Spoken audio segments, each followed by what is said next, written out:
How's it going, everyone? My name is Jakejames Lugo, and welcome to the channel, where you'll find some of the most fair and honest game reviews out here. Hello there. And welcome to my ultimate tier list for Star Wars games on PlayStation consoles. We're talking every single Star Wars game that's ever been on a PlayStation platform. Everything from PlayStation 1 all the way through to PlayStation 5, including PlayStation Portable, and heck, we even threw in PlayStation Vita into there, even though there's not a whole lot going on with it, but still, we're talking everything when it comes to PlayStation and Star Wars games. Impressive.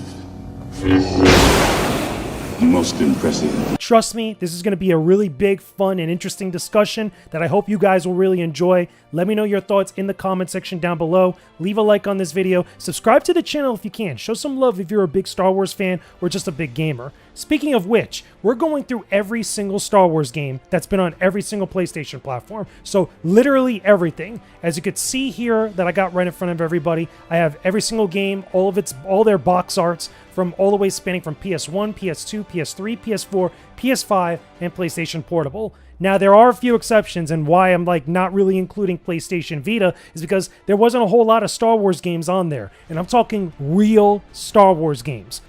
What? We're talking some of the best that are out here, and some of the worst of the worst. I'm talking about Star Wars games that are true Star Wars games. I don't mean anything like Angry Birds Star Wars or Star Wars Pinball. No, none of that. The only exception to this, because it gets included because of legacy, is Lego Star Wars. That's the rules for this ultimate tier list. So if you're a big fan of those games, you're going to probably play them regardless. There isn't a whole lot of people out there that love those games as much as some of these other classic Star Wars games, or newer Star Wars games that whatever have you. A surprise, to be sure, but a welcome one. But regardless, though, we're going to go through it console by console, platform by platform, every single Star Wars game. So let's get started, because we got a big discussion. We're going to go through literally every game and get into detail about why I feel like certain games should be placed in certain parts of the tier list. We got S tier, A tier, B tier, C tier, D tier, and of course, the trash tier, which is the absolute garbage, the absolute trash of the trash, the worst of the worst. So let's start off with PlayStation 1, okay? We got 6 games in PlayStation 1. And don't worry, if you're looking for a specific platform, there'll be timestamps down below in the comment section, or in the description, I should say, for you guys to check it out, so you could jump between the different places here throughout this tier list. So again, it's going to be a long conversation, so bear with me. First game on PlayStation 1, we're going to start off with Star Wars Dark Forces. Okay, I have it here, moving it around. Star Wars Dark Forces is pretty much the first game to star Kyle Katarn, and really the start of the Jedi Knight series. It was originally also on PC, but they had a PlayStation version that had extra levels and exclusive stuff for it. Overall, the game is pretty much a Doom clone, just with a Star Wars motif, which is not bad at all. It's actually pretty decent, but where does it belong on the tier list? Is it a good enough game to be included on the highest of the high or the lowest of the low? So, personally for me, I've played this game many times over the years on multiple platforms between PS1 and also PC. I have to say that the game is pretty good. By today's standards, it's kind of flawed. It hasn't really aged all that well, even for a Doom clone or a Doom-like game. It's just that the aiming on it could be a little bit a little bit stiff, a little bit stingy. I think that the difficulty, as far as how fun and challenging it can be, could be a little bit hit or miss depending on what type of gamer you are. It'll still appeal to everybody because it is Star Wars, but Dark Forces, I'm definitely going to give it a B tier. We're going to start off strong here and give it a nice B tier, because there are technical problems. It's considered Legends material. Most of these games are considered Legends, I should say. But with Dark Forces, I feel like it's still pretty good, but flawed, and it has a good legacy. It's fun to go back to, but understand, this is a game all the way back from, 1990, 1995, 1996, or around there. It's pretty early on. Again, it was on PC first, and then it went to the PlayStation, so we're going to keep it at B tier. Next game, Star Wars Demolition. Now, I've reviewed this game, okay? Straight up, if you haven't seen my review of Star Wars Demolition for the PS1, go check it out on the channel after you check out this video, for the record. But still, Star Wars Demolition, I feel like it's a game with it that's an interesting in concept, but very poor in the execution. There's a lot of problems technical-wise with this game. So it's definitely not getting in the top 3 tiers here. So is it absolute trash, or is it okay? I will say that if you're someone that loves Twisted Metal, if you're someone that loves Carmageddon, or you love someone that, or you're a person that loves like arena battle games, you're gonna dig Star Wars Demolition. The problem with this game is that even though the concept is good, the controls are super stiff. It could be really hard to control your vehicle, no matter what character you play as. You could even play as Boba Fett in here, like riding around in his jetpack, which is pretty awesome. And because this game came out, I believe, in 1998, this was after the release of Episode 1, The Phantom Menace. Or, yeah, was it 1998? Yeah, 1998, 1999. This came out around the time, like, Star Wars Episode 1, The Phantom Menace was a thing. And you could unlock Darth Maul, which is pretty darn cool, you know, if you go through the game. But the problem is you got to go through the game in order to get all that stuff, which is a big, big problem. And just there's so many issues with it that I find it to be super annoying. I'm going to give it a D tier. We're going to put it right above trash. It's not trash because there is still some fun and still some charm for it. But as far as like the best of the PlayStation era, PlayStation 1 era, I should say, it's not really up there. I don't think it's aged all that well. I think it's kind of bleh. I have a bad feeling about this. Moving on, right? Speaking of The Phantom Menace, Star Wars Episode 1, The Phantom Menace. Where does this one fall under? So, if you were a big fan of the movie back then, if you grew up watching the prequel trilogy in theaters, more than likely, you definitely played this game. And pretty much, the story of this game is exactly what you get from the movie, or at least for the most part, as far as what the actual content of it is. Now, you do get to play as other characters, which I think is interesting. You get to play as multiple characters, not just Obi-Wan Kenobi and Qui-Gon Jinn, which is cool. And of course, you get to see some of the other characters like Anakin, you get to see Padme, you get to see a lot of the Naboo, officers, the Viceroy, Gunray, the battle droids, of course. But is it fun to play? Some people have a lot of nostalgia for this game. Some people really enjoy this game. But personally for me, I think it's kind of mediocre because it hasn't aged all that well technically wise. Again, a lot of these older games, some of their bigger problems are really big detriments to their experience because we're kind of spoiled now with how good games play at this point. And with The Phantom Menace, it's not to the point where it's trash. I don't think it's trash. I think it's a little bit better than Star Wars Demolition, but not as good as Dark Forces. So I'm going to put it in C tier. The reason why I'm putting that Star Wars Episode 1, The Phantom Menace in C tier is because I still think you could go through it. You could play through it pretty fine. I think you could enjoy it for what it is, being a product of the time. It has its technical problems as far as loading, as far as controls being stiff and stuff, but a little bit better than Star Wars Demolition, in my personal opinion. As someone who's played all these games, who has had an extensive amount of time playing Star Wars games in general, that's where at least I would put it on the ultimate tier list. So that's where that's going to go. So we got B, C, and D. We're a little bit of everything right now. But let's continue on with more PlayStation 1. So Star Wars Rebel Assault 2. Okay, the Hidden Empire. So this is the second Rebel Assault game. This one was the only one that I know of to come to the PlayStation consoles, because the first Rebel Assault and Rebel Assault 2 were both on PC. The first Rebel Assault I don't think came to PlayStation consoles, let alone home consoles at all, as far as I know. And I looked around before I started doing the tier list. I started doing a little bit of research with like Wikipedia and cross-referencing with other places. This is the only Rebel Assault game to come to consoles, as far as I know. We've entered the Alderaan system.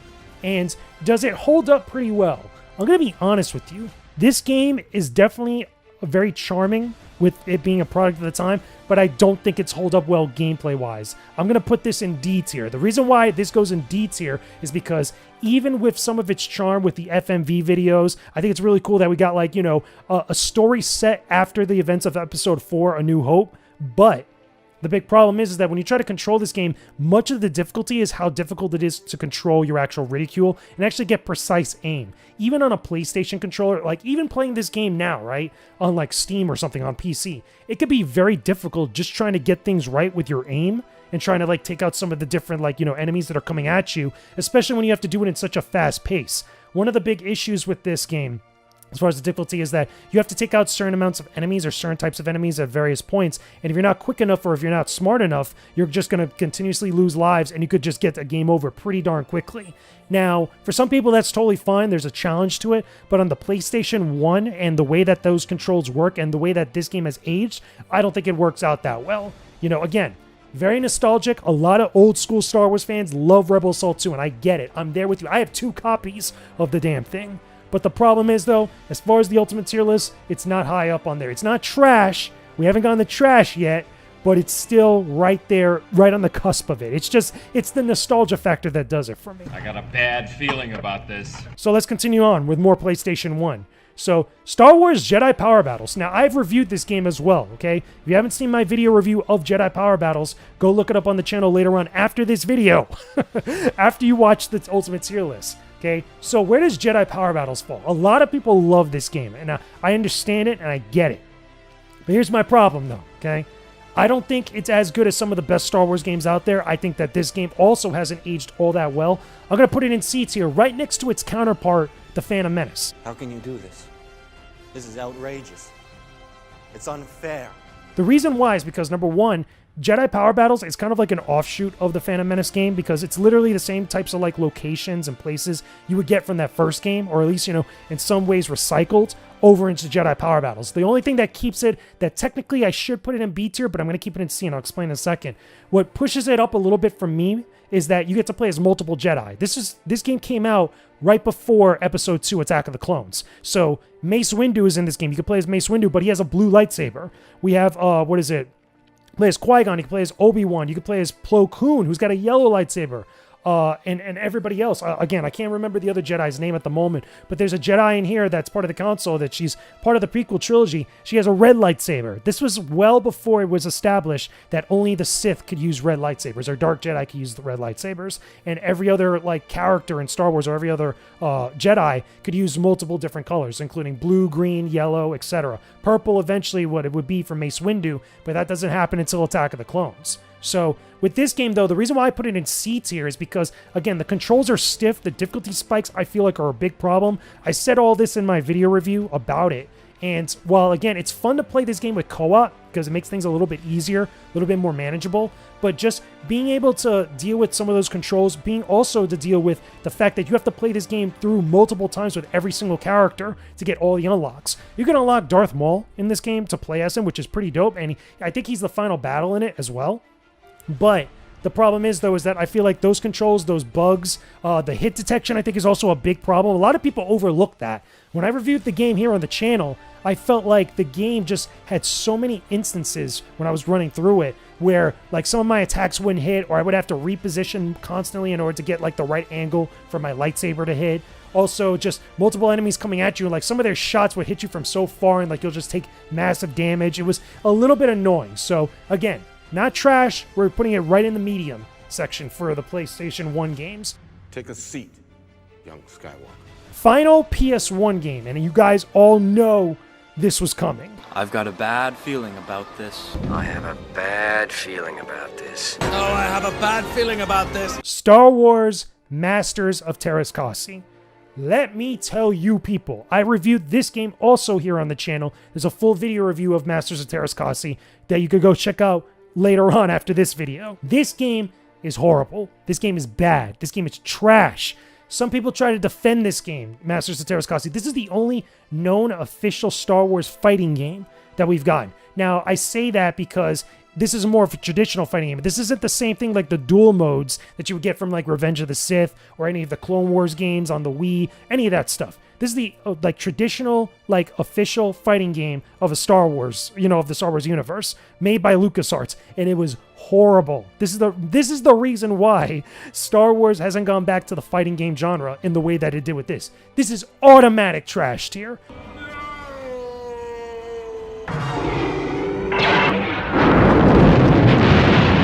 This game is so bad. It is so terrible. This one of my biggest complaints that I said in my video review. I'm telling you, go watch it when you get a chance later. I said that it really bugged me that you had to play through the toughest difficulty. You had to play through the game on Jedi difficulty with Chewbacca, a specific character, in order, get this, get ready, in order to unlock the level select or the stage select for versus mode. What? It's like, come on now. Like, what type of game design is that? Like, what type of choice creatively is that? It is so annoying. Let alone, in order to get any of the unlockables in this game, you have to play through the game on Jedi difficulty, the arcade mode, which is pretty darn difficult because the game suffers from massive bugs, massive collision and detection issues, huge problems with the controls where certain inputs just get, like, dropped outright. The difficulty spikes are ridiculous, especially when you get to Darth Vader, and on Jedi difficulty no less. Even trying to unlock Mara Jade, which I think is kind of a cool thing about this game, because it's expanded universe. This takes place, I want to say, after or right before Episode 6. We got the exact placement of the timeline on it, but you have Luke Skywalker in his Jedi outfit. You have Darth Vader. You have new characters that use the form Terras Kasi in order to fight. And you could also play as Mara Jade, which is cool too. You get to play as a Tusken Raider. You get to play as Boba Fett, Han Solo. The roster in this game is good. The concept of this is good. The execution is trash. Absolute garbage. This is, like I said, this is the main reason why Star Wars has never gone back to the fighting game genre, and probably should never do so ever again. Granted, we've had Star Wars movie duels, of course, on PC, that mod that kind of works and plays kind of like Mortal Kombat, but as far as official is concerned, unless you could get the right minds behind it, never do a Star Wars fighting game because of that. Literally. You were the chosen one! It was said that you would destroy the Sith, not join them!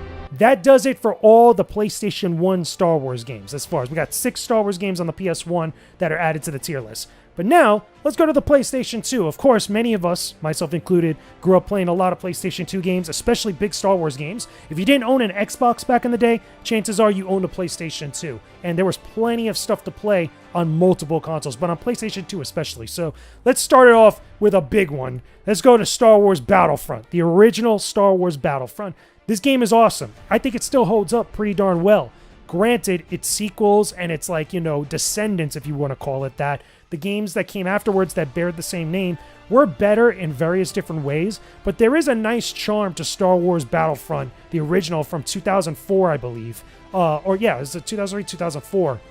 Where there's like a nice charm to it. Like, it's like pure like third person or first person action with like, conquest game modes. A lot of the original stuff that was established for most of the Battlefront games starts off here, which is nice. It felt good to play. It still feels good to play as far as I'm concerned, both on PlayStation 2 and on PC.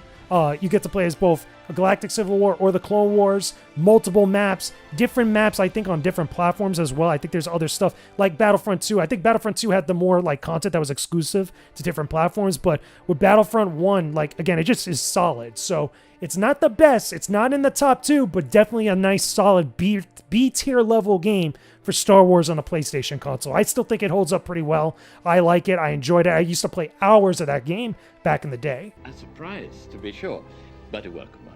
Moving on from there, more PlayStation 2 games, okay? Let's do a kind of like an unorthodox one. Let's do one from like out of pocket, right? Let's go Super Bombad Racing, okay? So Super Bombad Racing, this game is weird. This is a weird Star Wars game because it's like Mario Kart, but with Star Wars characters, and Star Wars characters that are kind of pulled mostly from the prequel trilogy, specifically Episode 1, I want to say. Now, there are different characters in there. You get to play as Yoda, you get to play as like some of these other characters as well from throughout the first 2 prequels, and I think you also get to unlock Darth Vader as well. And it's fine as far as racing is concerned. It's not really pod racing per se. It's more Mario Kart, but just replaced with Star Wars characters. Now, for me personally, I think it's okay. I don't think it's great. I think that it has a charm, and you probably might not spend more than like an hour or 2 with it, unless you're really a diehard player. If I had to really place this on the tier list, I'm going to say that this is probably going to be D tier. Now, this is not D tier where it's like, again, it's not trash, but it's not as good as some of these other games on the tier list. And the main reason being is because if it was more geared towards pod racing, and it was a little bit much more meat on the bone as far as like the amount of content that's there and stuff you can unlock or like other like, bonus goodies you could find, I feel like this would probably be a little bit higher. But if I had a choice between playing this and Mario Kart, I'm going to go play Mario Kart because by design, Mario Kart is so much better than this. This is like a lighter version of Mario Kart with Star Wars characters, and it could have honestly been better. But again, that's just me when it comes to racing games for Star Wars. But let me know some of your thoughts about that down below in the comments section. Do you agree or disagree with me? Do you agree or disagree with the tier list so far? This is the ultimate Star Wars tier list, okay, for PlayStation consoles, okay? But let's move on. Let's go to another PlayStation game. Let's go to another one. Speaking of prequels, let's go to the Clone Wars, okay? Now, I've reviewed this game also on the channel. Again, I have a lot of videos based on many of these games that you guys could go check out, and also reviews and stuff that you guys could check out. So, the first Clone Wars game, this came out right before, I think it was right before or right around the time Episode 2 Attack of the Clones came out. This is the first official Clone Wars video game for Star Wars. And I want to be honest with you, it's pretty mid. I would say damn near D tier, okay? The reason why it's D tier, in my video review that I talked about this, the controls could be a little bit janky, okay? The hit detection and the bugs would be a real problem. I think it's weird that most of the time you're in vehicles. you're not even on foot most of the time. Like, there are sections where you do go on foot and you get to play as Mace Windu, you get to play as Anakin Skywalker, and I believe also once Obi-Wan Kenobi. But like most of the time you're in vehicles. You're in like some sort of like tank, you're in some sort of like, speeder or whatever else. You're not really on foot. It's not like how with the Battlefront games you get a nice blending of both. With this one, like 2/3 of the game you're on a vehicle, and then like that last third is like random like multiple spots that you're on foot, and they're very short in comparison to like the actual vehicle sections. Even the final battle, you're in a vehicle. It's just like, at this point, I might as well not even play as one of the Jedi characters. I might as well just play as some random trooper that's just kind of there, right? So I would have to say, because of all those problems, I have to put it in D tier. I don't think it's that great. It's not trash. It's not like Masters of Terrascasi trash, but it's still not as great as everything else. I have a bad feeling about this. Now, let's jump to a nice good one. Let's jump to a nice good one, right? How about, oh man, what am I feeling right now? Let's go with Racer Revenge, okay? And more like real pod racing, okay, as compared to Super Bombad racing.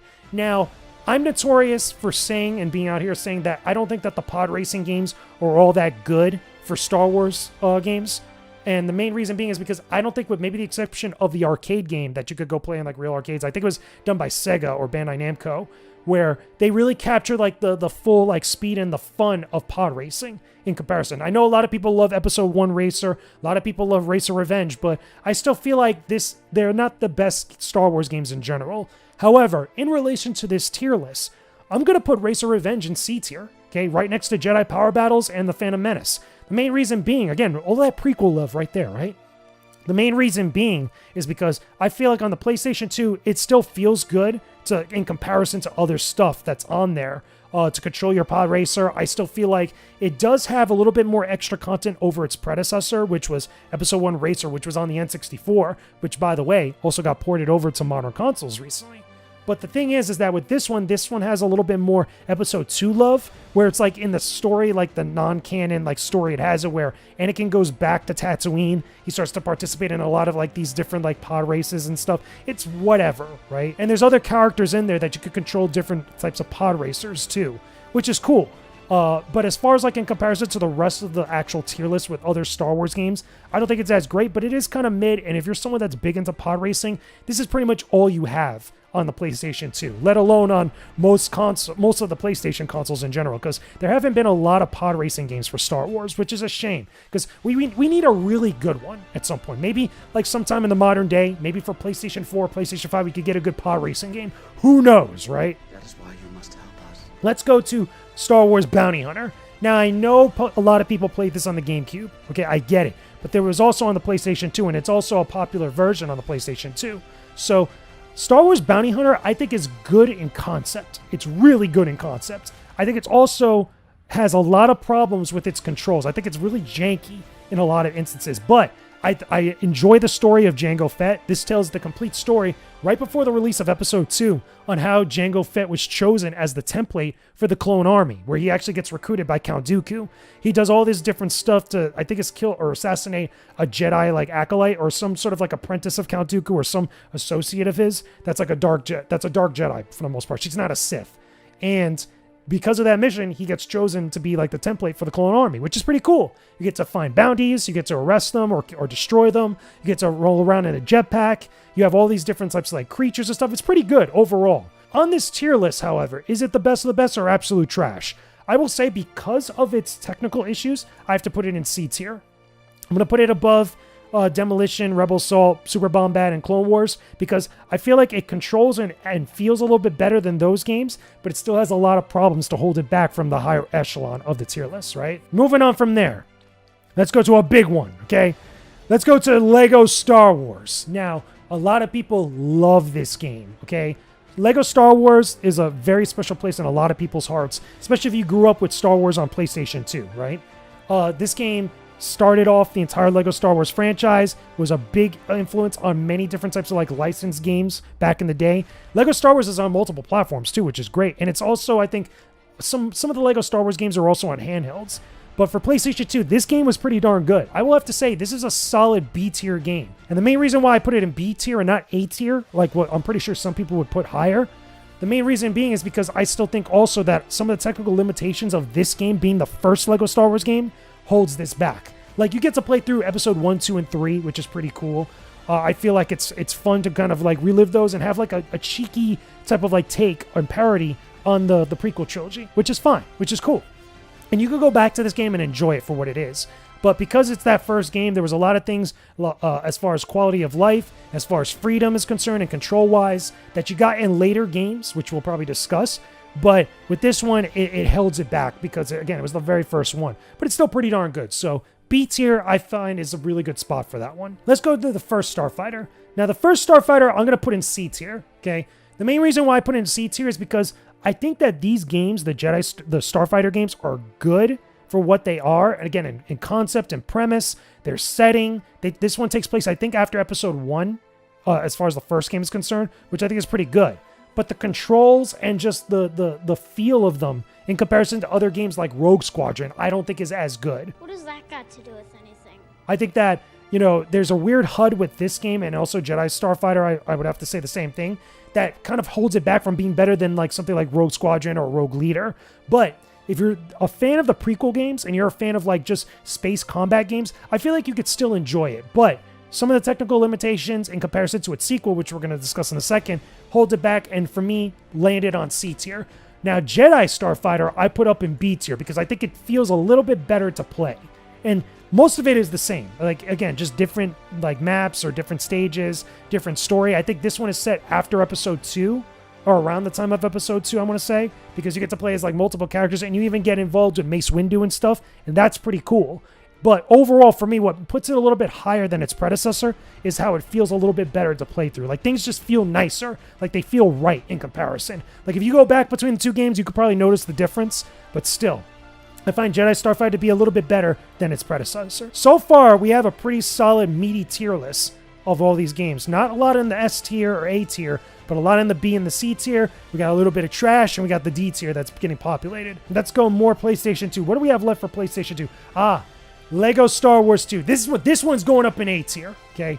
This one is a definitely solid A tier game because it feels a little bit better than Lego Star Wars 2. Not much is different with it, but the fact that you're in the original trilogy era, you're getting a lot more unlockables in comparison to Lego Star Wars 1. It feels like things have been a little bit tweaked as far as the controls and the difficulty and the puzzles. Lego games are just chill games, but I feel like those little bullet points that I mentioned give it a little bit more of an edge over its predecessor as well. So, solid A tier game. Reason why it's not S tier is because I feel like the Lego Star Wars games got better later on. Like, there's so much more better Lego Star Wars games that come after this. And again, a product of its time, but still a really good one. So if you've never played Lego Star Wars 2 before, definitely play it because I think it's a really solid game.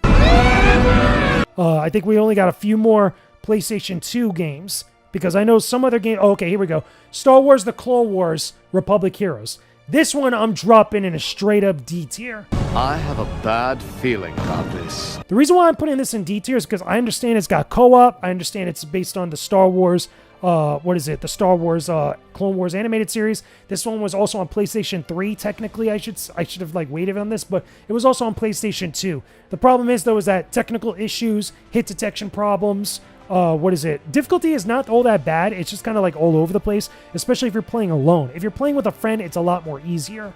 But still, I'm a real big stickler when it comes to technical problems, bugs, glitches, and just overall design issues that impact the experience. And that's why it knocks it down to D tier for me. And plus also, I feel like a lot of people really did not care for this game as much as they probably should. I felt like if there was a little bit more time put into the quality of life stuff and ironing out all those technical problems, this game would probably feel a lot better to play through. That's just my opinion. Some people might feel differently, especially if you have an affinity for the Clone Wars animated series. So, what I always thought was funny, we never got a game for the Taranofsky Clone Wars animated series. That actually would have been kind of cool. So, I think there's one more PlayStation 2 game. There it is.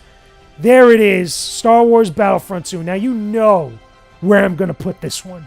But there's got to be a Y to it, right? This one's going up in S tier. Okay. Automatic S tier.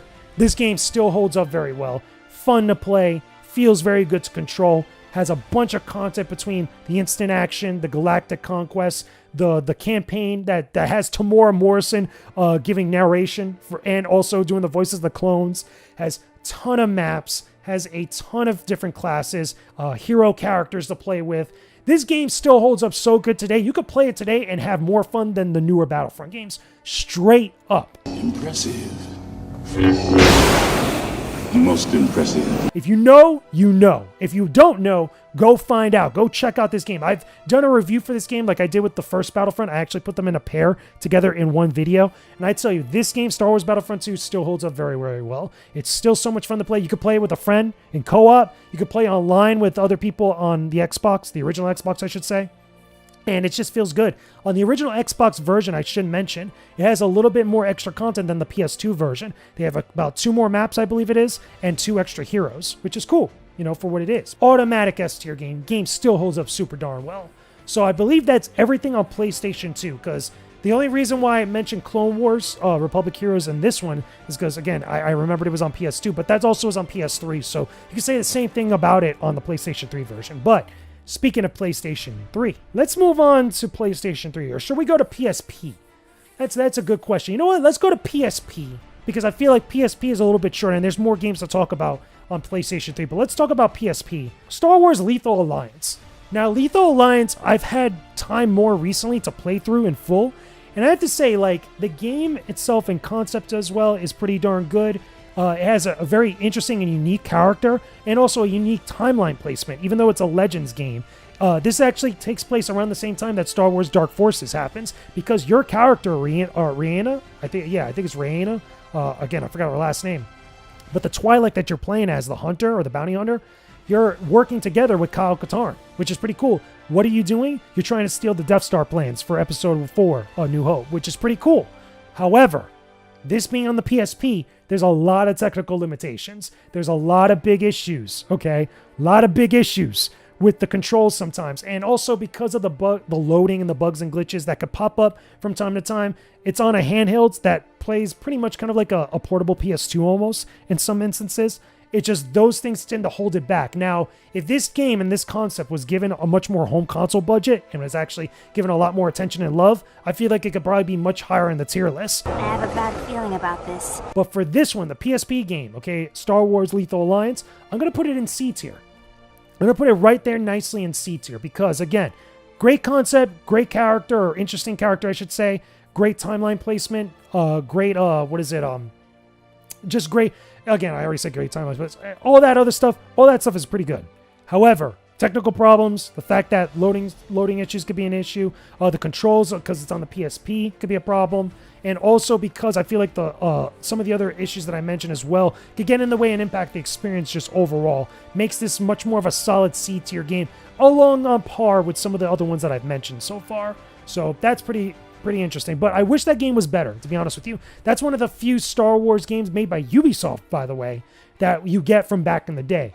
Funny enough, Ubisoft is making Star Wars Outlaws now, which is coming in like hopefully in the next year or so. So let's move on. Let's go to other PSP games. Let's talk about Star Wars Battlefront Renegade Squadron. Now, the problem with the Star Wars Battlefront games on portable devices, on the PSP specifically, is that they were cool to have. The idea of playing, Battlefront on the go is awesome, but their execution is not that great because a lot of stuff has changed. Star Wars Battlefront 2 was on the PSP, and it's essentially the same exact game as Battlefront 2 on the PS2, with just minor changes to the controls. Because you're working with the PSP, you don't have like shoulder buttons, or as many shoulder buttons as that handheld does, or that controller does. So you have to work within those limits of that design, which is a little bit annoying. It's a little bit of a pain in the butt. But still, what did we get with this one? With Renegade Squadron, we got an original story that talks about more kind of like where Battlefront 2 was all about the 501st, the clone army that turned into the stormtroopers for the Empire. You get like this, Renegade Squadron, which was being directed by Han Solo for most of like the original Star Wars movies, all the way through, the Battle of Endor, which is pretty cool. However, does it play good? To be honest with you, I'm going to have to say not really. And if anything, it's not in the top 3. But is it trash? I don't think it's trash. If I had to pick out of these in comparison to everything else, I'm going to say that it's kind of either C or D tier. Because again, the controls I feel like ruin the experience, or at least get to the point where it can ruin the experience. The story is interesting and it's different compared to the previous game because prior to this one, Battlefront 2 came out, which is cool. And like if you got like the Empire's like version, then you want to get the Rebellion version of stuff, which would be dope. But still, there's a lot of content to it. Also introduced the idea of customizable loadouts for Star Wars Battlefront, which is what you got later on as well in other Battlefront games. And for that, I'll give it C tier. For that alone, I'll give it C tier because it's doing a lot of things that are different, and it's also on a different platform, but it's still just the problems with the controls and some of the other technical limitations I feel like hold it back. What kind of nonsense is this? Speaking of more Battlefront, on the PSP, let's talk about Elite Squadron. This one gets below this. This one's a D tier game. What? For a couple reasons. Number one, the story in this game is whack. I don't care too much about the story going on with the two characters that it follows. It really is disappointing because it does utilize the ground to space combat like idea. Like at least you know what Star Wars Battlefront 3 was going to use. But unfortunately, it doesn't do it very well because of the limitations of the PSP. And because there are other things that just weren't really included from previous Battlefront games, that this one's just kind of just there. And a lot of people know of it. Not many people remember playing it as much, or not really many people care to go back to it. You know, if anything, if I was a betting man, a lot more people would go back to Renegade Squadron than they would for Elite Squadron, which is a shame because you look at that cover art and it looks awesome. It's very reminiscent of the previous Battlefront games, but everything else about it is just kind of mediocre. I don't believe that. And you're sounding like a separatist. Which is a shame, because you never want to see a mediocre Star Wars game. You never want to see a trash Star Wars game, and luckily this one's not trash, because at least it was doing an effort. You know what I'm saying? Much better than Masters of Terrascasi, but still. I don't think it was the best one on the PSP. I still feel like if I had to choose the best Star Wars game on the PSP, besides Battlefront 2, I would say Lethal Alliance, because it's original in comparison to the other games. So that takes care of all the PSP games. Now, we get to PlayStation 3, people. Now we're getting into some serious territory, okay? So first one, we're gonna just kick the door open right off that. Star Wars The Force Unleashed. Now, I've reviewed this game. I have a video review up on the channel now. You can check out for more details about it after this video, by the way. And I have to say, this is if I had to choose, this game holds up. So this one's definitely up here. It's not any of these tiers. I'm gonna give it a nice solid A tier. And the reason why I'm going to give it A tier, because I know it does have some technical issues. It does have some collision detection issues here and there, right? But the character of Starkiller Galen Merrick is awesome. The story is awesome. The premise of it as far as going ham with the Force powers is amazing. The customization is pretty decent, even though it's not deep. The fact that you get various different Star Wars legacy characters in here in this story is pretty cool. And yeah, just everything about it was fun. Another happy landing. Definitely a solid A tier. I definitely put it up there with Lego Star Wars 2. A lot of people prefer this game than its sequel, which, speaking of which, Star Wars The Force Unleashed 2, this one's getting all the way knocked down to about a D tier, okay? The reason why Force Unleashed 2 is getting knocked down to D tier is because of a couple reasons. Number one, super short in comparison to The Force Unleashed 1. Number two, massively more technical issues and bugs and glitches compared to its predecessor.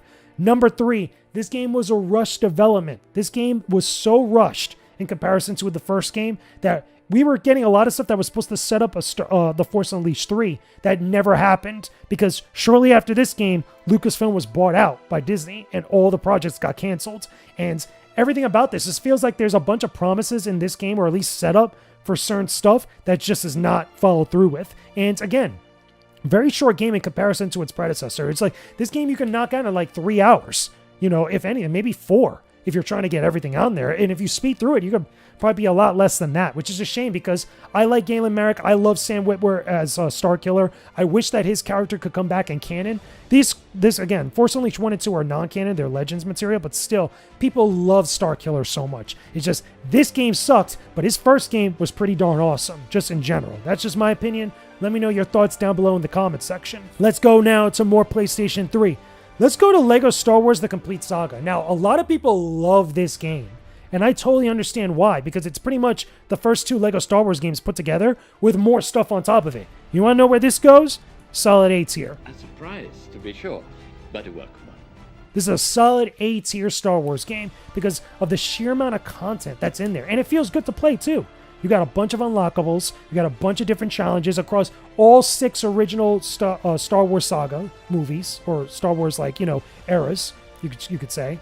And just in general, it's just fun. Again, LEGO games are usually fun. But this one is a very good one. A lot of people really love this game. Some people would say it's S tier, but I disagree with it because I think that the Lego Star Wars games, some of the later ones, are much better than even this one. But it's my personal opinion. But if I had to choose where to place this, I would say solid A tier because of the amount of content and how fun it is to play overall. So if you're a big fan of the complete saga, let me know your thoughts in the comment section down below. Let's move on now. More PlayStation 3. Let's go to Lego Star Wars The Force Awakens. Now, this is where things get a little bit meh because I don't think this game is as good as the complete saga, but it's definitely better than Lego Star Wars 1, I would say. And the thing is that if I had to really choose where to place this, I would say it's B tier. What? Even though I'm not a fan of the sequel trilogy. And I know a lot of people, just on principle alone, they would say that because this is The Force Awakens, this gets knocked down the list. And I disagree with that. And the main reason why I disagree with this is because the game itself, I still think is pretty solid. It's got voice acting. It's got, different challenges and such. It has some things going for it as far as a Lego Star Wars game is concerned. And that's really what we care about in the end. We care more about it being a fun game, a well-designed game, a thoughtful game, and in general, just fun to go back to. You could go back to that game and pretty much enjoy it. I don't think you can enjoy it as much as the complete saga, but still, I find that B tier is fair to put that game in. Now, moving on from there, right? Let's go to Lego Star Wars 3, The Clone Wars. This is where also things start to get a little bit weird because I find that this one, you could also say the same thing. I'm going to put this in B tier as well. This is another one that has voice acting. This takes place during the Clone Wars. A lot of unlockables, a lot of different things that are a little bit different in comparison to the previous Lego Star Wars games.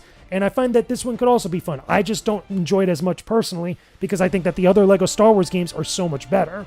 So, Lego Star Wars 3, if you love the Clone Wars, that's your Lego Star Wars game. Like, that one is like right up your alley, especially if you like the Clone Wars animated stuff. But still, in comparison to the other games higher up on this list, not as good, but still fun nonetheless. Now we get to PlayStation 4. Now we're cooking, okay? Now we are officially cooking, okay? So, let's go with, out of all these here, let's go with this first EA Star Wars Battlefront. Now, this one is going to be C tier, okay? Now, I get it. Lego Star Wars... Not Lego Star Wars. Star Wars Battlefront, was it by EA for the PlayStation 4, has some of the best visuals of a Star Wars game, period. Like, straight up. Like, the photorealism of everything in this game is fantastic. Here's the problem, though. I have a bad feeling about this. Number one, very big lack of content. There's not a lot to do in the first Star Wars Battlefront by EA. You have these little, like, diorama trophies, but it takes forever to earn some of these things, which is annoying. You can play online. You probably still can, but it's not that fun in comparison to the other games. And on top of that, too, I don't think this one had the Clone Wars era. If I remember, like, that was like a big, that was a big deal for a lot of people, I think, at some point. It does have DLC.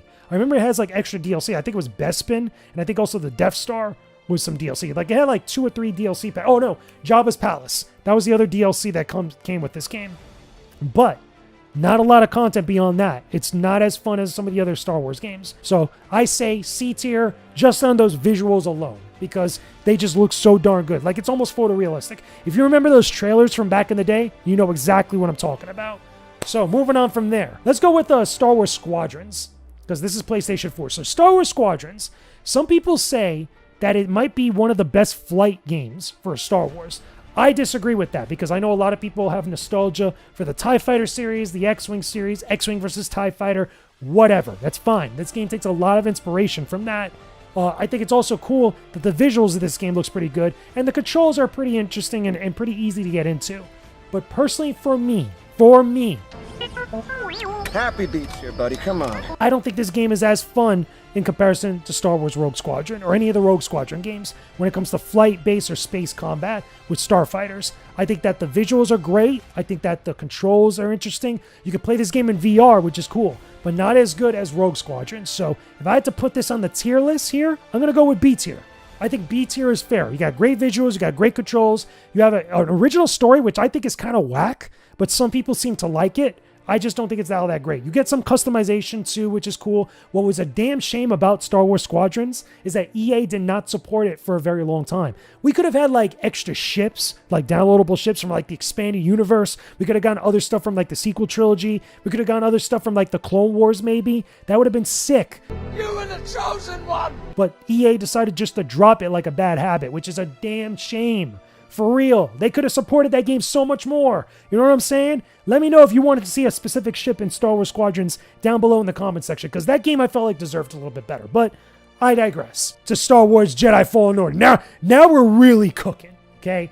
This game, if I had to choose where this game is going to go, because it's not going down here, okay? Jedi Fallen Order is definitely going, if I had to pick, it's going in a solid A tier. What? And here's why. Out of all the Jedi games done by Respawn Entertainment, I find that Jedi Fallen Order has the better story, okay? However, this game, especially on the PlayStation 4 going into PlayStation 5, had a lot of technical problems with different types. I think it was like the behavior of the enemies, as well as also the delay with some of your inputs on the controls. Like for some odd reason, this happens with a lot of Soulsborne games. There seems to be like certain instances, whether before or after updates, where you'll like be locked into an action and you can't actually do another action afterwards until that previous one is done. So if you're doing an attack and you hit an input for an attack on accident, you're going to do that full attack and you can't cancel out of it, which is annoying. And it's also the primary cause why so many people end up getting killed in some of the big battles in that game, especially the tougher ones. I don't believe that. And you're sounding like a separatist. But I think this game is phenomenal. I think the game is really solid. Great character with Cal Kestis. Cameron Monaghan is awesome. Marin is awesome. Sierra Junda, I think, is also awesome. And also the second sister in this game. Fantastic with this story. This game is awesome with story, atmosphere, setting up a good placement in the Star Wars timeline. This game is dope. But had it not been for those technical issues that I mentioned, this game would be an S tier. But because of that happening when it came out originally at first, and even over time for some people, I feel like A tier is the right spot to put that game in. It's still good. It's still great. I could highly recommend Jedi Fallen Order. But as far as the purpose of this tier list, that's where it's going to go, right? So now, let's also talk about Star Wars Battlefront 2. Now, this is the Celebration Edition, so we're talking all the content, okay? So it could be Star Wars Battlefront 2 Vanilla or Star Wars Battlefront 2 Celebration Edition, whatever. Battlefront 2 by EA. This game is going to be in solid A tier as well, okay? The reason why this is getting in solid A tier is because of a couple reasons. Number one, rocky launch. Terrible, terrible launch with the loot box stuff. But that got changed over time, so I won't be too harsh on it. As the game is now, like if you go online, right, and you go download this game, you go buy it in a store, whatever, can you still enjoy it? Yes. You can hop online, play with a bunch of people, and enjoy it for what it is. There's a lot of cheaters. There's a lot of nonsense. There's a lot of people on there that have been playing this since day one and are still playing only this. So you'll have to deal with that. But this game looks gorgeous. Some of the best visuals and graphics for a Star Wars game, hands down. Much more content than its predecessor. A ridiculous amount more content. More eras. So you got the Clone Wars, you got the Galactic Civil War, and you got the Rise Against the First Order. You got all that stuff. The only thing that this game does not have, which is, again, oh my god, a big shame. I have a bad feeling about this. And I blame EA for this. No support for it after like a certain amount of time. So after all the DLC we got from the Celebration Edition, that was it. So that means all that stuff from The Mandalorian, from Ahsoka, the Clone Wars, none of that is featured into this game as DLC. There's no even like expanded universe stuff. It's like, come on, EA. This could have printed money for you. Like straight up could have printed money. You could have had stuff from Dark Empire, from Heir to the Empire. You could have had stuff from like, the Yuzan Vong or something, right? Even Shadows of the Empire. That's like almost original trilogy. You could have had so many things for DLC that people would have paid hand over fist money for, and they just decided to stop supporting it. It was like, oh my god. This is outrageous. It's unfair. You want to talk about you want to talk about a fumble.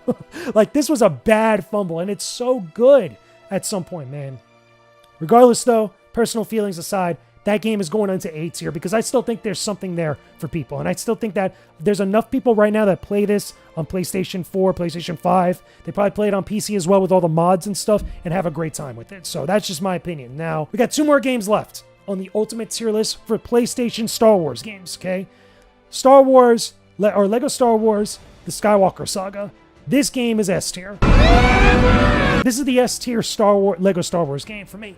The reason being is because there is so much content. You have the freedom to go to all these different planets and explore around, to find all these unlockables. You got a story mode that's based on all 9 Star Wars films, from Episode 1, The Phantom Menace, through The Rise of Skywalker. Plus, DLC involving The Mandalorian, The Clone Wars, was it Rogue One and Andor?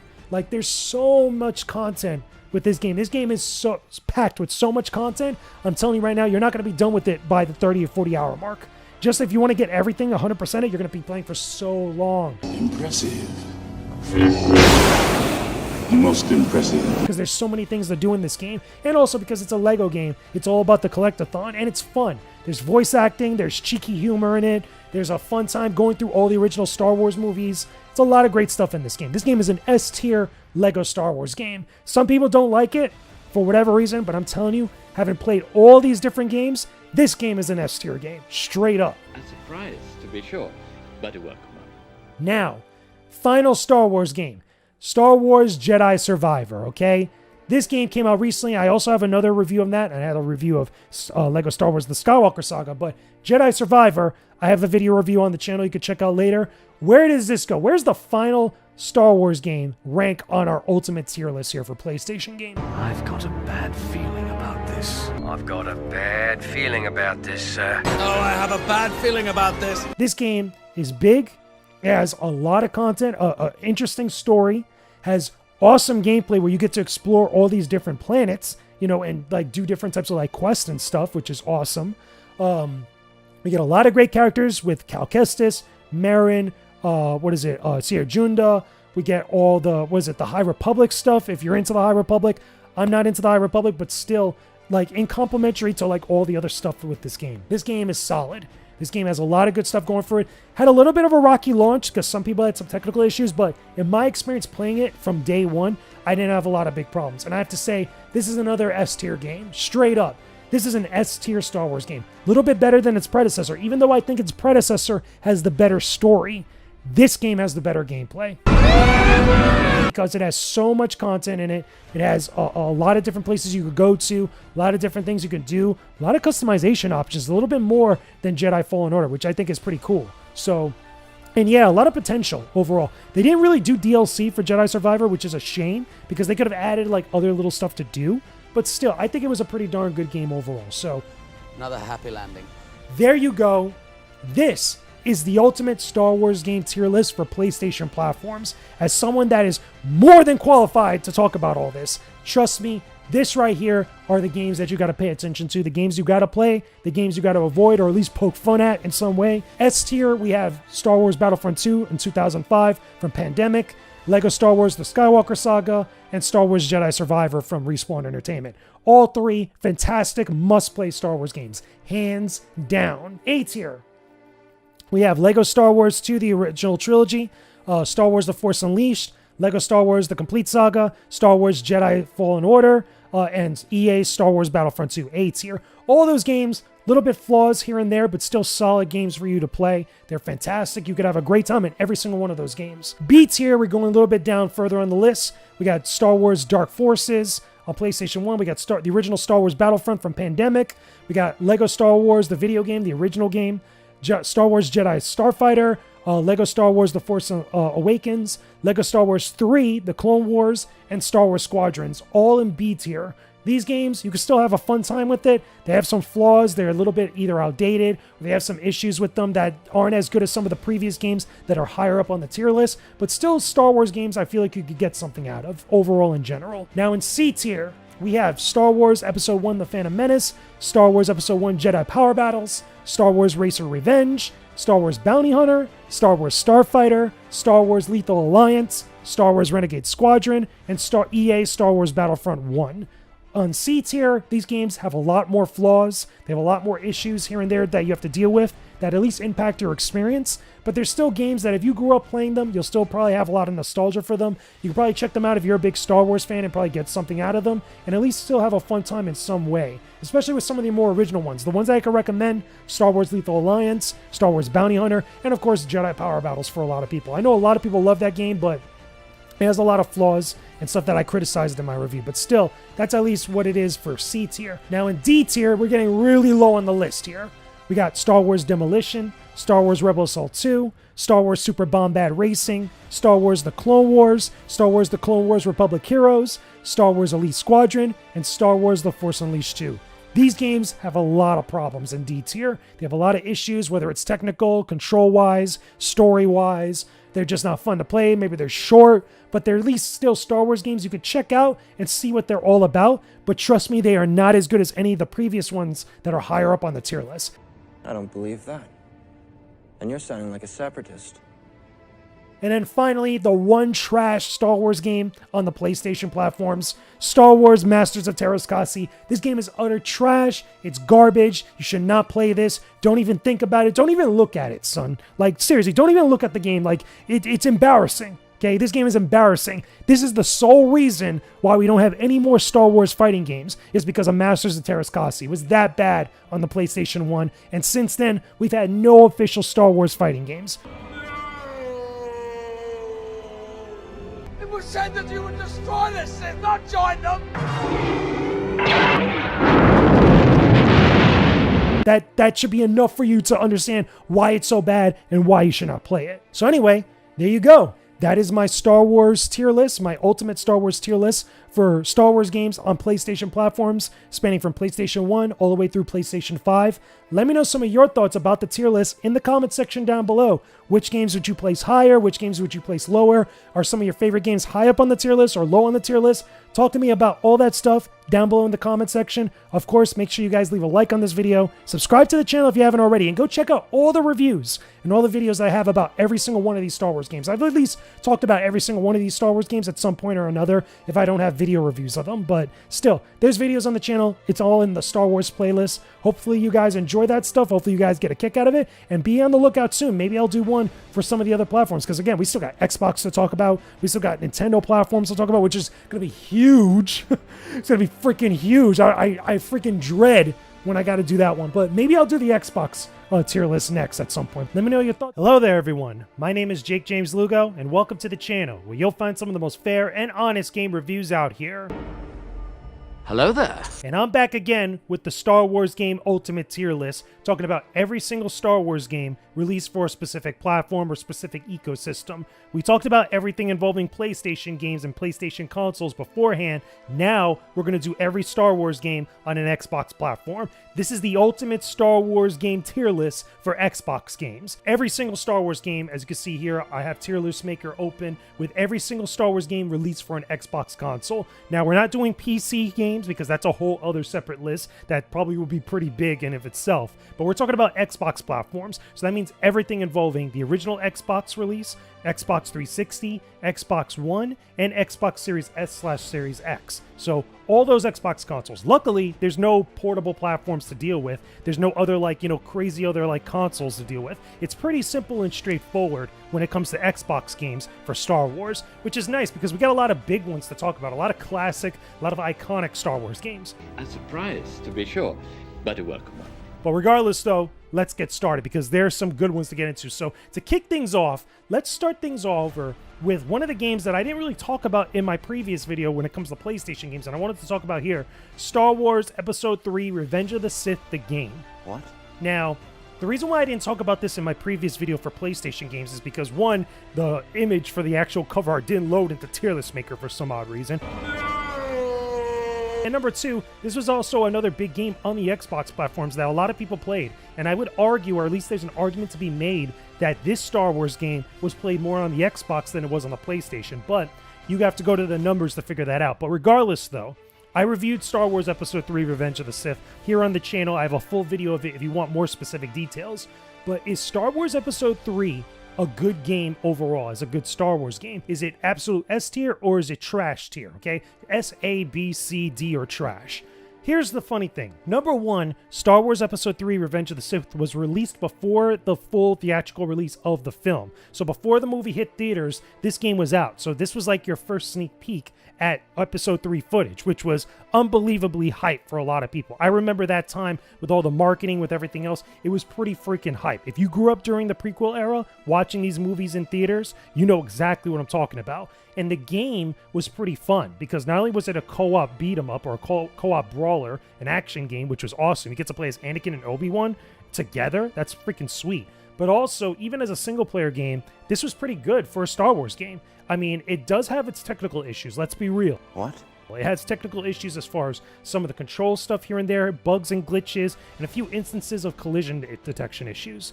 But overall, to me personally, like I said in my review, this is still some of the best lightsaber combat or versus modes that's out there for a Star Wars game.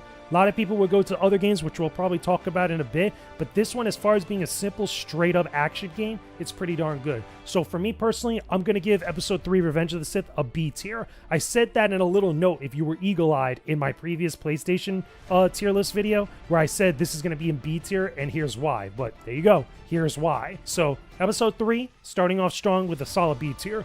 Moving on. Let's go to the Clone Wars. The Clone Wars, I'm going to drop this in C tier. I've got a bad feeling about this. Very similar to what I did on the last list. It's low on the actual tier list. And the main reason being is because even though there's going to be some repetition with some of the games released for multiple platforms, a lot of my views are still going to be very similar because there's very little difference between these games on various platforms, with a few exceptions, of course. But with the Clone Wars, it was the very first Clone Wars game to ever come out right before or right around the time of the release of Episode 2 Attack of the Clones. There's a lot more vehicle combat than on-the-ground combat. You do get to play as a few Jedi, including Mace Windu, including Anakin Skywalker, but really, this is like a prototype version of what we would actually see with the Clone Wars and video games, and it wasn't all that great. It had a lot of controller issues, had a lot of bugs and glitches, all that jazz. So, C tier for Star Wars The Clone Wars. Moving on, right? Okay, that again, we're still in the original Xbox era. So this is how we're gonna do. We're gonna go Xbox, Xbox 360, Xbox One, Xbox Series X. So more original Xbox. Let's go to Star Wars Obi-Wan. Hello there. This is a Star Wars game that not a lot of people have played. Now, I've talked about this a few times in places like TikTok and a few other spots, and a lot of people have nostalgia for this game, but it's only really the ones that have played it, because many other people knew about it, but never really played this. This is an action game, third-person action game. Takes place around the time of Episode 1, I want to say. And it stars a young Obi-Wan Kenobi, which is cool. Everybody loves Obi-Wan Kenobi. However, there's a lot of controller problems. Things are very janky, very stiff. There is a couple bugs and glitches here and there. Not as bad as you might think. I have a bad feeling about this. But overall, the thing is that if you want a good game starring Obi-Wan Kenobi that takes place around the same time frame, you're better off playing Episode 1, The Phantom Menace, on PlayStation. That's just a hard fact. At least in my opinion, I find that to be the better game, even though both games have their problems. You could argue that Obi-Wan Kenobi has better visuals, has better, just overall better action and stuff. And again, I think that's very debatable. But if I had to choose where to place this on the tier list, this is not trash tier. This is not a trash tier game, but I'm going to put this in a solid C tier as well, because it's okay, it's decent for what it is. It just has those issues that hold it back from being truly enjoyable or truly great as a Star Wars game. So I find that to be at least fair enough to place that on the tier list compared to every other Star Wars game that's on an Xbox platform. You were the chosen one! It was said that you would destroy the Sith, not join them! Now, moving on from there, it's some more original Xbox games. Let's go with a classic, Republic Commando. This one, if you're a big Clone Wars fan, you know this game, especially if you grew up around the time when this game was fresh on the original Xbox. This game is solid. This is a solid A-tier game. Proceed with the next phase. The reason why I say that Republic Commando is A-tier is because it's very different, it's very original in comparison to many other Star Wars games at the time. Its style is original because this is like a really gritty take on the Clone Wars. We haven't seen the Clone Wars kind of like this, which is really cool. It focuses mostly on the clones, so there's not a lot of Jedi that make an appearance here. There's not a lot of Force use and stuff. Even though there is, like, you know, communications that you have with characters like Yoda, which is like towards the very end of the game. But it reminds me a little bit of Rainbow Six or Tom Clancy's Ghost Recon, but for a Star Wars setting, which is very cool. You get to work with your squad, you order them around, you execute different types of plans that the Republic can't really kind of do on their own time because they're dealing with the war. There's a lot of good stuff that come from Republic Commando. My only issues, and I said this in my review of Republic Commando, which I have here on the channel. I have a bad feeling about this. Republic Commando, the controls could be a little bit weird, especially if you're so used to first-person shooters like Halo or Call of Duty or anything very similar. There's no really like jumping, is that, you know, in comparison to like Halo and stuff. It's a very weighty FPS and very similar to Rainbow Six in my opinion. but I still feel like there's a lot of great original ideas that I would love to see this concept revisited. I think it would be awesome if we got a brand new like Republic Commando or Imperial Commando, which is what we were supposed to get. We were supposed to get a sequel to this game, and we never got it, which is a damn shame because the concept is dope and the execution is pretty darn good. But if there was a follow-through with it and they kept the series going, it could have been just as big as Rainbow Six or just as big as Ghost Recon. But that's just my opinion. As far as this game is concerned, it's a solid A-tier Star Wars game on the Xbox platform, which I think is great. Some Vector, Commander. Retrieving Vector. So moving on, more original Xbox. Star Wars Starfighter Special Edition. This game, I want to say, is a solid C-tier game as well. The reason why this is getting into C tier, and it's very similar to how I scored it over in the PlayStation tier list, is because, again, it's an interesting Starfighter game. It's an interesting thing focusing on space combat, which is cool. This version of the game has a little bit more than the PlayStation 2 version, which is great. We like more content out here. But again, it's not as fun and it's not as interesting as the Rogue Squadron series. I don't think it's as good as the Battlefront series when it comes to space combat. It's a focus on Starfighter combat, and it takes place during the time of episode 1, 2, or yeah, around 1 or 2, I want to say. But still, just not as good as some of the other games, which I feel like did the concept a little bit better. But that's where I'm putting Starfighter, solid C-tier game. Moving on from there, let's go with the original Star Wars Battlefront. This is a B-tier game right here on the Xbox platforms. We've captured a command post. Very similar to how I scored the original on the PlayStation platforms. I think that for some people, playing this game on the Xbox meant going online with Xbox Live, which is great. Either, you know, the whole system link, the whole Xbox Live online gameplay, which is cool. You couldn't really do that on a PlayStation 2, which is fine because different tech for a different time. But still, if you loved Star Wars games, if you love third-person or first-person shooters, if you like online games, you definitely should check this out. However, it is not as good compared to the games that came later on afterwards. Its sequel and many of the other games that its descendants are. But overall, still, I think that Battlefront 1, the original Battlefront from Pandemic, is still a solid game overall, especially on the original Xbox. But I digress. That's just my opinion. Moving on from there, more original Xbox. Let's talk about Star Wars Jedi Knight 2 Jedi Outcast.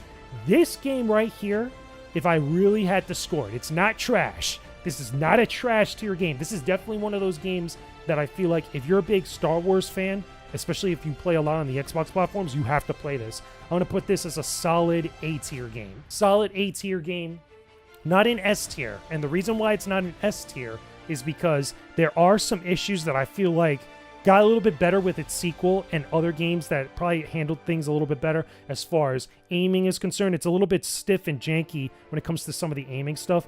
Granted, if you're playing on PC, because this game was released on PC and on the GameCube, it's a little bit better as far as like how smooth and how precise you could be. But on an Xbox, if you're playing just on the original Xbox, the game is good. Original story set after Return of the Jedi, starring an original character that's been around for a hot minute, that originally, technically, this is part of the Jedi Knight series, which started with Star Wars Dark Forces, but this is just leaps and bounds better than those original games, both the Dark Forces and the original Jedi Knight. A surprise, to be sure, but a welcome one. Jedi Knight 2, Jedi Outcast, I feel like is when the series really hit its stride, got the lightsaber combat right, which is awesome for a lot of people. It just never really got the FPS gameplay as good. Like, you want to actually get your lightsaber as fast as you can in this game in comparison to using all the other weapons that it offers to you. So, the story is interesting, not as good as it possibly could be, but for the time, being an expanded universe game with a story that's set after Return of the Jedi, I thought it was pretty darn cool. But I put it in solid A tier for those reasons specifically. Impressive. Most impressive. Moving on from there, okay? Let's go with Lego Star Wars, the video game. Again, I'm putting this in solid B tier because very similar to what I did previously, okay, with the original Lego Star Wars on PlayStation 2. Great game, fun to play through, very cheeky as a parody of Star Wars. You play through the first 3 original games, which is great. However, later games in the series got so much better, at least in my personal opinion. It's just leaps and bounds better when it comes to how enjoyable and how much content was made available to those games for players, which is cool, which is totally fun. Now, let's get to a good one. Let's get to a beefy good one. Let's go with Star Wars Knights of the Old Republic. Automatic S-tier Star Wars game. This is hands down one of the best Star Wars games of all time. That you have to play this if you have not played it. And now I understand The combat hasn't aged all that well. It is not for everybody. It's very similar to like almost like a pseudo turn-based D&D format with a little bit of like, you know, real-time action stuff, but like the way that it's kind of built hasn't aged all that well. But this is one of the best Star Wars games when it comes to story, when it comes to atmosphere, and the amount of freedom you have to roam around in a galaxy, I should say, where there's a lot of places you could go visit and do things. There's one of the best twists in a story for the plot of a Star Wars game, which is huge for many people. You didn't see stuff like that back in the day from many other Star Wars games, especially for one set so long prior to the original Star Wars movies. This is set 4,000 years prior to the start of Episode 1, The Phantom Menace, or I believe 4,000 years and change from Episode 4, New Hope, which is fantastic because it's familiar. There's a lot of echoes and parallels to what we know for Star Wars, but it allows you to kind of like go on this tale, go on this journey as the original character that gets involved with the Jedi Order, I should say, the Sith, and all the other stuff going on with the galaxy in this time frame within the Star Wars galaxy. It is very cool. It is still a phenomenal game. To me personally, still holds up. I did a whole review of this game on my channel that you could go watch where I talked about all this stuff. It is still so cool to be able to go into that game and just feel like you're in a Star Wars story and just like have a ball with it, with your own original character, your own original version of Revan, which is dope. Bastila Shan is a fantastic character. Darth Malak is an awesome villain. There's a lot of great stuff in here that I feel like many people will get a real kick out of, and I'm so disappointed that the remake of this game, Knights of the Old Republic remake, is in limbo right now with Embracer Group, with Saber Interactive, what happened with Aspire. It's such a damn shame because this is truly one of the best Star Wars games of all time. Now let's move on. We got some more original Xbox games to get through. We got a pretty good, meaty, like solid list so far. From even though we got one S tier game, but like look how like populated this is as far as the placement of the games are concerned. Look, this right here is a really solid list. It's a really solid list for any Star Wars fan. Let me know your thoughts about this in the comment section down below. Do you agree or disagree with some of my placement of some of these games? These are classics, guys. Supreme classics. But moving on from there, let's talk about another game that's for the original Xbox. Where is it? Let's see. I'm just kind of like scrolling through. Which one should I go to? There's a couple I could kind of go to here. Let's go with the original Battlefront 2. Again, another S tier Star Wars game. That's another command post under Republic control. Enemy reinforcements are decreasing. Now we've got two S tier Star Wars games. Why is this an S tier game? There's a couple different reasons that make it a little bit more so than what I said for the original PlayStation version or PlayStation 2 version of this game. Battlefront 2 has more content on the Xbox. It has not only more maps, which are maps from the original Battlefront, Renvar, and I believe also Bespin, but they also have new characters, new heroes that you could play as. You get to play as Kit Fisto and Asajj Ventress from the Clone Wars series. As far as I know, that's the first time she appears in a video game that's playable, which is very cool. Instead of having her traditional lightsabers, she actually has these nunchuck lightsabers, which is pretty wild. It's like I've never seen that anywhere else in a Star Wars game. She has Asajj Ventress in Battlefront 2. If you don't believe me, go look up footage for this after you watch this video. She has nunchuck lightsabers, which is dope. Like, if you ever seen those memes of Bruce Lee wielding nunchucks, but they turn them into lightsabers, it's like that, son, and it's freaking awesome. Overall, as a game, Battlefront 2 is still a lot of fun to play. This version of the game has online play. It has multiple maps. It has the Galactic Conquest, the campaign mode that has Tamora Morrison doing the voices of the 501st clones. It has a bunch of maps, including more in this version of the game to play through in instant action. This is just a dope, solid, amazing Star Wars game that is also a must-play. If you own an original Xbox, or if you did back in the day, chances are you had Battlefront 2 and you had Knights of the Old Republic 1, which is dope. So, two fantastic Star Wars games, but this one, Battlefront 2, must-play, automatic S tier for that game. The command post is under Republic control. Hostile reinforcements are being depleted. We've got a few more left here that are original Xbox. So, Star Wars Jedi Knight Jedi Academy, okay? This game, to me, is fun. This game is interesting. It's an original story set after the events of Jedi Outcast, which is after Return of the Jedi. It follows a little bit of Kyle Katarn, but you actually create your own character in this game. It has a lot more multiplayer mode stuff, which is cool. You get to customize your lightsaber, you get to customize the look of your character, your force powers, which are really easy, like really just, you know, easy to get into and stuff. The lightsaber combat in this game is still, for many people, some of the best it's ever been in the entire Star Wars franchise, which is cool, and I understand that. So where does this rank in the tier list? Okay, is this like a must-play, like an S tier, or is it trash tier? Well, I can tell you right now, it's not any of these three down here. It's not C, D, or trash tier. So where to place it here? Well, not only do we have a great multiplayer mode, which is still fun to play for many people, we have an original story that I don't think is as good as Jedi Outcast as far as story is concerned, because again, you're playing an original character. You're not really following Kyle Katarn like that. Kyle Katarn is more kind of like your mentor, or like one of your these side characters that, you know, you're kind of just taking orders from, which is a bummer because the Jedi series has always been about Kyle Katarn at its core. When you really think about it, and you really look at it for all the games ever since Dark Forces, but still, there's a lot of great stuff going on with this game. And by the way, the PC version of Jedi Academy has all these mods that people have messed with since way back in the day on PC, that they even made like these awesome like renditions of this, like Star Wars movie duels, comes from the basic bare bones foundation of Jedi Academy, which is awesome. So if I had to place this, this is another S tier Star Wars game. Straight up. Now I know some people are going to disagree with me, but the reason why I say this is because this game still has relevance and it has resonance among Star Wars fans even today. It's still used for mods on PC.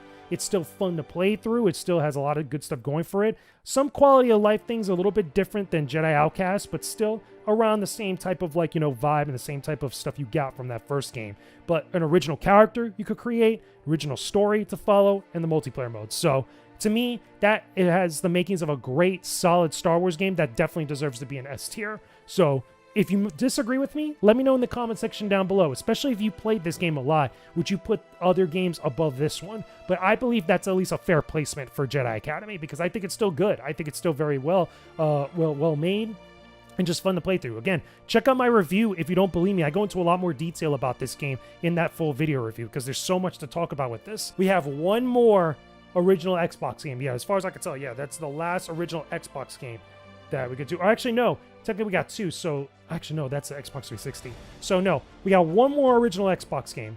Knights of the Old Republic 2. Now, this is where I think, like, people are not going to like what I have to say. And it's not even all that bad, but you know how the internet can be sometimes. Knights of the Old Republic 2 is a game that I haven't really fully completed yet, but I've spent enough time with it enough to speak about it.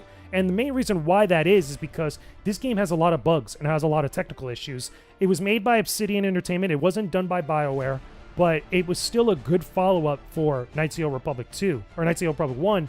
However, it still had issues with it where not all the content was included into it, but also a lot of technical bugs and glitches and other like problems arise during the game, which could be a little bit annoying, especially if you're trying to play it through from start to finish. And on PC, you need to get some of the mods in order to make it a little bit more stable. But if we remove all that stuff with mods and such, if we just take it at face value, is this still a very solid Star Wars game? Is it a solid Star Wars game that you could go to and enjoy? There's been re-releases of Knights of the Old Republic 2 on Nintendo Switch, by the way, most recently, which is a shame because that version of the game is broken. So I'm not talking about that version. We're talking strictly the Xbox version of KOTOR 2. So is it still good? And is it still great? Is it better than the original? I would say no. I don't think KOTOR 2 is better than the original, and that's more of a preference thing because of the story, because of some of the things that are going on. I still think that the story of KOTOR 1 is better because of the twist and because of certain concepts and ideas that it introduces into the Star Wars franchise that I don't think KOTOR 2 really follows up as well as it probably should. But that doesn't take away from how good the game is. So if I had to place this game on the tier list, I'm going to put it in A tier. I don't believe that. And you're sounding like a separatist.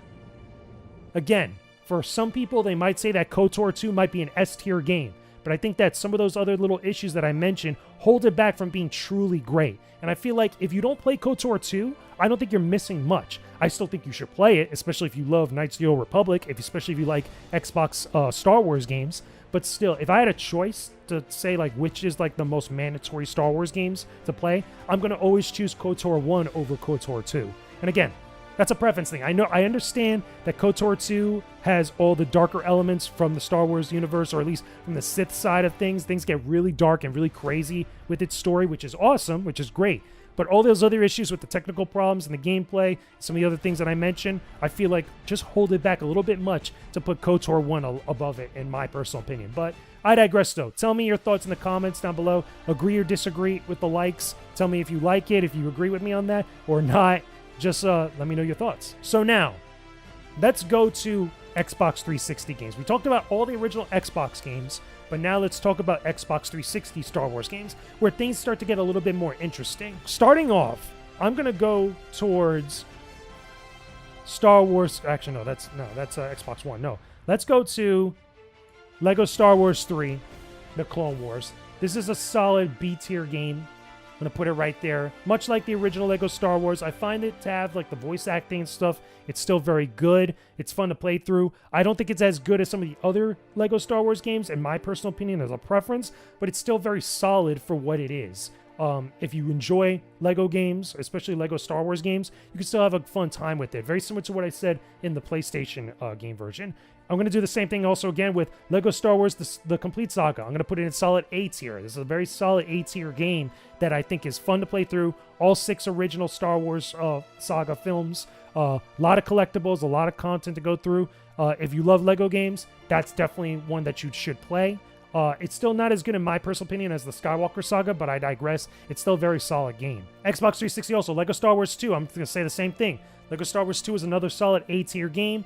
I still think that Complete Saga is a little bit better with the sheer amount of content that's offered, but it's still very fun to play through the original 3 Star Wars movies in Lego form with its parody and stuff. It's just a fun time overall. Now, let's go to Lego's, Star Wars The Clone Wars Republic Heroes, okay? I'm going to put this in C tier. I've got a bad feeling about this, sir. Much like I said in the previous video, I find that the technical issues, the bugs and glitches could be a problem, the controls could be a little bit of an issue. It's still fun to play through if you like the Clone Wars animated series. If you have a friend to go through it with co-op, it could be fun. But as comparison to all these other games on the Xbox platforms, I don't think it's as good. I don't think it's as fun to play as Episode 3 Revenge of the Sith. I think that's a far better co-op game. I don't think it's as good to play as Battlefront 1, nor Lego Star Wars 1 and 3. Like, I just think that as far as co-op games for Star Wars, those are better games than this one. But it's not trash. It's not trash, thank God. But it's still something that's like, you know, not as good as some of those other games. Now, moving on to more Xbox 360. Let's go with The Force Unleashed. The Force Unleashed is an A-tier game. Like I said in my previous video, Starkiller, Sam Witwer, it's awesome. Original story, Darth Vader's secret apprentice. The Force is unleashed, going crazy. Some awesome third-person action gameplay. Combat is awesome. Even though it has those bugs and glitches here and there that could be a little bit of a problem with the whole type of, like, you know, the physics of the game and stuff, it's still a lot of fun to play through. Speaking of which, going all the way down to C tier is The Force Unleashed 2, because like I said, this game is short. This game has a problem with its bugs and glitches, a little bit more so than the original. The story isn't as good in my personal opinion. I wish that it had more development time to be a little bit better overall, because I feel like more people would like this game. And the fact that we didn't get the Lego, Star Wars The Force Unleashed 3 that was planned out makes this one a little bit more saltier. So very similar to what I said in the previous video. So let's go to, do we have any more 360 games here? Lego Star Wars The Force Awakens. I'm going to put in solid B tier, like I did pretty much in the previous video. Much like the same thing I said there.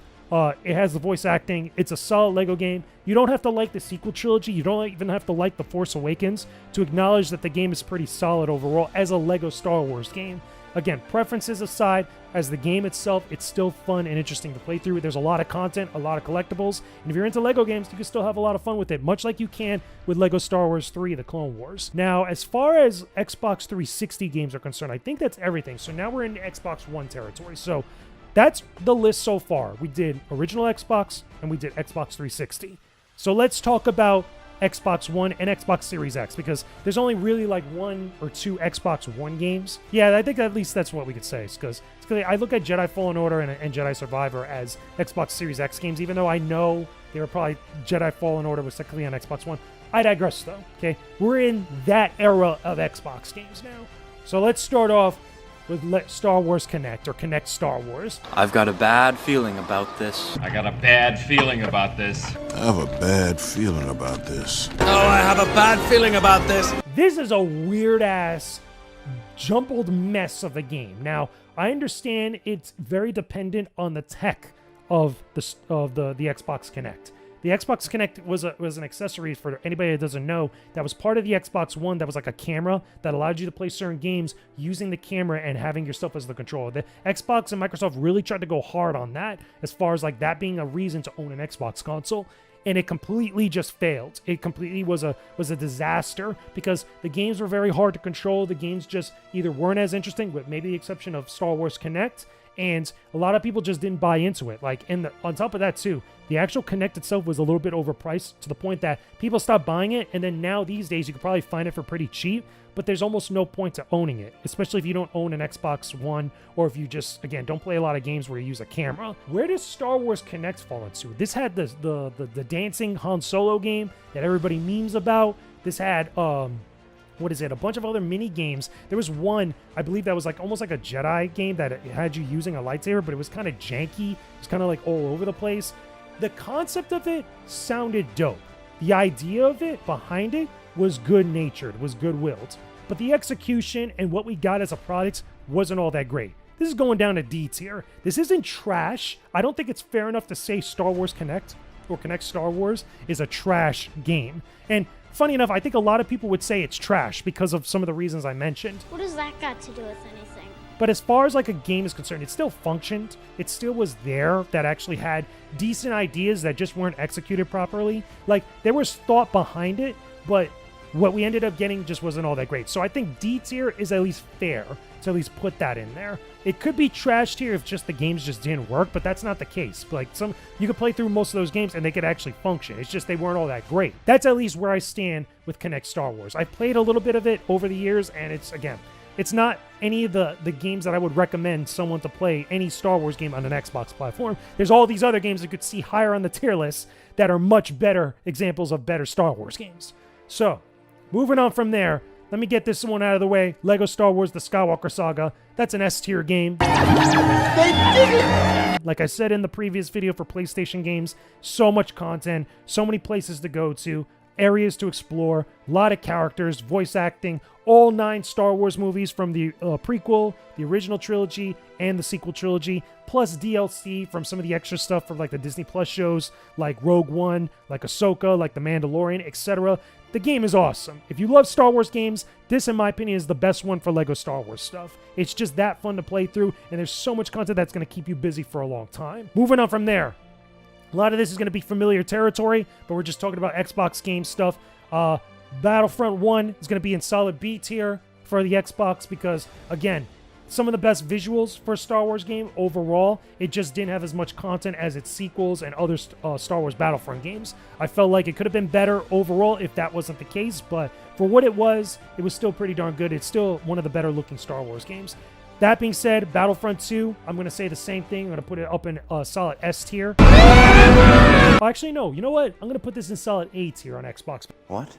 Because I think that the Xbox visuals I felt were good, not as good as the PlayStation visuals, in my personal opinion. And I think that as far as like games that you could go back to a lot more often, I feel like there's other Star Wars games on Xbox that you'll probably get more value going back to over and over again. Some people will disagree with me on that. I understand it. I still think that Battlefront 2 from EA still has some of the best visuals of the Star Wars games, or the Star Wars franchise of all time. Has more content than its predecessor.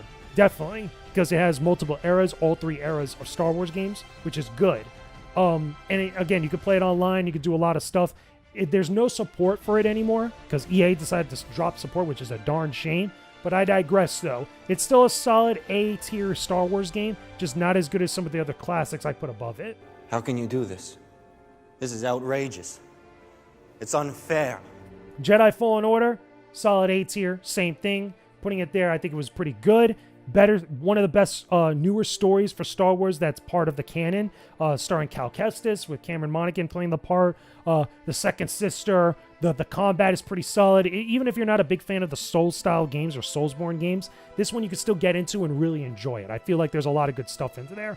Its sequel, Jedi Survivor, is an S-tier game. Impressive. Most impressive. That's a Star Wars game, even on the Xbox platforms. I feel like there's a lot. Everything that's great about Jedi Fallen Order made even better with another original story, a lot more locations to go visit, a lot more freedom to explore around, a lot more interesting stuff that goes on with its plot. It's a solid S-tier Star Wars game, like I said from the previous video. And then finally, the last one, Star Wars Squadrons. I'm going to put this in a solid B tier, like I did in the previous video. But yeah, I'm pretty sure I put it in B tier. Starfighter combat, it's very similar to the X-Wing and TIE Fighter series. There's a lot of there's an original story that I'm not a huge fan of, but some people like it. But I think it's cool to get behind the actual wheels of a starfighter, an X-wing, or a TIE fighter. There's other ships in here, and I really wish, like I said before in my previous video, I wish that EA supported this game a little bit more with DLC. We could have gotten more ships from either canon or the expanded universe. That would have been super dope, especially now that we have all this stuff going on with Ahsoka, with The Mandalorian, and other Star Wars projects that are coming out. It would have been so cool to see a lot of those tie-ins into a game like this, or even Battlefront 2 from EA, where we get more characters, more ships, more other stuff related to that stuff as DLC. But regardless, though, EA's decided to stop supporting it, and it is what it is. So it's just basically the main base game of what we have. I don't believe that. And you're sounding like a separatist. There you go. This is the ultimate tier list of Star Wars games for Xbox platforms. There's no other Star Wars Xbox games as far as I know. And I went through all the research I could as far as from Wikipedia, from GameStop listings, all these different places to find out if I could make sure I got every single Star Wars game that was on an Xbox platform. Now, obviously, I'm not counting things like Star Wars Pinball. I'm not counting Angry Birds Star Wars or games like that. I feel Lego Star Wars is the closest one to a true Star Wars game compared to like some of those other like random off-brand license games that we have for Star Wars. These are really true Star Wars games that I feel like deserve to be on a list like this. And that's how the tier list ends up working out. In S tier, we have some amazing classics. Star Wars Knights of the Old Republic, automatic must play. Star Wars Battlefront 2 from Pandemic back in 2005. Automatic must play. Star Wars Jedi Knight Jedi Academy, another must play. Lego Star Wars The Skywalker Saga, a phenomenal game that you need to check out. And Star Wars Jedi Survivor, most recently one of the best Star Wars games around as of late. That's really freaking good. If you haven't played it yet, I highly suggest that you do, either on an Xbox console or on PlayStation, wherever you can. It's really darn good. Another happy landing. Moving on to A tier. Star Wars Republic Commando, solid game. Star Wars Jedi Knight 2, Jedi Outcast, another solid classic. Star Wars Knights of the Old Republic 2, The Sith Lords. If you haven't played it, check it out when you can. Lego Star Wars The Complete Saga, another one. Lego Star Wars 2, the original trilogy. Star Wars The Force Unleashed. EA Star Wars Battlefront 2, and Star Wars Jedi Fallen Order. All solid A-tier games. Have a couple issues here and there, but still games I could highly recommend that are interesting, or really good Star Wars games in general that any fan should definitely play. Moving on to B tier. Star Wars Episode 3, Revenge of the Sith, the game. The original Star Wars Battlefront from 2004. Lego Star Wars, the video game, the first Lego Star Wars. Lego Star Wars 3, The Clone Wars. Lego Star Wars, The Force Unleashed. EA Star Wars Battlefront 1. And Star Wars Squadrons. Again, B tier games that have a little bit more issues than the previous one, but still games that I feel like you can enjoy, that are good Star Wars games for what they are, but aren't the best of the best as of yet. A surprise, to be sure, but a welcome one.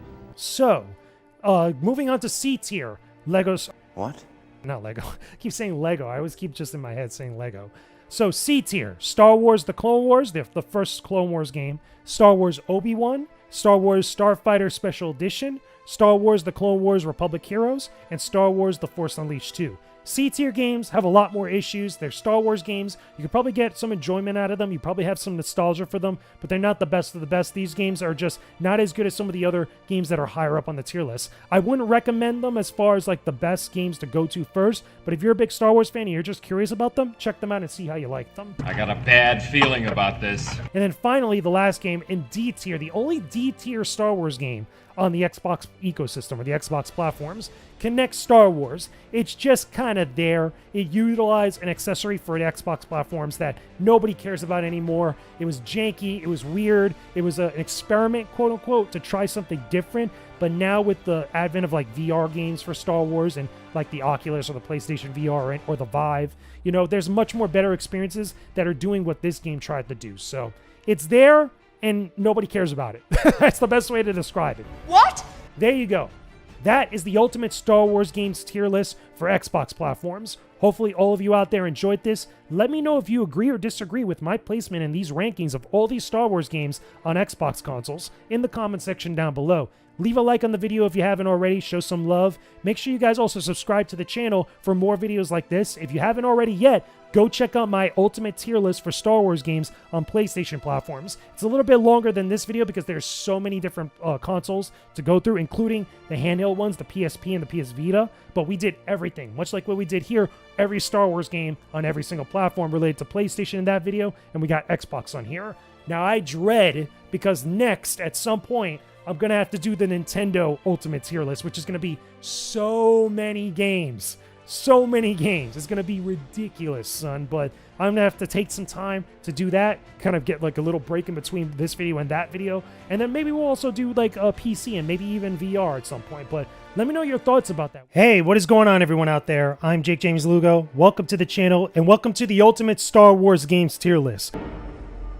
Hello there. If you haven't already, I have to highly encourage you, there'll be links in the description box below, to check out the 2 previous videos for every single Star Wars game ranked on both PlayStation and Xbox platforms. I literally went through every single game on every single console and handheld for PlayStation and also for every single Xbox platform. But now, with this one here, we're going to talk about Nintendo. Now, with Nintendo Star Wars games, we have to do things a little bit differently, so things are going to be split up into 2 videos. This video here is going to be for every single Star Wars handheld game. That's every single Star Wars game on every single Nintendo handheld. That includes Game Boy, Game Boy Color, Game Boy Advance, Nintendo DS, and Nintendo 3DS. Those are the 5 main Nintendo platforms that are handhelds that have Star Wars games on it. The other thing too, like in the previous video, we're going to establish some rules where it's only real Star Wars games. So no Angry Birds Star Wars, no Star Wars Pinball. Lego Star Wars does count, which gets counted amongst all the other Star Wars games that we're going to actually talk about here. Impressive. Most impressive. Because at least I find that these games are legit, specifically real Star Wars games that are focused with Star Wars as the headline franchise or the IP that's like the main pull for this. So there's a lot of games to get through. That's the main reason why we're splitting up the Nintendo stuff. So there's going to be 2 videos about Nintendo Star Wars games, and we're starting off with the handheld stuff. So if you haven't already, before we really get started, make sure you leave a like on this video. Make sure you subscribe to the channel if you haven't already. Definitely go check out the other 2 videos. Again, they'll be linked in the description box down below, along with timestamps to all the different sections of the platforms that we're going to talk about here. Let's get this bad boy started, because we have to go in order, of course. There are so many different Star Wars games that are radically different than what's on the home consoles, even though there are some games that were ported over, quote unquote, that have the same name, like Episode 3 Revenge of the Sith, like Super Star Wars Return of the Jedi, like Lethal Alliance, The Force Unleashed, the list goes on. But the majority of these games were very different, and the majority of these games, let's be honest here, were not that good. We're going to have a rough one here with the Nintendo handhelds.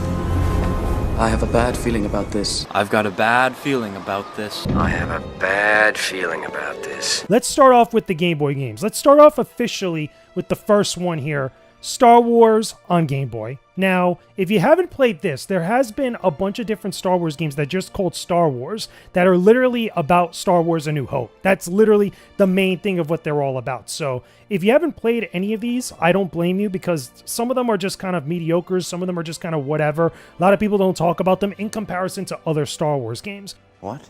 But with this one being one of the first ones on the Game Boy about A New Hope, was this a good Star Wars game? I'm going to be honest with you, not really, because this was basically a port of the NES Star Wars game. If you never played Star Wars on NES, it's essentially about A New Hope. It essentially allows you to control Luke Skywalker from the very beginning of the time in the movie that he appears, all the way through to the ending where he blows up the Death Star. But it's done with an action platformer type of way. There's a little bit of variation with some vehicles. Not so much in here as much. It's much more with the action platforming, but still, if you played Star Wars on NES, this is very similar territory. Or at least I should say Star Wars on Famicom, Star Wars on NES. You get the idea. But where does this Game Boy game rank on the tier list? I'm going to say this game is about a C tier. What? Just about a C tier. It's not that great, but it's not trash. And you're going to see why when we start getting to some of these other Star Wars games on Nintendo handhelds, because things get very bad. Let me put it that way. Things get very bad. I got a bad feeling about this. Very, very, very bad. But this game is meh, but it's a port of an NES game that is not as good as the NES game, but not as like worse than it. It's not terrible. It's not garbage. So we're putting Star Wars on Game Boy at the C tier. Moving on next, logically and naturally, Star Wars The Empire Strikes Back on Game Boy. This is another game that's almost like a port of the NES game brought over to Game Boy, just not as good. The difference with this one is that I feel like the sound and also some of the controls and also just like the visuals with the Game Boy Color, or just the Game Boy, I should say, the visuals themselves are a little bit worse than the actual Star Wars on Game Boy. I find that this one, The Empire Strikes Back, suffers a little bit more from all this stuff, especially limited by the technology of the Game Boy in comparison to its predecessor. However, I don't think it's like, again, a garbage tier, but I am going to say that it's about D tier, and I'm putting it in D tier because its visuals, its sound, its controls are a little bit worse than its predecessor. It's not a trash tier game, but not essentially good. It's just, again, if you play Star Wars games on Game Boy, you know exactly what I'm talking about. There's a lot of limited stuff with the technology of the time. In comparison to the NES, because the NES was still limited, but at least you had the color visuals, you had the better sound stuff, you know, as far as the music and the sound effects. You had better controls, in my opinion, even though they're kind of the same on Game Boy. But still, it feels better to play those games on the NES than it does on the Game Boy. So Star Wars The Empire Strikes Back goes the D tier right after its predecessor on C tier. Star Wars, Super Star Wars, not The Empire Strikes Back. Look at this. I'm all tongue twisted over here. Super Star Wars Return of the Jedi. This is, again, another port of the Super Nintendo game, I should say, of Super Star Wars, the trilogy that we have on the Super Nintendo. Again, not as good as its console counterpart. The console version of Super Star Wars, radically better. Looks much better because it's not on the Game Boy. It's on the SNES. This one looks way worse.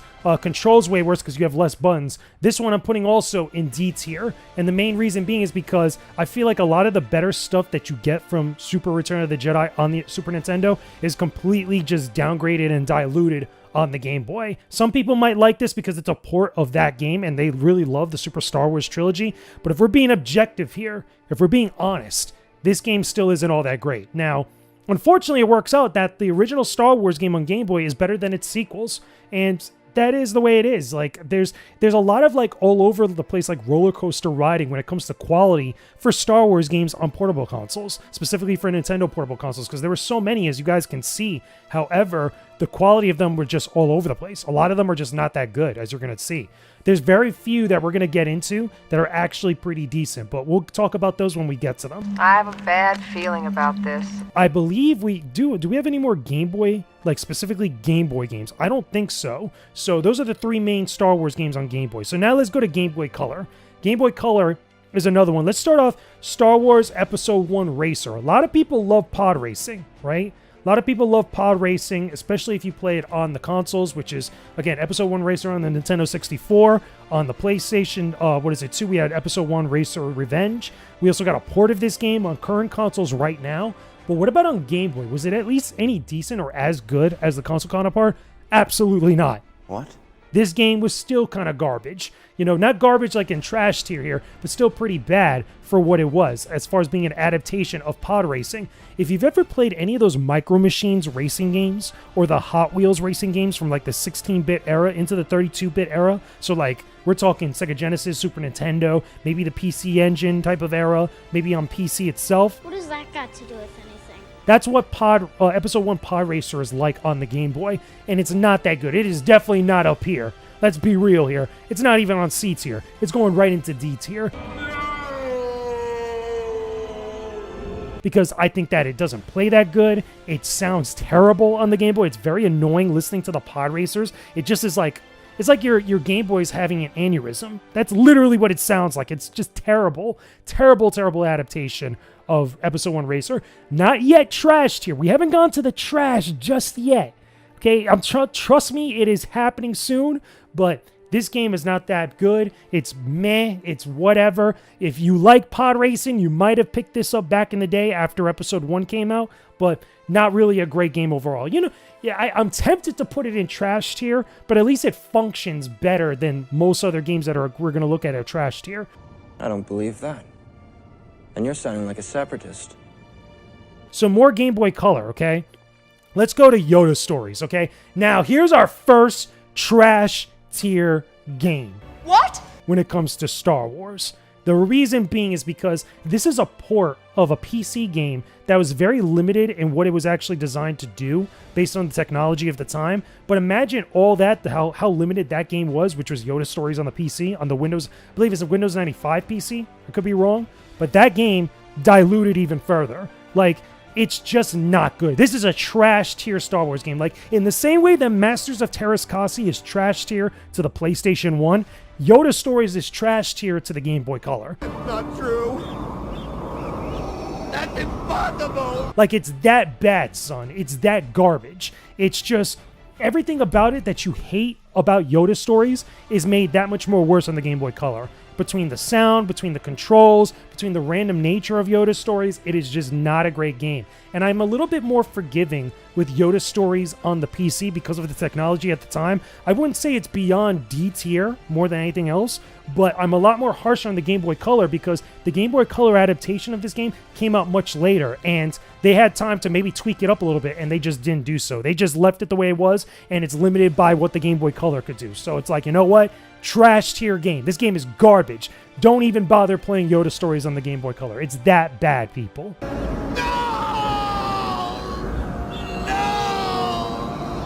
Moving on from there, more Game Boy Color. Okay, I think we got one more left as far as the Game Boy Color is concerned. Obi-Wan Adventures. Okay, Episode 1, Obi-Wan Adventures. Now, a lot of you have probably never heard about this game because many of you probably didn't even hear about the Star Wars Obi-Wan game that was on the Xbox. Hello there. The Obi-Wan Kenobi game is a 3D action, action game that has a couple other elements that are somewhat decent, but it's basically, before, during, and right at the end of Episode 1, The Phantom Menace. And this game is the same thing, only imagine that with like an isometric, action game that's on the Game Boy Color. I have a bad feeling about this. How limited that game was. Here's another one that I feel like is D tier. The reason why I'm putting it in D tier and not in trash tier is because you could get through it from like beginning to end, no problem. It's just, it doesn't sound that good. The controls are a little janky, a little bit wonky. As far as action games are concerned, when it comes to Star Wars portable games on Nintendo platforms, this game is not that great compared to what comes later on, because there are other games that have you controlling Obi-Wan Kenobi or a Jedi character that are a little bit better, and as far as design and how good they feel to play in comparison to this. So Obi-Wan's Adventure, not that good. If you're a fan of Obi-Wan Kenobi, you have better options out there than to play this game on Game Boy Color. You were the chosen one! It was said that you would destroy the Sith, not join them! Let's move on from there, and I think that's all of the Game Boy Color games, as far as I know.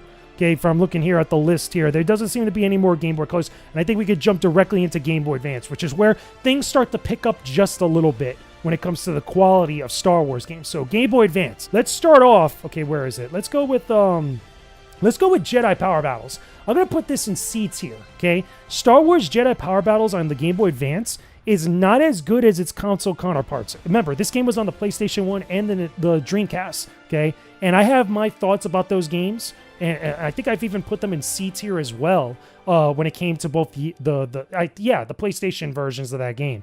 I will say that this game is not garbage. This game is not terrible. At last we will have revenge. But it's not good either. I think that if you had an option to choose between the Game Boy Advance version or the console version, always go with the console version because it's everything about that game, including the characters. I think actually this version of the game has less characters, if I'm not mistaken, that you could play as.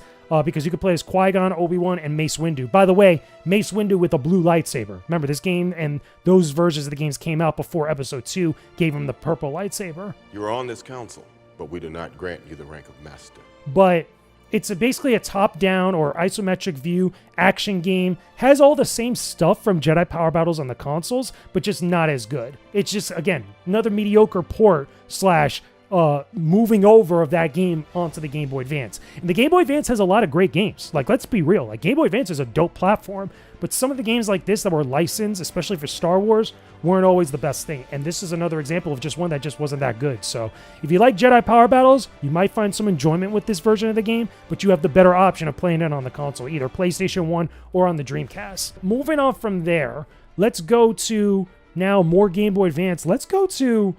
I'm trying to pick a good one. Let's go to, Lego Star Wars, okay? Lego Star Wars is another one I'm going to put in C tier, okay? And the reason why I put this in C tier is because I enjoy Lego Star Wars, but I don't enjoy the Game Boy Advance version in comparison to what we got on the consoles. I feel like the portable versions of the Lego Star Wars games were further diluted, even though they were competent games, but they're still nowhere near as good as what they are on the consoles. Like, you can still control them, you can still move around, you could collect like the different studs, get a bunch of unlockables. It goes through episodes 1 through 3. That's totally fine. But as far as how good they feel to play, Lego Star Wars on the Game Boy Advance, not that great. But again, it's not trash tier, okay? It's not the garbage some people are looking for. Speaking of garbage, though, I've got a bad feeling about this. I've got a bad feeling about this, sir. I have a bad feeling about this. Oh, I have a bad feeling about this. This isn't... Actually, no. This is the other one. No, this is a D tier game, okay? This is a D tier game because we're going to get to the trash one next. Star Wars Episode 2 Attack of the Clones, it's trash. It's like bad, but it's not like, completely trash. What? The reason being is because it plays very similar, from my understanding, to what we got with another later game we're going to talk about in just a bit. It's very similar as far as like being a brawler / action game that follows most of the stuff going on with Episode 2 with Attack of the Clones. And unfortunately, it's not that great. It's actually kind of mediocre. It's kind of whatever. It's meh. And for some people, that's fine. For others, it's like, it's not that good. There are better options to play Star Wars games, especially ones based on Attack of the Clones on other platforms. No, don't even bother wasting your time with this if you have an opportunity to go play like, the Clone Wars on home consoles, which I still think is bad, but better than this one. But speaking of the trash, I've got a bad feeling about this. New Droid Army, man. New Droid Army is in the trash tier. This game is garbage, son. This game is absolute garbage. So New Droid Army is the one I'm talking about. New Droid Army is trash because very difficult to control, doesn't look that great, doesn't sound that great. It has like these MIDI versions of the Episode 2 themes, like, the love theme from Episode 2 Attack of the Clones, that just doesn't sound that great, and it's on loop, and it's like very annoying. But everything else about it, I'm just double checking the gameplay. Yeah, everything else about it is just like mediocre, not that great, poorly designed. You're better off playing the Attack of the Clones game, which is much better as far as being designed as a game than this one here. This is another trash game. Don't even bother with this. I don't even understand why this game, specifically New Droid Army, I look online, it garners a high price for collectors. Like, why are you guys valuing a good game a garbage game like this? It's not good. It's trash. What's the matter with you? Like, seriously. How can you do this? This is outrageous. It's unfair.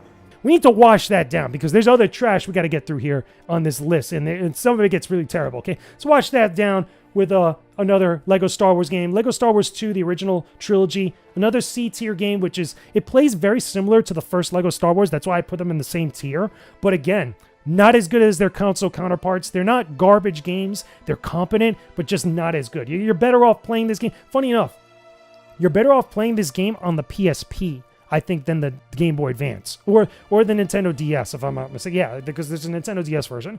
You're better off playing that game on, was it the PSP? Because the PSP version is a little bit more closer to what the console, home console version is compared to this one. This one, again, it just feels very like diluted. It's still competent, but not that great. So another game that we could talk about on the Game Boy Advance. Where is it?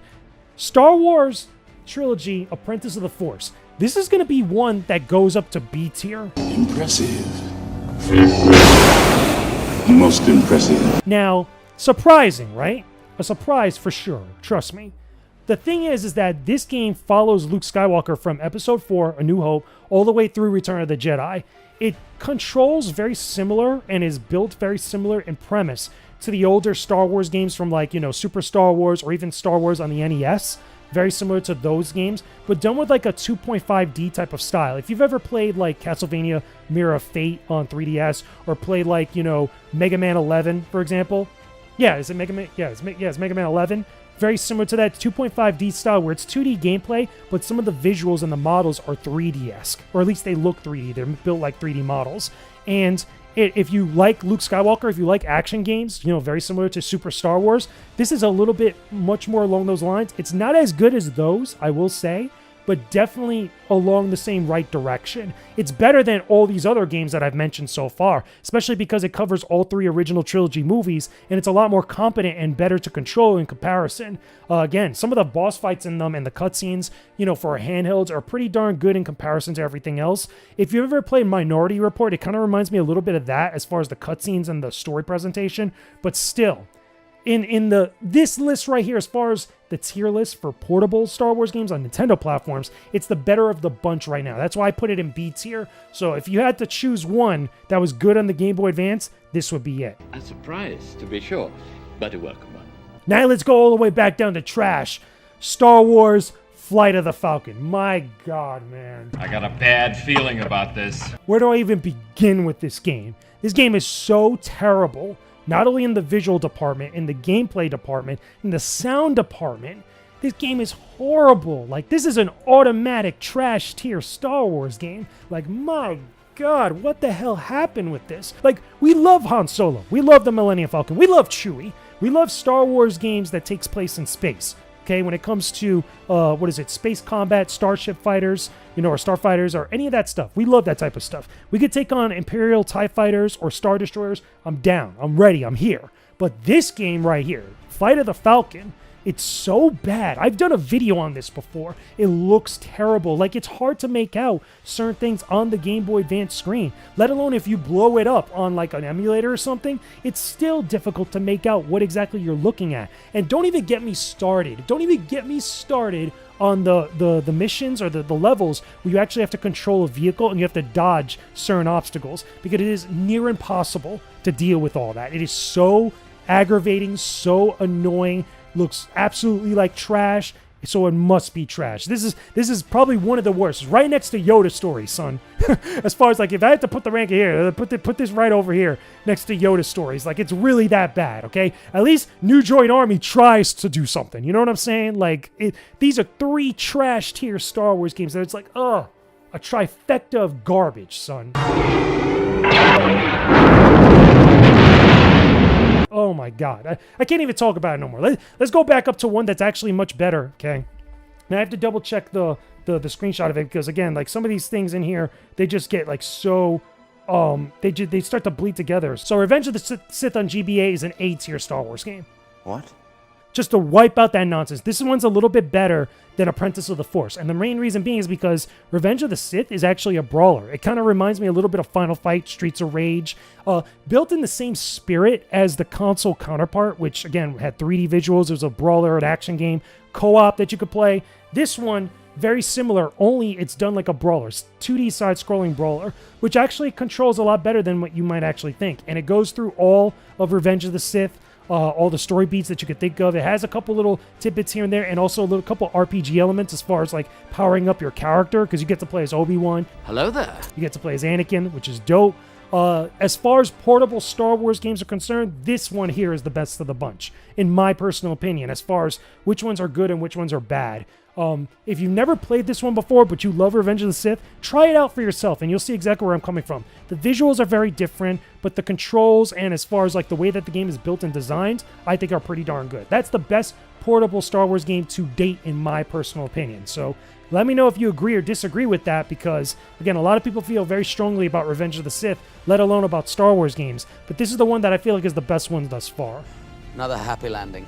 Now, as far as GBA games are concerned, I think we got through all of them, right? Yeah, I think we got through all of them. So far, look at this list, man. We got Revenge of the Sith on top at A tier, which some people will put in an S tier. I don't think so, because of certain design choices with it. I don't think it's S tier. Then we got, Trilogy, Apprentice of the Force in B tier, and then we start to get really populated in this C and D tier with all these mediocre kind of like meh Star Wars games. C tier, I shouldn't even say that. C tier is like, okay, it's competent, but then D tier is when it starts to get real bad, and then the trash tier, the 3 worst Star Wars games on Nintendo handhelds. Like, I don't think there's even a question amongst people about how bad these games are. Like, these games are terrible.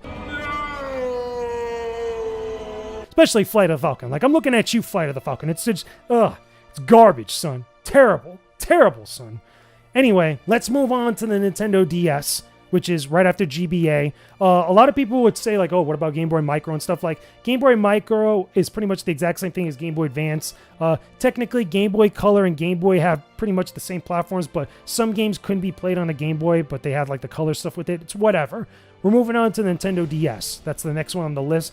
Let's go with The Force Unleashed. And The Force Unleashed, okay, I'm going to put this one in D tier, because The Force Unleashed 1, okay, The Force Unleashed 1 on DS not as good as any of the other versions that The Force Unleashed has. Not as good as the home console versions on Xbox 360 or PS3, hands down, or PS2 version. Not as good as the PSP version, because I have the PSP version on me here. I got it not too long ago. What is this? Part of my collection. And yeah, it's like a super watered down version of the PSP version or the PS2 version, but just further watered down. Just like there's a lot of like visual things that just don't look good.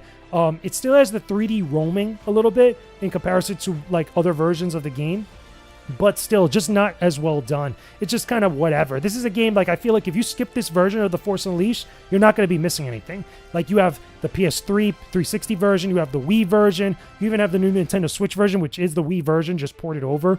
You have the PSP version, the PS2 version. There's a lot more options to play The Force Unleashed that are far better than this one. Bad feeling about this! But speaking of The Force Unleashed, automatic trashed here. Force Unleashed 2, my god, what happened to this version? Like, we went from like the 3D visuals or 3D movement to like a 2D like watered down version of a game that was pretty mediocre and pretty bad, but then even further just like made worse. The sound sucks, the controls suck, the visuals of everything else about it as far as pulled from other versions of The Force Unleashed 2 absolutely are garbage. Again, this version I felt like didn't need to exist. Like, if you're not going to make it similar to what the home console versions were, you don't need this game. And I could even say the same thing about the first Force Unleashed game, because I love Starkiller. I'm down to play the Force Unleashed, but not these versions. Not these versions at all. And definitely not the Force Unleashed 2. That version should have been canceled. It's just like not that good. It's trash. It's garbage. Like, what are you doing? It was said that you would destroy the Sith, not join them! Revenge of the Sith DS. Again, I have to just make sure I'm talking about the right one. The DS version is very similar to the GBA version, but I'm going to put this one in B tier, okay? And the main reason why I'm going to put it in B tier is because you don't really get much out of the second screen. It's almost the exact same type of game, but like you get like what, the extra button presses to do special moves or to show your actual skills and stuff, and there's not much different. Like, you could say like technically the DS version is better than the GBA, but I prefer the GBA. If I had to really choose personally for like a brawler, for something that had those style of visuals, I feel like that's the version to go with. Some people will say the DS, but not for me. To be honest with you, I think it's fine. It's like you're not getting much out of it. Like, it's not bad. It's not garbage. Definitely not garbage. But it's not like anything more beyond that. So if I had to choose which one was the better one, I would still say the GBA. But that's a personal preference from mine. Some people would say like, well, this one's on later hardware. This one has more stuff probably, more than likely. It's like, okay, if you want to think like that, that's fine. But as far as this tier list is concerned, definitely go with the GBA version rather than the DS version. But I digress though. I don't believe that. And you're sounding like a separatist.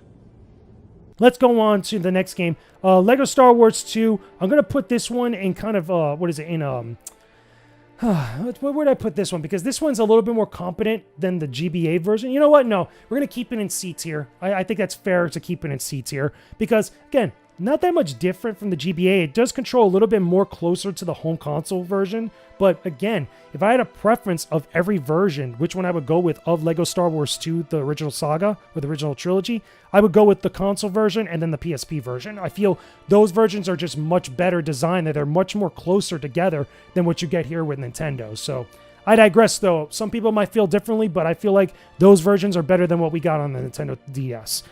Speaking of which, there's also going to see a couple of repetition in here. This one also, Complete Saga. Now, this one gets bumped up to B tier, but I still think you should go play the console versions of this game as opposed to the Nintendo DS version. The only reason why this is getting over the other two Lego Star Wars games is because this is the Complete Saga. It's all 6 films. So there's more content, more places to go, more things to see. That's fine, okay? But again, just on the tier list here, that's the only reason why I'm putting it above the other two previous Lego Star Wars games, because it's the Complete Saga. If you had a choice, though, go play this on home consoles. It's just so much better. There's so much more content, so much more better visuals, music, etc. But again, that's just my opinion. Impressive. Most impressive. Now, as far as DS games, let's talk about these Clone Wars games, okay? First one's first. This one's going directly in D tier. Star Wars The Clone Wars Jedi Alliance. I played this game for a bit and then I just stopped playing because I felt like I wasn't getting much out of it. The Clone Wars games, which, funny enough, this game was the only version that I saw. I didn't remember seeing Jedi Alliance on the consoles, which is weird because Clone Wars Republic Heroes got a console version, but this one didn't. It's like, this feels like it's made like in the same vein as Republic Heroes. So I found that a little bit confusing. But again, these two games, Clone Wars Jedi Alliance and Clone Wars Republic Heroes, are very similar in nature. So they both get D tier. I'm just putting them both in D tier, to be honest with you, because they control worse than the Republic Heroes console game version, I should say. They're based on the Clone Wars, which is totally fine, the animated show, but their controls are not that great. You have this thing with the stylus, with the lightsaber combat, which I don't like. This was a habit with the Nintendo DS, where they really tried to get players to use the stylus whenever you're going to slash something or do certain motions and stuff, but they overused it. And I feel like these games do something similar. You know, I think that Republic Heroes doesn't do it as much as like Jedi Alliance, but still, like, I would rather have none of that whatsoever and just let me control my characters with the actual D-pad and the control face buttons. But still, these games, you're not getting much out of them. You're not really seeing much that isn't already seen in better versions or other games that do the Clone Wars, in my opinion, a little bit better. The console version of Republic Heroes, I think, is better than both of these. Like, if you had to choose a Clone Wars animated game that you wanted to play, go play that game on the PlayStation 3 if you wanted to. I feel like that's just a much better option than anything else. I've got a bad feeling about this, sir. Okay, so we got a couple more DS games. Now, Lego Star Wars 3, this is Lego Star Wars 3. This is the DS for. This is the 3DS version. Okay, I think this. Okay, this is the DS version. This one's also going to get C tier, much like the other Lego Star Wars games. Same idea. It's focused on the Clone Wars, but the console version is much better. The sound is much better as far as, you know, between all the different versions. It's not a bad game. It's not a trash game. It's competent, but just not as good as some of the other options. And I don't think it's better than the Complete Saga, if I'm going to be honest with you, on the DS. I think the DS version of the Complete Saga is better than all these here, but instead of all these, go play the console versions of any one of these games and you have a better option. The same thing could also be said for The Force Awakens. Oh wait, no, this is 3DS. Whoops. Is this also 3DS? Yeah, this is the 3DS. Okay, this is the 3DS version. No. So instead of that, let's go to another trash tier Star Wars game. Because my God, man, what happened here? What? Star Wars Battlefront Elite Squadron. This is the only Star Wars Battlefront game that I could legit say is absolute trash and you should never play. The reason being is because the PSP version plays much more competently, or at least competently in the same way that whatever Star Wars Battlefront 3 was going to be, the PSP version of Elite Squadron is a little bit more true to that spirit of what that game was going to be compared to this one. This one, they turn it into like a top-down or isometric view like action game or shooting game that isn't even really a shooter. It's like, what happened here? Like, what were you thinking? Like, if you're not going to make Battlefront like Battlefront, don't even bother. It's like, I looked at this, I played it for a bit, I'm like, I just can't right now. It's not true. That's impossible. Okay, this is almost as bad as the other trash tier Star Wars games on Nintendo platforms. It's like, come on, man.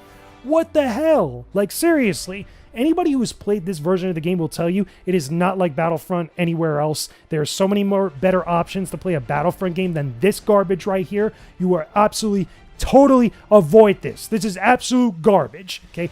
Do not play Elite Squadron on the DS. It's horrible. The final one I'm going to put in C tier is going to be Lethal Alliance. Lethal Alliance is the last DS game that we have on our list here. And Lethal Alliance, I think, is better on the PSP. This version of the game has lesser quality visuals, but also I think that the sound might be a little bit messed up, personally, from what I heard when I was playing it. I think the PSP version has better sound. It has better, just again, the controls feel a little bit better in my personal opinion. I don't think you're getting much out of the dual screen.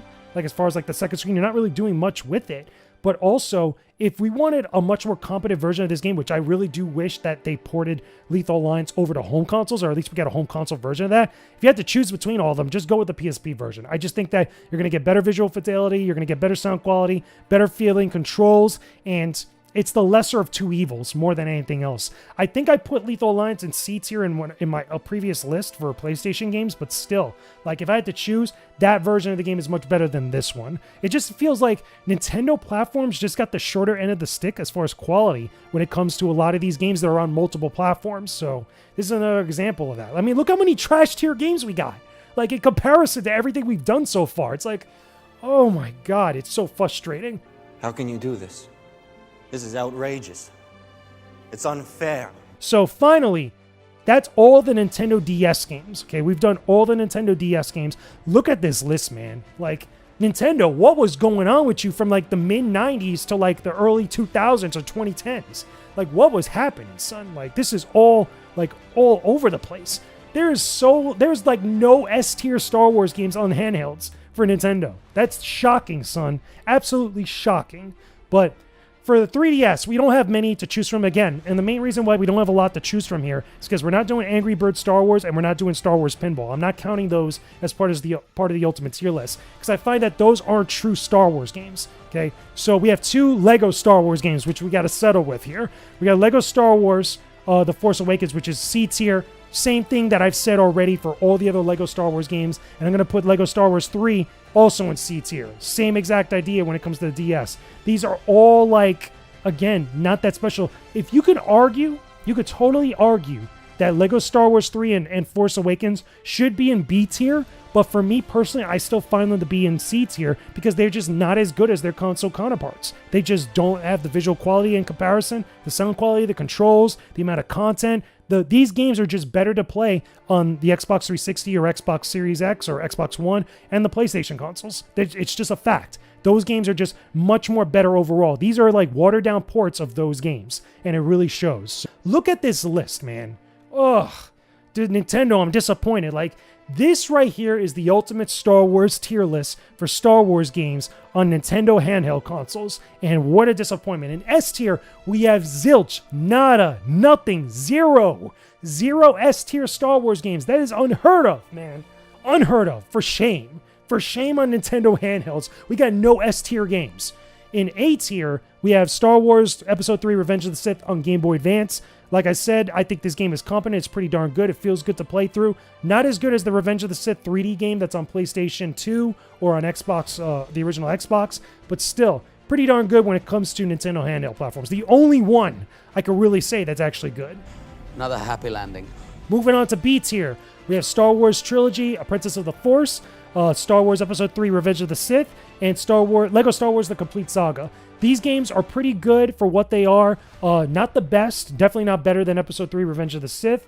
Again, I still prefer the Game Boy Advance version over the DS version, but they're still pretty competent. I feel like you could have fun with these games. You could enjoy something about them, no matter what type of fan of Star Wars you are. Even if you're an original trilogy or a prequel fan, there's something there for you on all 3 of these games. You are a bold one. Now moving on to C tier. Oh my God, this is when it starts to get bad, people. Look how many games we got in C tier that are like mediocre. We got Star Wars on the Game Boy, Star Wars Episode 1 Jedi Power Battles on the Game Boy Advance, Lego Star Wars, the video game on the Game Boy Advance, Lego Star Wars 2, the original trilogy on Game Boy Advance, as well as also on the Nintendo DS, Lego Star Wars 3 on the Clone Wars on the Nintendo DS, as well as also Nintendo 3DS, Star Wars Lethal Alliance on the Nintendo DS, and Lego Star Wars The Force Awakens on Nintendo 3DS. All these games are mid, they're mediocre. You can find some enjoyment with them, but they just have a bunch of different issues that I have that makes them feel like they're not as good as the previous games that I mentioned higher up on the tier list. They just don't really do enough to really like warrant them to be must-owns, in my personal opinion. I've got a bad feeling about this. Now we start to get real bad. Oh my God. Again, I'm looking at this, I'm like, the sheer level of disappointment right now, okay? D tier on this ultimate tier list for Star Wars games on Nintendo handhelds. We have Star Wars The Empire Strikes Back on Game Boy, Super Star Wars Return of the Jedi on Game Boy, Star Wars Episode 1 Racer on Game Boy Color, Star Wars Episode 1 Obi-Wan's Adventures on the Game Boy Color, Star Wars Episode 2 Attack of the Clones on Game Boy Advance, Star Wars The Force Unleashed on Nintendo DS, Star Wars The Clone Wars Jedi Alliance on DS, as well as also Star Wars The Clone Wars Republic Heroes on Nintendo DS. All these games have a bunch of problems. They're not that great. You can still play them from start to finish. They're competent enough to be games that you could actually get through more than likely, but they're not that good. If anything, there are better options even on this tier list that it will be a better time spent playing those games as opposed to any of these. And it breaks my heart because I like The Empire Strikes Back. I like Super Star Wars Return of the Jedi. Hell, I'm even down for Episode 1 Racer. You know, even though I don't think that game is all that great on the consoles even. I mean, it disappoints me to see The Force Unleashed on here. Even the Clone Wars are disappointing. It's like, what are you guys doing? Like, what happened within this era of Star Wars games? It's just a damn shame. It was said that you would destroy the Sith, not join them! And now, finally, the creme de la creme of the nonsense and the trash and the garbage. Trash tier Star Wars games. We have Star Wars Yoda Stories on the Game Boy Color. Ugh, it's horrible. Star Wars Flight of the Falcon on the Game Boy Advance. I think that game is I still get mad about that game and how bad it is. Star Wars The New Droid Army on the Game Boy Advance. Another one that's just like, what happened to you, Anakin Skywalker? What are you doing? Like, Star Wars The Force Unleashed 2 on Nintendo DS. This game should have been canceled. Should have never seen the light of day. And then finally, Star Wars Battlefront Elite Squadron, another game that should have been canceled because it's like trash, it's garbage. Every single one of these games, 1, 2, 3, 4, 5 games, are absolute garbage.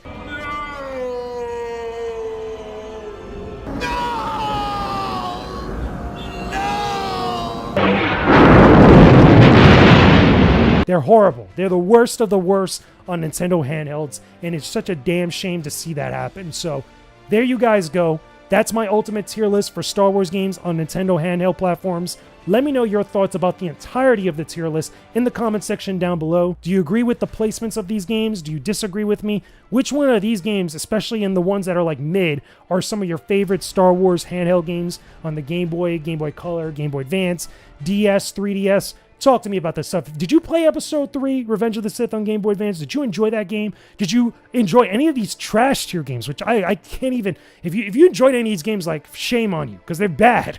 Like, I shouldn't say that, but still, like, these games are horrible, man. Such a darn shame, but that's going to do it for this tier list for Nintendo handheld platforms. Now, of course, I am definitely going to do the Nintendo home consoles, which is going to include NES, Super NES, GameCube, Nintendo 64, or Nintendo 64, GameCube, Wii, Wii U, as well as also Nintendo Switch. So that's about 6 platforms we're going to do for that list, which is going to be much bigger, and hopefully, fingers crossed, we'll have many more S-tier Star Wars games, which I'm pretty sure will, than what we got here, because Nintendo needs to make up for something. Like, they look at this. Look at this. This is disappointing. The Force is not strong with this list.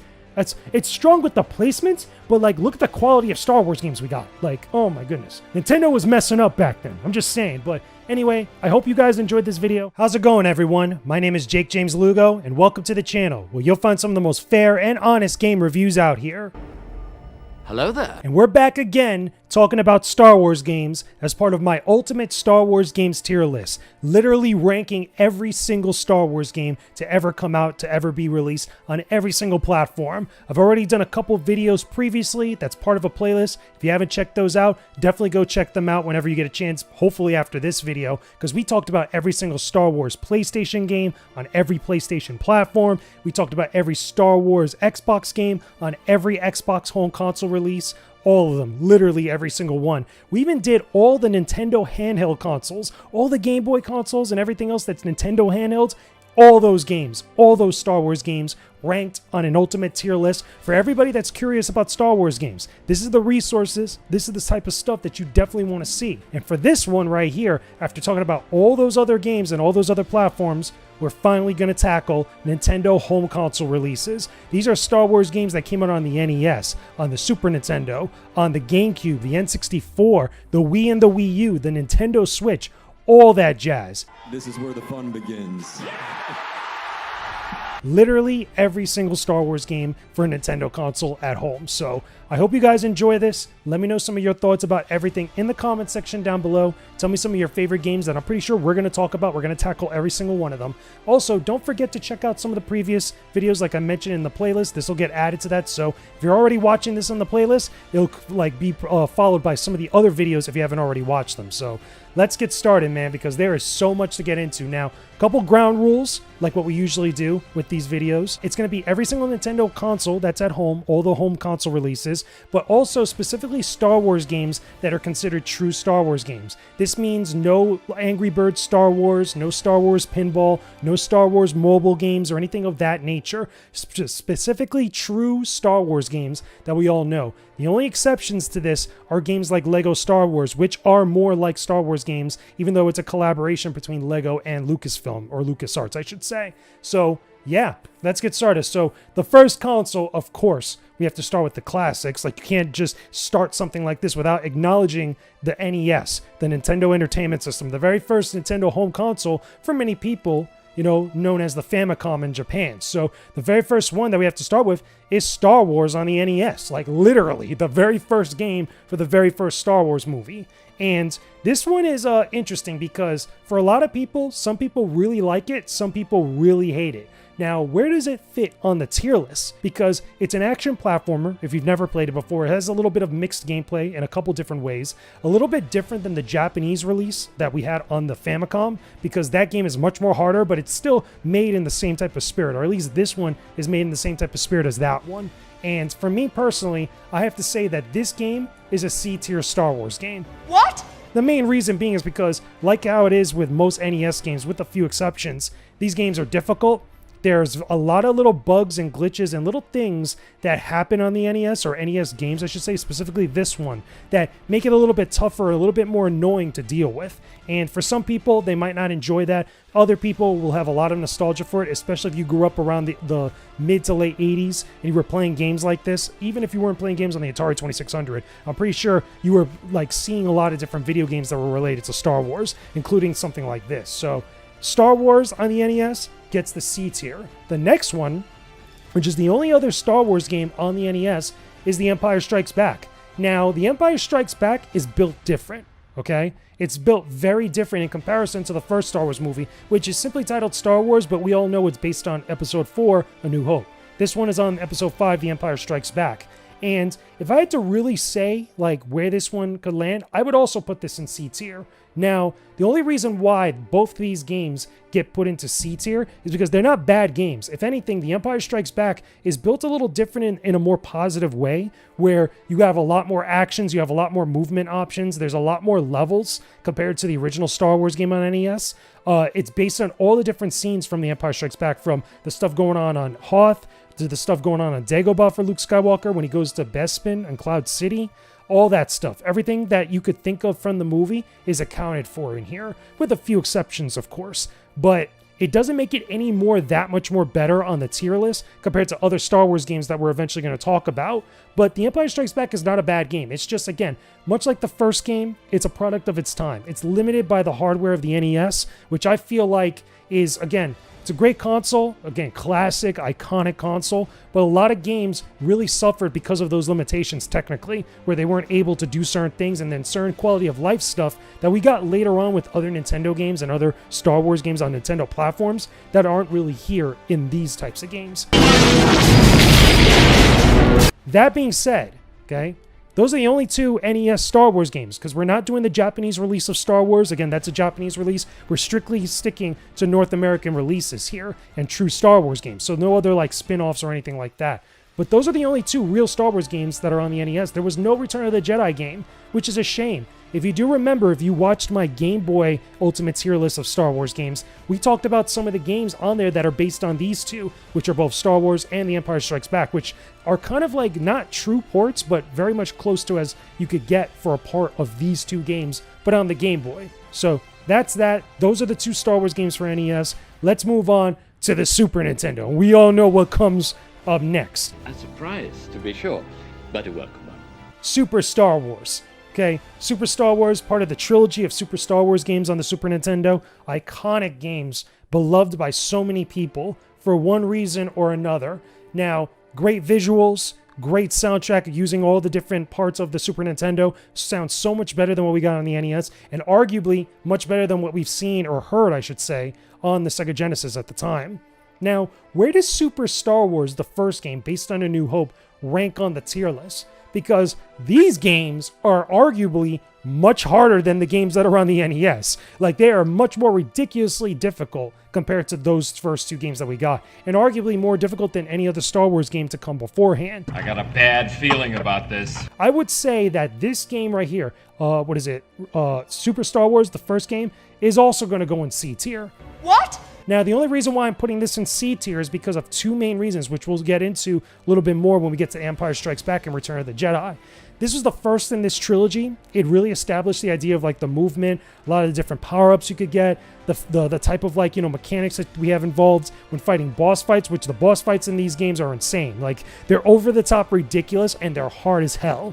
But the big problem is that unlike some of the later games, which still suffer from similar issues, this one, the first game, has a lot of difficulty problems where the spikes are just astronomical between how you get hit, how much damage you take, how much damage you deal to your opponents and to the bosses. It gets absolutely nuts. You have to really be on your P's and Q's in order to beat a game like this. It is that challenging, sometimes borderline unfair in most cases. I put it in C tier because, again, not a bad game, but not a great game. A lot of people love this because of the nostalgia, but it's still very much a classic in its own right. Which leads us to The Empire Strikes Back. Now, The Empire Strikes Back, if I have to be real with all of you, I put this in the B tier. The reason why I put Empire Strikes Back above its predecessor is because there's more stages, original stages that are based on the Empire Strikes Back movie. The visuals, I think, are top-notch, a little bit better, in my opinion, than the first Super Star Wars, even though most of them are like pretty much the same. But the fact that we get a different color palette with Hoth, with Bespin, with all the different areas that we have and all the different, like, you know, variety and gameplay, there's a lot of differences in comparison to what we got from the first Super Star Wars. Now, you can play as multiple characters like you could in the first game again. In the first game, you get to play as Han, Luke, Chewie, and I believe, no, actually, no, you don't get to play as Leia in that one, but I do think you don't get to play as Leia in The Empire Strikes Back either, but you get to play as Han, Luke, Chewie, etc. You know, it's Luke and Chewie mostly, but I think also you get to play as Han. I'm not sure. Again, I got to go back and play it again, but there's multiple characters, and the visuals and everything else about it, just a little bit better, puts it over its predecessor. Impressive. Most impressive. And then finally we go to the Return of the Jedi. Okay, Return of the Jedi is also B tier, and I would argue this one technically should go into A tier. As a matter of fact, you know what? Empire Strikes Back is going to go into A tier. To me, okay, my personal opinion, The Empire Strikes... Oh, not The Empire Strikes Back. Return of the Jedi... Return of the Jedi... Super Return of the Jedi is better than The Empire Strikes Back because we get to play as all the main heroes, for the most part. I think with maybe the exception of Lando. We get Luke, we get Han, we get Chewie, we get Leia. Again, all that entire, like, you know, opening sequence or the beginning section of the movie playable in this game where you get to play as multiple characters. You get to choose who you want to play as. Very, very cool. And yeah, it's the culmination of the entire trilogy. You got awesome boss battles against a lot of different characters, or a lot of different, aliens and different stuff that you run into. Obviously, since it's the end of the trilogy, there's a little bit of an edge to it, but I feel like you take everything good about the Super Star Wars games, you put it into that one final big blowout game, and all the little tweaks and stuff. Now, don't get me wrong, this game is still hard as hell. It's still difficult. It still has a couple problems here and there, like the other two games do. But it's still, in my personal opinion, the best of the three. So it gets a little bit better with each game on the Super Nintendo, which is nice. Which is really, really cool. That being said, however, this is pretty much the end of all the Star Wars games on the Super Nintendo, which is a darn shame because I wish there was more. Like, I wish that, because this is like 1994, 95, maybe 96, or actually no, maybe at the cutoff point of like 1995, I want to say. Because this is when we start getting closer to that prequel trilogy era, where it's like 97, 98 is when we start to hit the prequels. But also, right around this time, after the Super Star Wars games, we start getting into a lot of the intermediate stuff leading into the prequels, which is like all the extended universe stuff. But now we go into the Nintendo 64. Like, we're done with Super Nintendo, but now it's time for the N64, which this is going to be cool, okay? This is going to be cool for me because I love this. And we're going to start with the first game that I ever played on the N64, Star Wars Shadows of the Empire. Shadows of the Empire, okay, this game is awesome. Now, the reason why it's awesome for Star Wars fans is because it's an original story that takes place during the original trilogy. It follows an original character that we've never met before during this era. It has a variety of gameplay that does some pretty good stuff. Arguably the best 3D section of the Battle of Hoth up to that point, you know, in history. And as well as also, we get to see our characters lead into stuff that we already know with Return of the Jedi, because this takes place takes place right at the start of The Empire Strikes Back and then spins off into a separate thing that leads into the Return of the Jedi, right up to the point where Luke and Leia decide to go to Jabba's palace to go rescue Han Solo, because there's a whole bunch of stuff. We get to fight Boba Fett, we get to actually fight IG-88, we discover this new like threat that's besides the Empire and besides Darth Vader. We got Prince Shizor, who's another character that's really interesting. A lot of cool stuff happens here. We get introduced to swoop bikes. Swoop bikes are a thing in this. This is pretty dope, okay? Impressive. Most impressive. So overall, where does this rank on the tier list, however, okay? In comparison to all the Star Wars games on Nintendo platforms. If I have to choose, and if I'm being honest, as much as it pains me to do this, I have a bad feeling about this. I've got a bad feeling about this. I have a bad feeling about this. Oh, I have a bad feeling about this. This game goes into B tier. Star Wars Shadows of the Empire is a B tier Star Wars game in the whole ultimate tier list of Star Wars games. And the main reason being is because not only can the controls be a little stiff on the Nintendo 64, you know, honestly, okay, there is a lot of variety for this game, but also there isn't a lot of great things that it does overall. I mean, it does the Battle of Hoth phenomenally. Okay, it's awesome. It has those like on-rail section where you're controlling the Outrider, which is Dash Rendar's ship, which is very similar to the Millennium Falcon. You have those on-rail sections which you're in space, and then you have that final battle against the Skyhook, which you get to control the actual Outrider and move it around. However, it's not in the same way as like what we would get with the next game we're going to talk about. But unfortunately, it doesn't do much more great beyond that. It's a third-person action game. It's a little bit stiff with some of the controls. If this game was remade and remastered for modern day, I feel like a lot of things would get tweaked to make it so much better.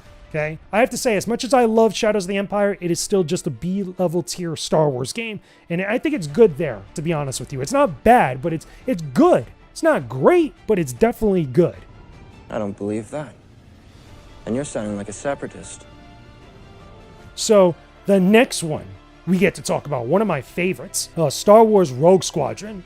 This game right here, son, okay, literally like shot some adrenaline into an entire genre of arcade flight action games, okay? This is an S-tier Star Wars game. I'm putting it out there, okay? I'm telling everybody, Star Wars Rogue Squadron is an S-tier Star Wars game. And the main reason why it's an S-tier Star Wars game is because it's fun as heck to play even now, has a bunch of ships for you to control that are part of the Rebel Alliance, allowing you to get into missions that take place after Star Wars Episode 4 A New Hope, but also allows you to play a lot of historic battles in it. You get to unlock the Death Star Trench Run, you get to unlock the Battle of Hoth, and you get to even unlock a bonus mission that has Luke racing his buddies from Rogue Squadron in his T-16 Skyhopper. I mean, that's like legend stuff or like extended material from the original trilogy from A New Hope that we never really got to see, or at least rendered in like a realistic, awesome way, or as realistic as it can be. Impressive. Most impressive. So the fact that Rogue Squadron, the first game, has all that stuff in it, and then some. By the way, you get to control the Millennium Falcon, you get to control a TIE Interceptor, you get to control via code, because this came out, I want to say around 1998, I think, or 97, or just before around 97.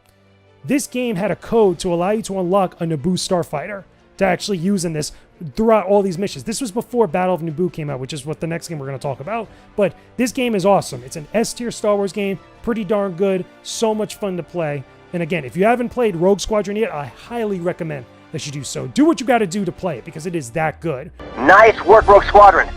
We might make a name for ourselves after all. But moving on from there, on the N64, look at this tier list so far. Pretty darn good right here, I have to say. Much better than the Nintendo handheld like list, I'll tell you right now, right off the bat. But let's talk about Star Wars Battle for Naboo, okay? So Star Wars Battle for Naboo, technically, quote-unquote, is the true sequel to Star Wars Rogue Squadron. Now, this game is pretty much almost exactly the same as Star Wars Rogue Squadron. The only difference is that this takes place during the prequel era, so shortly after Episode 1, The Phantom Menace. So this involves Naboo and the Naboo starfighters, as well as a whole bunch of other extra stuff that you have that takes place within that time frame. So this is before the Clone Wars, okay? So no Clone Wars stuff, nothing involving Episode 2 Attack of the Clones, none of that stuff. This, to me, if I had to be honest, okay, this goes a little bit further down. So an A-tier Star Wars game, I would say, simply because of the controls, simply because it feels good to play and stuff. But you know what? If I'm going to be honest, I'm going to knock it down to B-tier, okay? I'm going to put it right there. I feel that B-tier is the better spot for Star Wars Battle of Naboo. What? The main reason being is because there's less iconic stuff that's involved with this actual, this actual game in comparison to Rogue Squadron, the very first Rogue Squadron game. With the first Rogue Squadron game, like I said, you can unlock some of the iconic battles from the movies that we all know and stuff. With this one, you get unlockable stuff, which is cool. You even get a couple joke unlockables, which are really neat, that were also part of the first game. But with this one, what holds it back, I feel like, is there's not a lot of love and like, you know, care put into this game in comparison to the first game. Like, with the first game, even the menus, like, were really, like, handled with care and, like, with tender love and care, I should say. That's the best way to put it. With this one, it's a little bit more basic. It feels like this one was put out a little bit faster. But it still controls good. Like, the flight controls are still good. The combat itself, you know, very similar to the first game. So if you felt that the first game was tough, this is pretty much more of the same. But I feel like because it's limited with the time frame and limited with the type of like stuff that you get involved with, I feel like it holds it back a little bit more. So originally I was going to put it in A tier, but I think B tier is a little bit more acceptable because not a lot of people have played it, to be honest with you. And I don't feel like a lot of people really remember it as much when they did play it in comparison to Rogue Squadron and the Rogue Squadron series, I should say. A surprise, to be sure, but a welcome one. B tier for Star Wars Battle of Naboo, okay? Now, the final N64 Star Wars game, Star Wars Episode 1 Racer. Now this is Pod Racer. Now I am going to be totally honest with all of you. I know people love this game. I know people look at this as a classic. And I know there is some level of like, you know, appreciation for pod racing games. We all know this, okay? That being said, however, okay, this is a C-tier Star Wars game. And the reason why I say it's a C-tier Star Wars game in comparison to all the other Star Wars games out there like that, and it's very similar to what I said with Star Wars Racer's Revenge. I mean, it's fun, it's interesting. However, this game is really bare bones. I know it's gotten re-released on the Nintendo Switch, and I know I've seen some re-releases even on the PlayStation Network.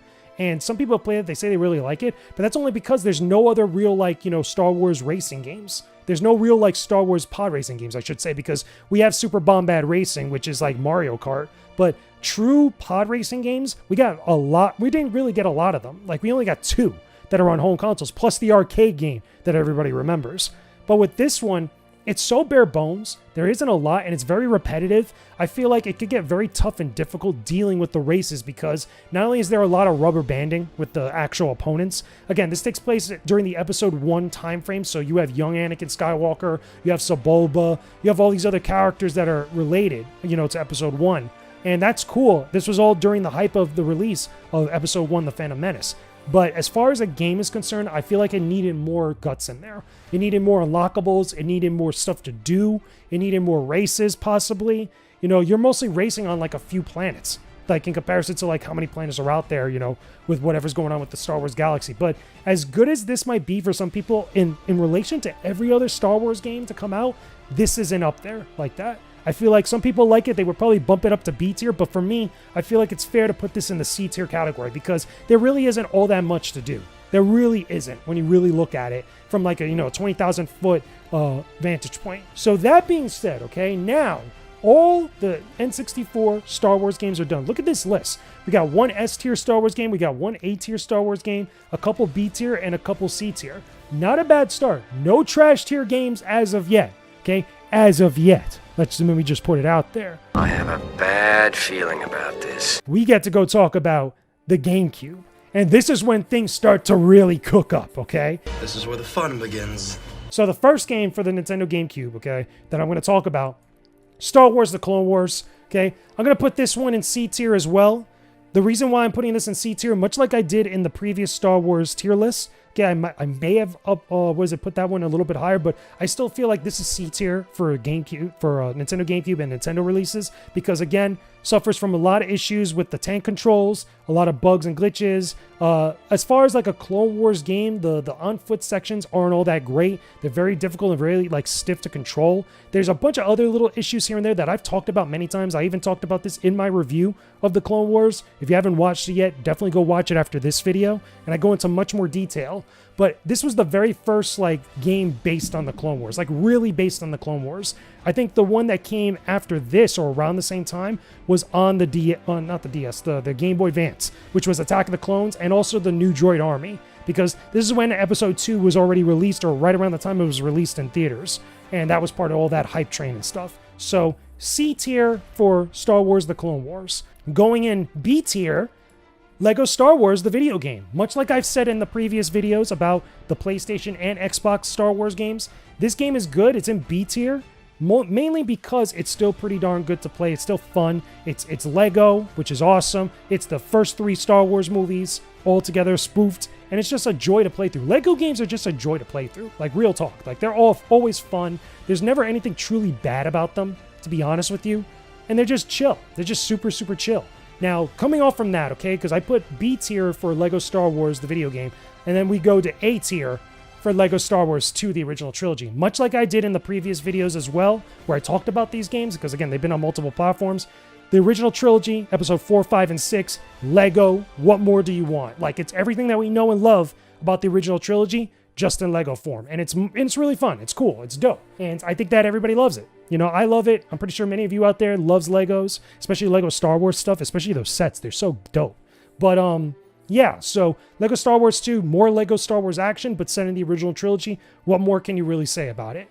Now, moving on from there on the GameCube, let's go to a classic. Let's go to a real classic, okay?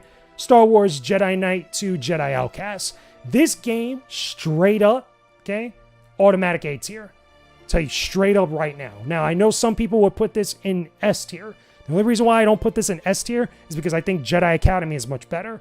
This has the better story, to be honest with you, like real talk. However, Jedi Academy on the Xbox and on PC has the better gameplay because it has more to do and more stuff available to it.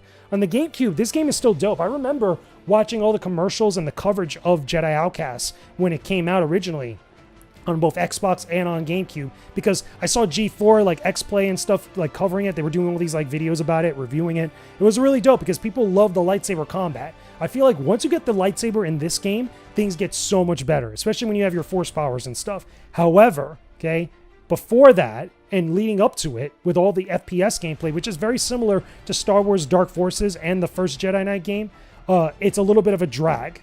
But it has the better story than Jedi Academy, in my opinion, with Kyle Katarn. It's dope to see his story play out. He's like one of the original extended universe characters that really covered a lot of stuff that we ended up getting new canon for later on, including how the Rebels got the Death Star plans, as well as also what happened after Return of the Jedi. So very, very cool stuff overall. If you're a big fan of Star Wars games and you have not played Jedi Outcast, I highly recommend that you do so. Even if you have to go watch a video on YouTube here to check out the story and stuff, I highly recommend that you do so because it's very interesting. It's very cool. This was a vibe back in the day, especially on the GameCube, because if you didn't have an Xbox, you probably had a GameCube and you probably ended up getting this. Impressive. Most impressive. But if you didn't get that game, though, okay, the one you did get for sure is Star Wars Rogue Leader. This is an S tier Star Wars game. Another Star Wars game from the Rogue Squadron series in S tier. That's what I'm talking about. Yes, absolutely yes, that's an S tier Star Wars game.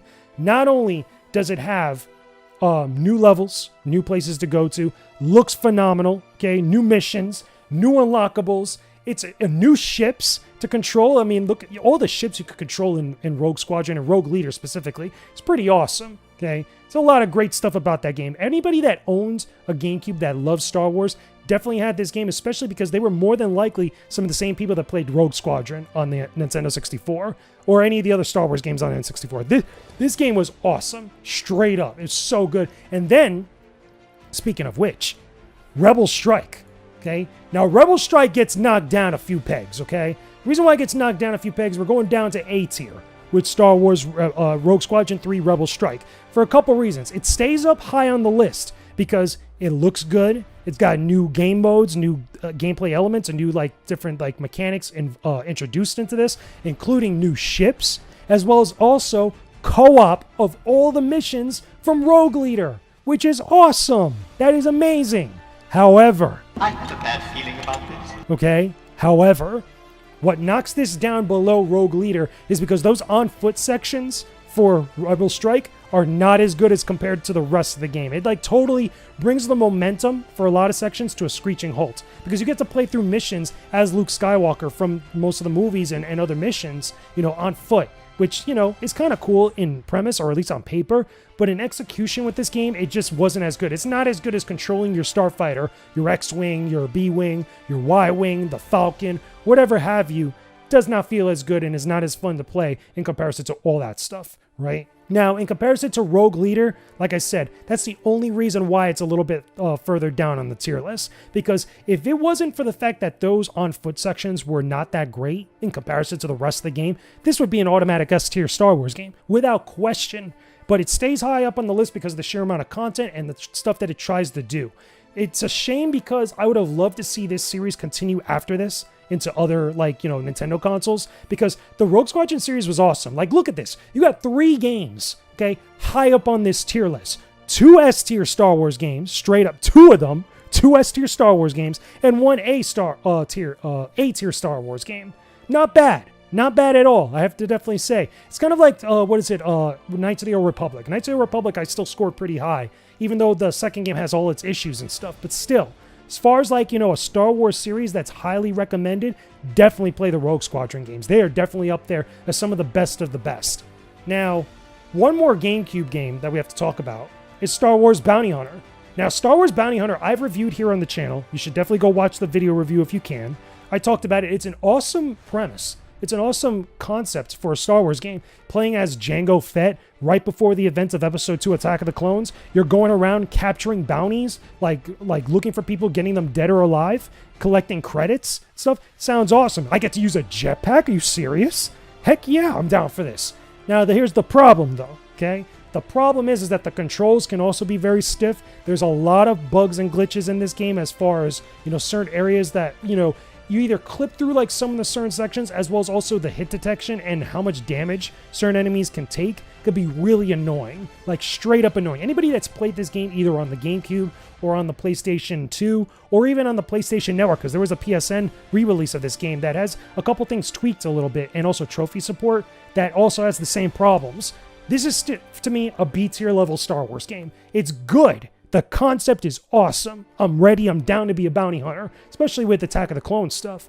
However, all the other technical problems, all the other like little stuff involving the controls, hold it back from being truly great, at least in my opinion. I went into much more detail about this in my video review that you definitely should check out when you get a chance. But Bounty Hunter, I feel like, is another one that should have gotten a sequel, because I felt like if it would have gotten a sequel, we would have been playing as Boba Fett, which was exactly what Star Wars 1313 was supposed to be. When you really think about it, okay? This is how all this stuff starts to connect, right? It would have been awesome to see another Bounty Hunter game, because I like this game. I think it's dope. I have it on GameCube myself physically. I'm trying to see if I could get a copy of the limited edition cover on the PlayStation 2 just to have it.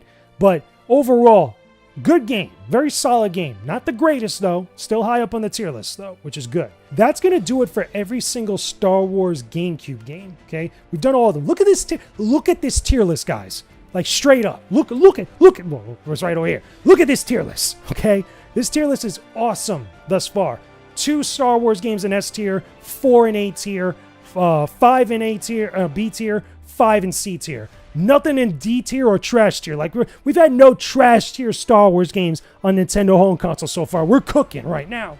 However, that doesn't mean that there won't be any at some point. I've got a bad feeling about this. Little foreshadowing there, okay? So now we go to the, to the Wii. The Nintendo Wii, which just came out after the GameCube, okay? So the Wii is weird because there's a couple good Star Wars games on the Wii that are dope, but there's also a couple bad ones, okay? So the first one, Star Wars The Force Unleashed. Now, this version of the game, okay, the PlayStation 3 and some of the other versions, I scored much higher than what I'm going to score this. I'm going to score this one, to be honest with you, I want to score this a C-tier Star Wars game. On the Wii specifically, okay? The reason being is because the motion control with this, because this one had the motion controls where you could swing your lightsaber and swing for attacks and stuff, it's not as good as what was on the PlayStation 3. And what's a darn shame is because that version of the game got ported over from the Wii over to the Nintendo Switch, which is on there later. And you can still use that same stuff, but it's a little bit more tweaked on the Nintendo Switch compared to this one. And it's a shame because the game is still essentially the same. The story is still essentially the same, but there is some like minor differences involving both some of the modes you could play as well as also some of the unlockables you could get, which I still feel like both the PlayStation Portable and also the PlayStation 3 versions are the better versions because of the content that you can unlock and stuff that you could do. It's like the PSP was like a hybrid of like most of the versions, but this one in particular, it's not that great compared to its brethren, I should say, but it's not trashed here.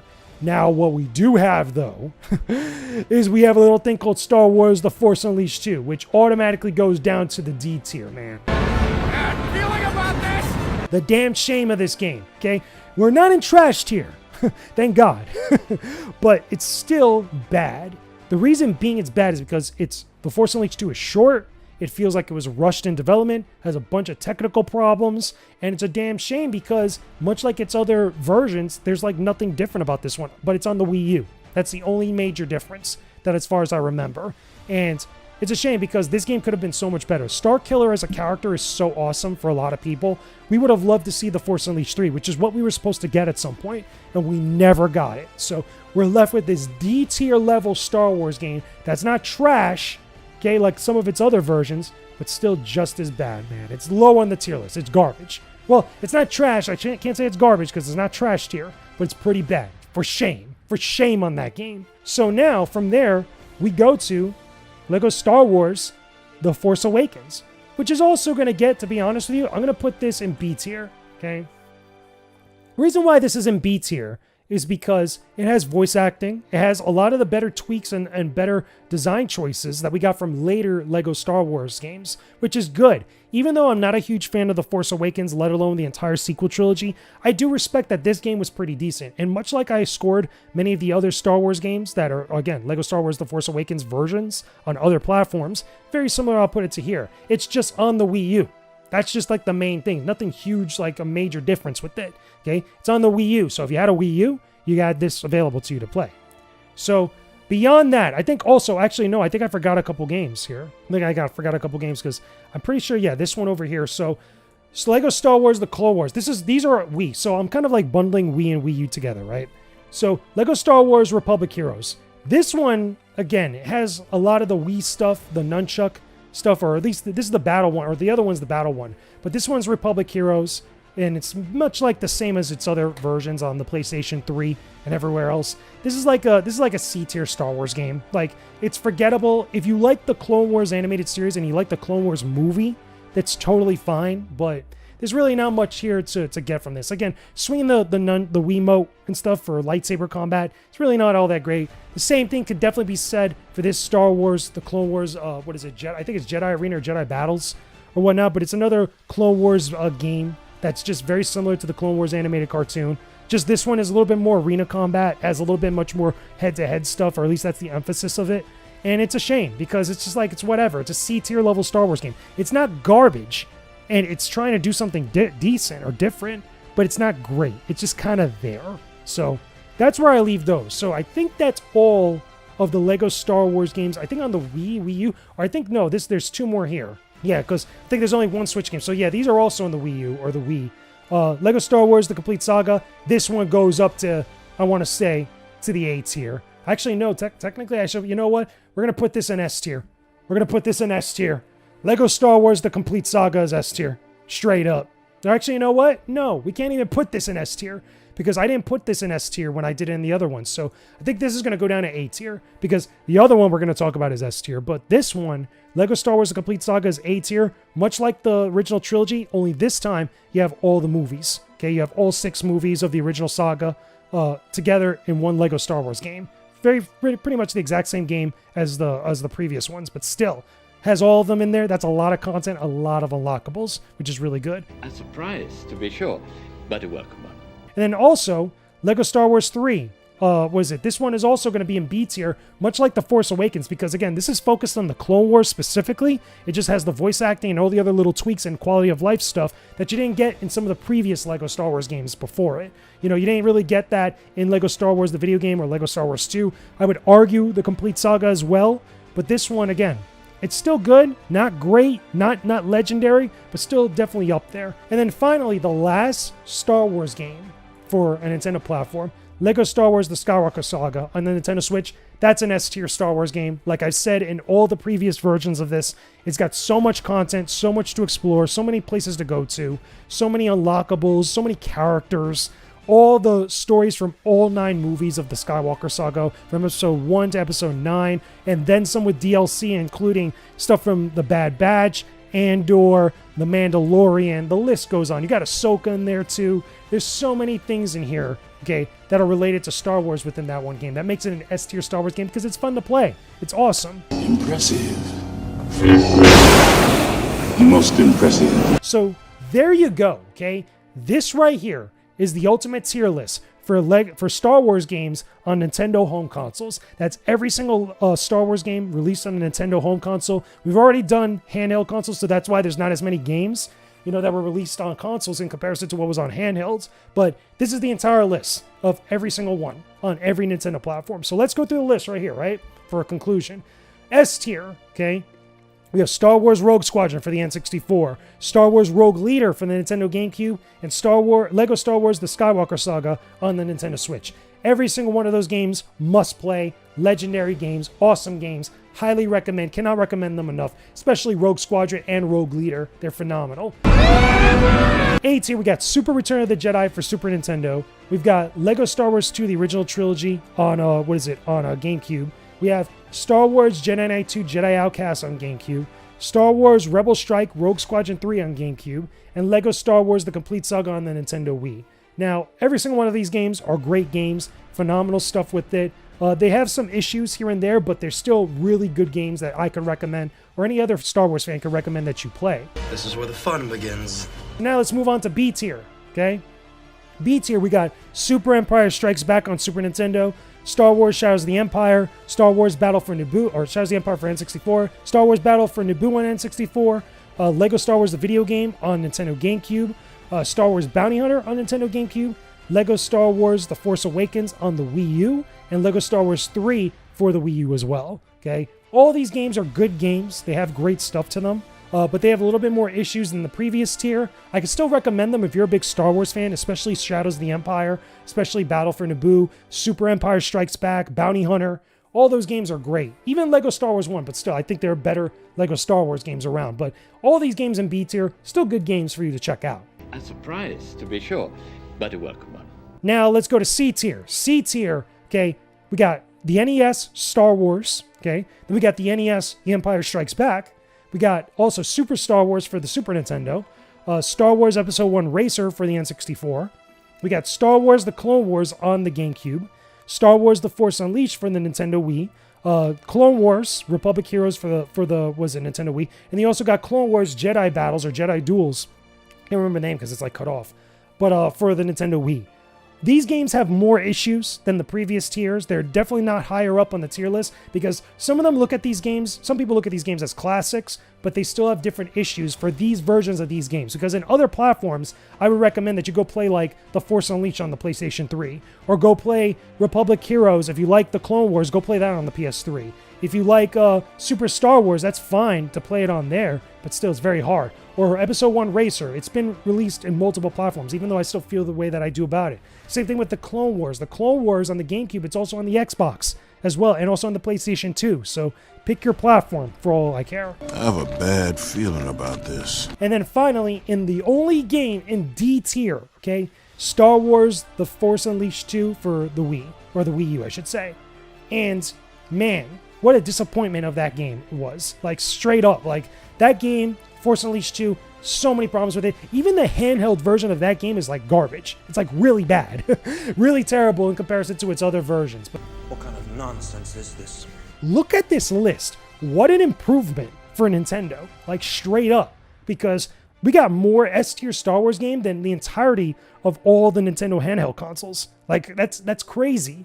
That's really crazy. I mean, we got more A-tier as well. There was a couple A-tier on, on the handheld consoles, but still, like, this is so much of a better list than what we had beforehand. But there you go. Those are my thoughts on every single Star Wars game for Nintendo handheld or Nintendo home console for you guys to check out. Definitely tell me about your thoughts about the tier list down below in the comment section. Which ones or which games are your favorite ones of all time? Which ones do you like to go back to again and again? Tell me which games out of these like games here on this tier list that you grew up with, like Shadows of the Empire or Star Wars or The Empire Strikes Back on NES or Super Star Wars. Tell me about some of your favorites from that entire list down below in the comment section. Leave a like on this video. Make sure you come subscribe to the channel because there's a lot of videos on here that I know you'll love. A lot of Star Wars videos, a lot of Star Wars shorts. All the other videos for the Ultimate Star Wars tier list are in the playlist right now for you to go check out. So definitely give it a watch when you guys can. With that being said, hey, what's going on everyone out there? My name is Jakejames Lugo and welcome to the channel. Hello there. And once again, we're back at it, ranking every single Star Wars game on every platform. I've literally been doing a bunch of videos talking about every single Star Wars game on literally every home console. We went through PlayStation, we went through Xbox, we went through Nintendo, both home consoles and handhelds. There's a lot of Star Wars games that we've been talking about. But here, we're back again with something a little bit different that I'm pretty sure many of you didn't expect to actually come through. What? So what we're going to talk about with this tier list, and this section specifically of the series, is all the Star Wars games on third-party consoles. These are consoles that weren't necessarily part of the big three, that maybe at one time they were big publishers, they were big hardware makers, but nowadays they're not so much anymore. So the big ones, obviously, that I'm talking about are Sega and Atari. Those were the consoles where there was a lot of different Star Wars games that some people probably grew up with or at least remember in some way. Now, for this one specifically, we're going to start off with the Atari 2600, which we're going to go from there onwards. So chronological order as far as release. And we'll get to some of the bigger ones, as you could see here on the tier list at some point. This is where the fun begins. But we'll talk about all these games because there's not as many as the previous entries or the previous episodes that we've talked about this stuff, but some interesting Star Wars games nonetheless. So let's start off with the Atari 2600, the very first Star Wars game to start out with here. The Empire Strikes Back, 1982, I believe it was, about 2 years or so after the movie. This is a legendary Star Wars game, and automatically, right from the get-go, we're starting off with S tier. The cool thing about this Star Wars game is that even though I know that the Atari 2600, a lot of the games were very primitive, they weren't really all that complicated in comparison to what we have now, the thing is that they're still fun to play, at least a good chunk of them from that era. Specifically, The Empire Strikes Back, it plays very similar to Defender, and it's an endless game. All you're trying to do is just destroy Imperial walkers on Hoth and try to get a high score before you fail. And there's just a fun charm to that. A lot of people don't give this game enough credit, in my opinion, because they think like, oh, it just looks very basic. It's not all that complicated compared to what we have on like the PlayStation or the Nintendo GameCube or whatever else. When it comes to pure, basic, bare bones fun, Star Wars The Empire Strikes Back on Atari 2600 is definitely up there. I feel like it definitely works, and it's really freaking good. Impressive. Most impressive. That's one, right? And I think I got the right box art because there's two versions of this. There's the Atari 2600 and the Atari 5200. So hopefully I chose the right box art there because they all look similar, especially within that era. There weren't a lot of variations. But moving on from there, let's go to the second Star Wars game to come out, Star Wars Arcade, which was a port of the original vector graphics arcade game that was in arcades. And back in the day, this was a big deal because this was one of the first bigger Star Wars games, even though it was not the first one to release, that was officially licensed. But this one I'm going to put in B tier. And the reason why I put Star Wars Arcade in B tier, specifically for the Atari 2600, is because I feel like this version of the game is not as good as the original, even though it does have all the stuff that you would expect to be in a Star Wars arcade game. You're flying an X-Wing, you're taking out TIE fighters, you're doing all this stuff with Atari 2600 graphics. However, when you compare it to some of the other versions of this game that came out before and afterwards, it definitely still doesn't hold up in my personal opinion. What? Some people, they're cool with it. Again, it's Atari 2600. You can only go so far with the visuals, but still, I feel like it's still good, but not great on the scale. Like, I don't think that if I'm going to pick an Atari 2600 game to play that's a Star Wars game, I'm not going to go to Star Wars Arcade as my first pick. To me, that's going to go to The Empire Strikes Back for obvious reasons, as you can see. But still, I still feel like it's a good game. Now, moving on from there, let's go to another one, something that you guys definitely won't expect. Star Wars Jedi Arena, okay? Now, Jedi Arena, if you never watched my video on all the Atari 2600 Star Wars games, this is the very first video game where you could control a lightsaber. Believe it or not, there was no other previous video games that had lightsaber combat, quote unquote. And what's weird about this one is that it's not necessarily combat. It's more kind of like this Pong-esque type of game, or this type of like, you know, knock hockey style of game where you're using a lightsaber, you and the computer or you and a second player, but you're also trying to actually block or direct this kind of like Jedi training ball, the same one that we see from A New Hope, which is basically what this game is based on. What does that got to do with anything? Again, it's kind of like Pong in some way, or at least a little bit like Breakout, with a little Star Wars twist to it. But as far as it being on the tier list, is this a good game, or a game that's decent enough to be high up on the tier list?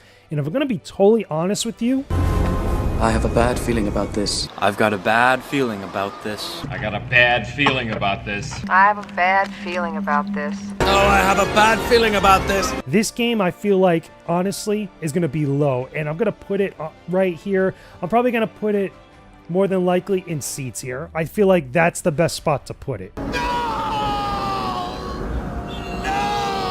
Now, the reason why I put it in C tier is because, one, I think the game could be very confusing for a lot of people, especially when you're just getting into it and you're thinking like, oh, I could be able to hit someone with a lightsaber. That's not the case at all. Second, I don't think that it has a lot of replayability. Like, you might be able to enjoy it with another player or play against the computer a couple times, but once you see it, it's pretty much that's it. It doesn't really have an appeal to really draw you back in. It's not as competitive as Pong. It's not as competitive as Combat. It's not as competitive as many other Atari 2600 multiplayer games. And I feel like while the idea is there, and there's still something there to marvel at, being the very first lightsaber game, it's not a game that I think has aged all that well.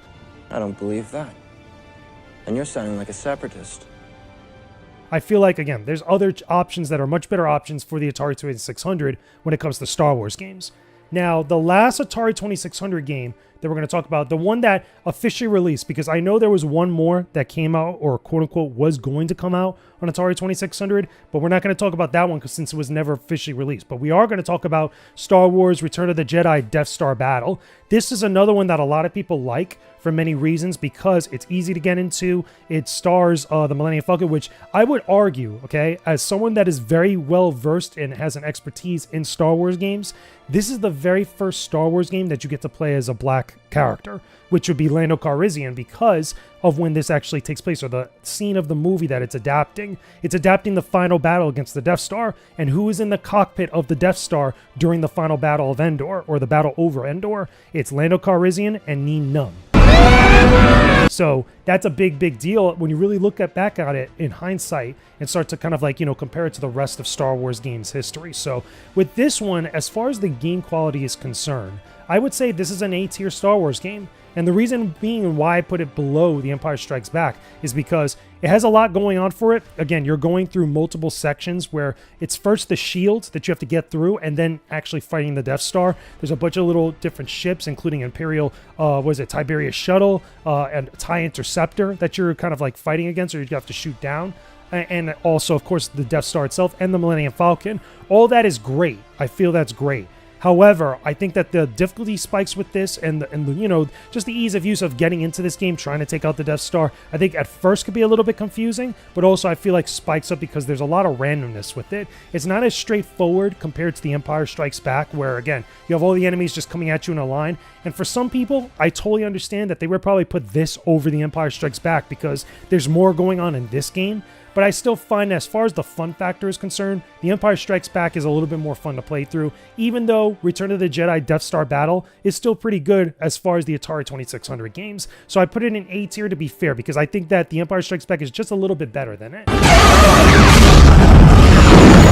Those are all the Atari 2600 games when it comes to Star Wars classics back in the day. These are the very first few Star Wars video games ever, period, with The Empire Strikes Back being the very first one. And I feel like from the very get-go, I think that they hit it out of the park. I think they did well during that era. Keep in mind, there was no other video games at the time when, video games were really starting to, cook, that they actually were any sort of examples or things to play off from. A lot of people didn't really understand or define what Star Wars could be, so there was a lot of experimentation with the types of games that we got. So, speaking of which, there's 3 main Star Wars games on the Atari 5200, okay, which are pretty much the exact same games. Now, I'm going to put them in the exact same spots, S, A, and B, because they are essentially the exact same games. So, no matter if you're playing it on the Atari 2600 or the 5200, which arguably some people say it's the better console, but no matter what platform that you're playing it on, you're going to get the exact same game. So Empire Strikes Back, Return of the Jedi, Death Star Battle,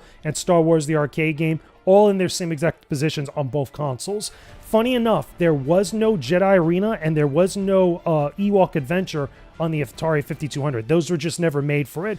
If you didn't already remember, like I mentioned before, the Ewok, the Return of the Jedi Ewok attack, that game never came out for the Atari 2600, even though there is a prototype and it is, again, online. You could actually play it online. What kind of nonsense is this? Those are all the Atari games, specifically for the Atari console. So that's one thing down. Now let's go to something a little bit different. Where is it? Let me just make sure I go. Okay, so now we're going to the Commodore 64. Okay, the Commodore 64 is a weird console, and we're going to start with Star Wars Droids. Okay, or this was like based on the cartoon, the animated feature that was about C-3PO and R2-D2. I have a bad feeling about this. And this game is pretty darn weird. Again, this is one of those experimental games for Star Wars titles that just, I feel like for a lot of people, really wasn't all that great. Again, it was limited by the technology. It was limited by what they could actually do with that platform, with the Commodore 64. So for me, I'm going to put this one in kind of a D tier. I know that some people have nostalgia for it. I just don't think gameplay-wise it's all that appealing. It doesn't have a lot of replayability. It doesn't have a lot of, appeal in general for Star Wars fans to go back to this. Because Droids in of itself was a weird spin-off. It was fine. It was just kind of there. But it wasn't really canon to the main series. It didn't really have a lot of attention on it. It was just kind of there. So that game is probably the lowest one I could rank on this current scale right now, because I feel like, again, it's just like whatever. Moving on from there, okay? So that's the, was it the Commodore 64? And I think also, this is also the Commodore 64. Star Wars Arcade for the Commodore 64. I'm going to put this one, honestly, if I had a choice between the Atari 2600 version or any of the other versions, I'm probably going to also put this in C tier. What? A lot of the technology at the time is very similar. I feel like a lot of people, if they were going to play this game, they were going to play it on the Atari 2600 at home, or they were going to go to the arcades. It's essentially the exact same game, but does that version really offer anything different or add on something to make people want to play it? I would say no. If you're curious about that game, then by all means, go check it out. I'm pretty sure you could check it out and enjoy it for what it is. But honestly, it's not something that I feel like a lot of people are going to go to. It's not something I feel like a lot of people are really going to care for, or it's not the version they're really going to hear about all that much. So that's all the Commodore 64 stuff. That's all the Atari stuff. Pretty good list so far. We have a wide range of games like being placed all over the place, which is nice to see. Compared to what we got with the Nintendo handhelds, it was pretty garbage. So now, let's go to the Sega consoles, okay? So now we start getting into the 16-bit era, the 32-bit era of consoles, and there's a number of Sega games to jump between. So let's start off with the Sega 32X, Star Wars Arcade for the 32X.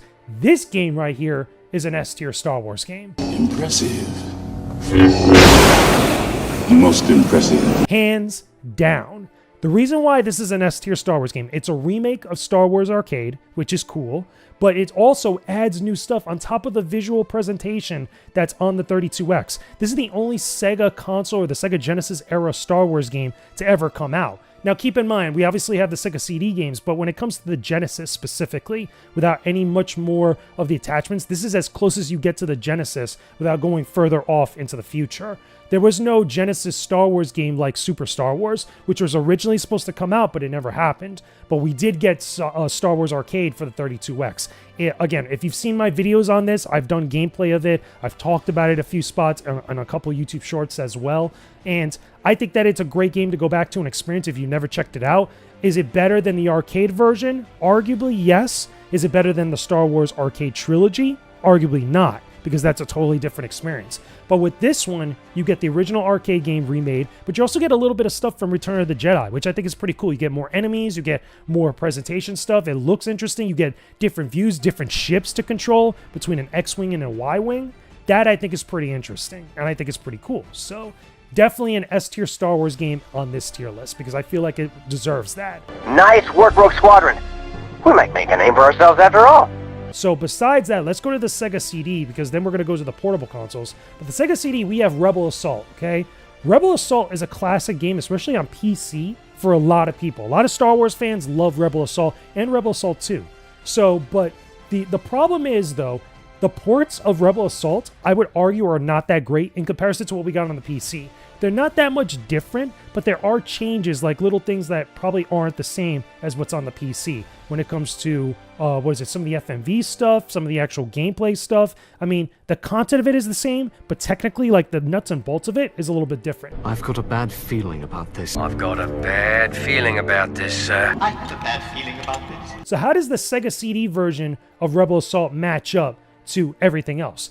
If I have to be honest, this is a C-tier Star Wars game. On the Sega CD, understand. I feel like on the PC, it's much better. It probably goes up higher on the tier list on PC. But in comparison to everything else here that we're looking at as far as third-party consoles, I don't think it's all that great. I think it's just okay. It's interesting for those that love Star Wars games, that want to actually check it out and see, how far we've come for various different Star Wars games. And if you're going to play Rebel Assault, I feel like you're going to play it on PC before anything else. I don't think you're going to go to the console versions. I don't think that they're as easy to pick up on top of that too, because some of these console versions, especially for Rebel Assault and Star Wars Chess, which we'll talk about in a second, are pretty expensive on the secondhand market, which is pretty wild. But even so, I find that Rebel Assault is a C-tier Star Wars game. It's not garbage. It's not terrible, but it's just meh. It's okay. It's nothing too special. Now, speaking of which, let's talk about Star Wars Chess. Now, this one, a lot of people might be disappointed with my thoughts on this. This is a D-tier Star Wars game. What? What? The only reason why I'm ranking it this low on the tier list is because it's chess. You pretty much know what chess is. If you've been around for a while, you know what chess, the board game, is. But it's chess with a Star Wars coat of paint. And I think that's fine. I think that's interesting for what it can be, but there really isn't much really taken that much more further. It's still essentially chess at the heart of it. And when it comes to, in comparison to all these other games that are much more truer to the essence of what Star Wars is, which is action, which is all the crazy stuff involving space, maybe a little bit of the Force and other aspects of the franchise, Star Wars Chess, I feel like, doesn't get too much into it. Now, again, you could argue till the cows come home about this being like a fun Star Wars game if you love chess, if you think that it's interesting to have Star Wars, interjected into that. However, when it comes to the tier list and the overall just tapestry of different Star Wars games, I don't think it ranks up that high. I don't think this is a game, let alone a Star Wars game, that many people are going to go back to. It feels almost gimmicky to an extent. So it's not trash. It's not a trash game, but definitely not high up on the tier list. This is why I'm putting it in the D tier, because I feel like that's fair. I don't believe that. And you're sounding like a separatist. Those are all the Sega CD stuff. We went through the 32X game, the only 32X game. There wasn't a lot of Star Wars games in the Sega era, to be honest with you, when it comes to the 16-bit era specifically, which is a shame because within the console wars between Super Nintendo and Sega Genesis, Super Nintendo got all the Star Wars games and all the LucasArts games for the most part. They had all 3 Super Star Wars games and the Indiana Jones game, and we only just got this, and we had to kind of wait to get Sega 32X's Star Wars Arcade, which is a shame because I would have loved to have played Super Star Wars on the Genesis, but I digress though. That's ancient history. So now, let's talk about the Game Gear, okay? The Game Gear, funny enough, it's the only third-party portable to really have a Star Wars game. And what's funny about this is that I was doing some research before this video, and I looked up like all the different handhelds that had, various Star Wars games, and there was hardly any. It was really only the Game Gear, and well, the only other one that I found that I don't consider a video game in the sense that what we talk about here is the R-Zone, because there was about 3 or 4 R-Zone games that were Star Wars related. But those are like Tiger games. Those aren't necessarily like video games in the way that we look at like the Sega Genesis or the Game Gear or the Atari 2600. I feel that those are gimmicky toys compared to what these consoles are supposed to be. So we've only got 2 Game Gear Star Wars games, which the first one, Super Return of the Jedi, or Super Star Wars Return of the Jedi, This is kind of like a watered-down version of Return of the Jedi from Super Nintendo, and it's understandable because it's on a portable console. It's decent for what it is, but it's not high up on the tier list. I'm going to put this in C tier as well because it's much better to play this on the actual console it was made for, which was the Super Nintendo. This is a bastardized version in comparison, and again, we did not get Super Star Wars on the Sega Genesis. I would have loved back then to see what this game would be running on a Sega Genesis, like actually trying to match it up to the Super Nintendo. The music might be different, some of the timing of certain stuff might be a little bit different, but it's a shame we never got that game on there. But the one we do have for a Sega console, this one is watered down compared to the original. So that's why Return of the Jedi on Game Gear goes on the C tier. Now the other one on Game Gear is Star Wars Arcade. Now, Star Wars Arcade is another one that's similar to the Sega 32X one in some ways, but again, it's another watered-down version of that game, and I can't rank it high up on the tier list. So this one, I'm also going to put it in C tier, because I find that this game, it's just much better to play it on these other platforms. It's very much like a bare-bones version of it. Like, there's content there, you could experience it. You could boot it up on a Game Gear and just play it and have fun if you can, but in comparison to the rest of the games on this tier list, I don't think it's all that good. I don't think it's aged all that well. Definitely not as good as Star Wars Arcade on the 32X. Heck no. But still, not a trash game. It's just kind of there. So if you want to experience it, it is what it is. You could check it out. Perhaps you're not as strong as the Emperor thought. We go forward in time, okay, past the Saturn. We go into the Dreamcast. So the Dreamcast got 3 Star Wars games that we're going to talk about now. And it's a shame because after this point, there was no other third-party consoles that were making Star Wars games. Because after this, after the Dreamcast went away, we only had Nintendo, PlayStation, and Xbox. Because we've already talked about all those games on those platforms. But as far as third parties, there were no other third-party consoles to really talk about and to really buy games for, because they were all dominated by those 3 big publishers. So these are the final ones we get to talk about. So the first one, Star Wars Demolition. I've talked about this game a couple times. I don't think this game holds up that well. Putting it in C tier because the concept is good, but the execution is not. And even on the Dreamcast, because some games that were on the PlayStation were a little bit better on the Dreamcast, this one is still pretty much exactly the same. It might look a little bit different, mildly, not that much, I would argue, but still, it's essentially the same game. And I wish it was better. I wish that the controls were better. I wish that there was more stuff to kind of get as far as like goodies. I know that there is unlockables. We can unlock certain characters like Darth Maul and such, but not really that different from my feelings about the PlayStation version. I feel like it's an okay game if you want to try it out, if you're curious about it. Again, look at this C tier is getting pretty big, as you could tell. But either way, that's where Star Wars Demolition goes. So now let's talk about Star Wars Racer, okay? Star Wars Racer on Dreamcast. This is another game that I feel like is kind of average, and it's the only other pod racing game that we have in this entire list. But is it better than some of these other games? I'll say it's better than some of the other ones on C tier, but it's definitely not better than Star Wars Arcade or 32X or Empire Strikes Back. I don't think so.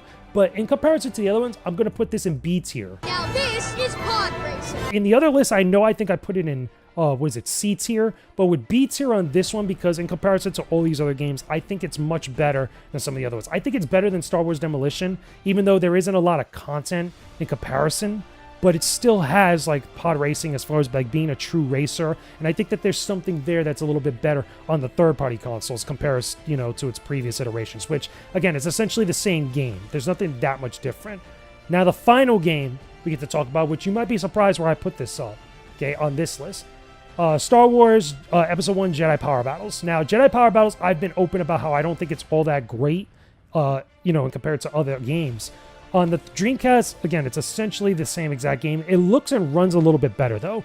Because of that, I'm going to put it in B tier. What? The reason why I put it in B tier is, like I said, it runs a little bit better than the PlayStation version. It's essentially the exact same game. It's fun if you're playing with a person to run through it in co-op, but I still think that it's not that great as far as like being, very, very stiff with the controls. There's a lot of bugs and glitches and other things you run into.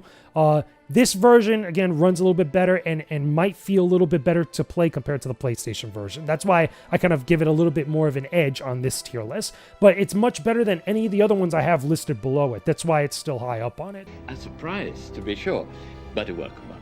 There you go. This is the Ultimate Star Wars games tier list for third-party consoles, third-party, platforms. We have everything that's pretty much, there's no trash tier games, which is a good thing. Some people will say that 2 of these games might be trash tier, but I don't think so. If we're being fair, if we're being honest, if we're being even across the board. So on S tier, we have The Empire Strikes Back, both the Atari 2600 and 5200, and also Star Wars Arcade, Sega 32X. These games are great. I think that as far as the third-party games are concerned, you must play them, which is essentially just 2 games because we list multiple versions. I think these games are great. If you've never played them before, I highly recommend that you check them out. Nice work, Rogue Squadron. We might make a name for ourselves after all. Now on A tier, we have one game, which is Star Wars Return of the Jedi Death Star Battle on the Atari 2600 and the 5200. It's a fun game. I think that the games above it are a little bit better, but this is still a solid game that if you've never played it before, check it out. It takes place during the final battle of Return of the Jedi, and like I said, probably the first Star Wars game to star a black character, which would be Lando Calrissian, which is pretty cool. Now, going to B tier, we have a couple. We have Star Wars Arcade for the 2600 and the 5200. We have Star Wars Episode 1 Racer on the Dreamcast, and we have Star Wars Episode 1 Jedi Power Battles on the Dreamcast. These games are good. They have their flaws. There might be better versions of them in other platforms, with Star Wars Arcade specifically. But the other 2 games are a little bit better than their previous versions on the PlayStation, and I still feel like there's still something there for you to enjoy. There's a lot of prequel love in those 2 games, but B tier, solid games, have some issues, but still fun overall. Impressive.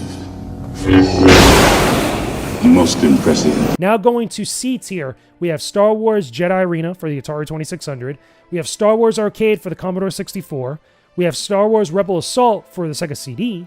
Super Star Wars Return of the Jedi for the Game Gear, Star Wars Arcade for the Game Gear, and Star Wars Demolition for the Dreamcast. These games are just average. They're not that great. They have their flaws. If you're curious about Star Wars games and you never played them before, you might get some enjoyment about seeing what they're all about, but I would even suggest you just look it up on a YouTube video or watch some of my videos about some of these games on here, because I don't think that they're as good compared to the ones that are higher up on the tier list. The ones above them, I recommend much more than any of these games here. I got a bad feeling about this. And then finally, in D tier, we have Star Wars Droids for the Commodore 64. We also have Star Wars Chess for the Sega CD. These games just exist. They have a bunch of different flaws. They're probably limited by the hardware that they're on. They're not that great compared to any of the other games above them.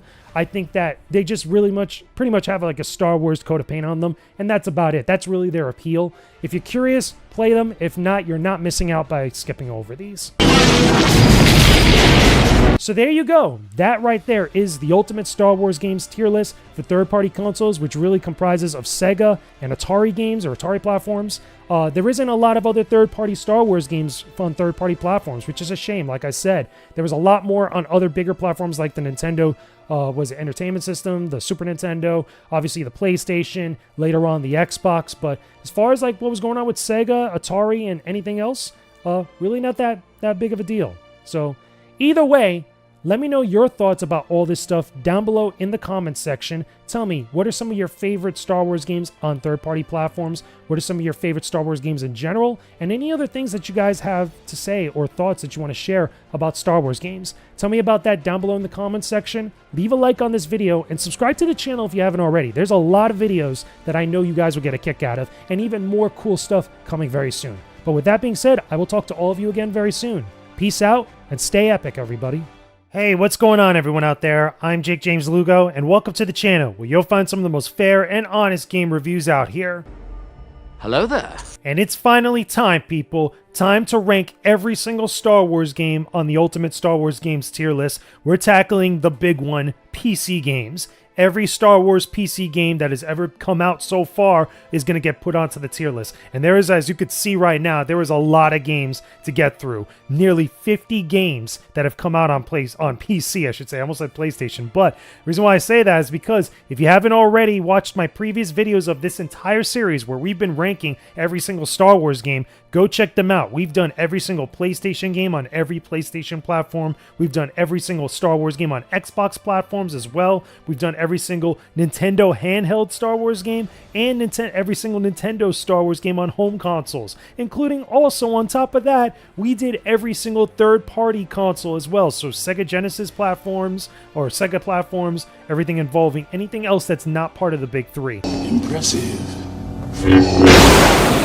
Most impressive. But now, finally, the biggest one that we're doing so far is on PC. As you could tell, again, look at all those games. And we're going to go through every single one of them. So we're going to break this up. I actually have a list. I'm going via Wikipedia because they literally have every single official Star Wars game that was licensed ever released on PC. Now, a couple ground rules here before we really get into this, and I know I'm taking long. I've got a bad feeling about this. But there is a couple exceptions, like we've done in previous entries of this series, that we're not going to count. So obviously, we're not counting anything that's like Star Wars Pinball, no Angry Birds Star Wars, but more specifically to the PC realm, we're not counting fan games, and we're also not counting virtual reality here. Virtual reality is going to be another entry at some point, which I was kind of debating a little bit about it, whether to include VR games because, you need a good PC to run them. But then I started thinking about other platforms like the PlayStation VR, the Oculus Rift, the Vive, and everything else. So we're not going to include VR games in this list because we are strictly sticking to the PC Star Wars games that came out officially on places like Windows, places like Steam, etc. And I feel like, again, we have so many games to get through already, so it is what it is. But anyway, let's finally get started because there's so much to get through. And we're going to go through this list on every single one. So you can follow along with me on Wikipedia if you decide to do so. But starting off the first game that we have to start out with, like I've done in previous entries, we're going to start out with, if I can find the box art for it because there's so many, Star Wars, the arcade game, the original arcade game that came out first in arcades but also got ported over to the PC as well, and many other different platforms. Like I've told everybody, this game is still solid, this game is still pretty awesome. As far as PC is concerned, when it comes to comparing it to all the other PC Star Wars games that have come out over the years, I'm going to put this one, honestly, I'm going to put it in the...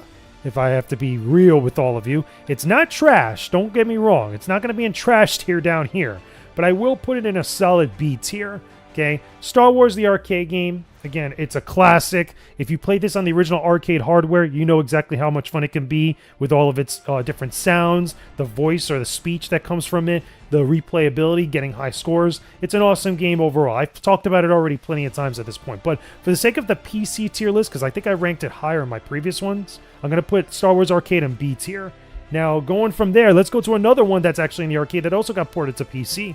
Star Wars Return of the Jedi. Now, Return of the Jedi, this one is a little bit different than the previous Star Wars games that were in the arcades, because we had Star Wars and we also had The Empire Strikes Back, but now we also got Return of the Jedi. This Return of the Jedi arcade game is based on the scenes in Endor, so the speeder bikes. You're playing as Luke Skywalker, you're trying to dodge all the different trees, Imperial Scout Troopers that are riding on their own speeder bikes, and everything else. This one I'm going to put in C tier. What? And the reason why I'm putting this one in C tier is because while it is a little bit different than the previous arcade games, and again, this also got ported to PC, it still is not only super challenging, like almost kind of unfairly challenging in some cases, but it's still different. It's a different scene of the movie from Return of the Jedi. Doesn't utilize, again, the Death Star stuff, doesn't utilize the lightsaber combat, but it's still pretty cool to see nonetheless. It's not bad, but it kind of just is. For some people, they might actually prefer this game, but for others, there are many other better Star Wars games, especially on PC, that are out there. I got a bad feeling about this. Moving on from there, this one's going to be another one that's like a little bit weird that it's going to be low on the list. Where is it? Star Wars Droid Works. Star Wars Droid Works is basically like, imagine being able to create your own droids. Like, just the mix and match different things. It's kind of fun for, like, the first, like, little bit that you mess around with it, but it quickly loses its charm over time. So unless you're a really big, diehard Star Wars fan, or at least you love droids and you love the technology aspect of this, you're not going to be too much into this game, even for the most diehard PC guys out there, because most of you, I'm pretty sure, are going to be playing a variety of other different Star Wars games on PC. But this one isn't trash, but I will put this, honestly, in the D tier. The reason why it's in D tier is because it has its charm. It's still something interesting when it comes to making and combining it, like, all different types of droids together and actually making that stuff work, okay? It's not necessarily like an action-based type of game. It takes place in the Star Wars universe, but it's like one of those games that you're going to see on here a lot with Star Wars PC games that are really... They're not built upon the action, they're built more about being part of that universe as far as something interesting and kind of like out of pocket compared to what we got with a lot of the other Star Wars games that are so much more focused on the action of the series. Now, moving from there, Star Wars Chess. okay? Star Wars chess, man. It's chess. Enough said, okay? But it just has Star Wars kind of like injected into it, or is given a Star Wars coat of paint. Like I said for the Sega CD version, I'm going to put this in C tier because it's not necessarily bad. It's not lower on the totem pole. And I feel like you could probably replay this a little bit more, maybe more so than DroidWorks. But you know, it is still essentially just chess with just Star Wars characters on it. It's not anything more like super special, but it's not like garbage. It's not trash. I can't say that it's a bad game. I can't say it's a bad Star Wars game at that, because it does what it sets out to do. At least you know what it was made for. It's chess, but with Star Wars. Nothing wrong with that. Don't make me destroy you. Now, moving on from there, now we start to get cooking with the Star Wars PC games. And I know my Star Wars PC peeps out there are really going to enjoy this one. Where is it? I'm looking for the correct box art, because there's so many box arts in here. There's like 50 of these games, so y'all got to give me a second. Here it is. Star Wars X-Wing, okay? Star Wars X-Wing, this is the first in a series of games that really tries to simulate the idea of being behind an X-Wing like Starfighter, or any Starfighter for that matter, because we had X-Wing, we had TIE Fighter, we had X-Wing versus TIE Fighter, X-Wing Alliance, the list goes on, and we'll get to those in just a bit. But for the sake of the first game, being like, you know, something that's charming as far as like trying to actually replicate the idea of being behind an X-Wing Starfighter, it is pretty darn good. And for many people, this is a classic. Like, this is really up there. However, I have a bad feeling about this. I've got a bad feeling about this. I have a bad feeling about this. Oh, I have a bad feeling about this. The big issue that I have with this game, like a lot of these other PC games from like back in the Windows 95, Windows XP days, a lot of them have not aged well for a variety of reasons, both in terms of design and also in terms of running on current hardware. I have all these games on Steam, right? There's a bunch of different bundles you could get the X-Wing games on Steam. And the problem is that sometimes these games just flat out just crash. Even though you have a perfect PC to run them, you have great hardware, everything's working great, all of a sudden these games will just like crash on you. On top of that, a lot of these games were made for that older hardware, so with a lot of those types of specs in mind. So being able to use like a controller, use a joypad or anything else like that, especially with current gen hardware, it's not always the best. If you've played these games recently, you know like the struggle to actually get them to run correctly. Not just getting them to run, but getting them to run correctly, okay? So for that matter, the first X-Wing game, I'm going to put in C tier. What? It's not bad. It's not a bad game. However, it's aged pretty poorly in some respects. It's unfortunate because, again, it's such a classic. Again, anybody that plays Star Wars games on PC knows about this series. I don't believe that. And you're sounding like a separatist. Speaking of which, let's go to the next one. Let's go to TIE Fighter.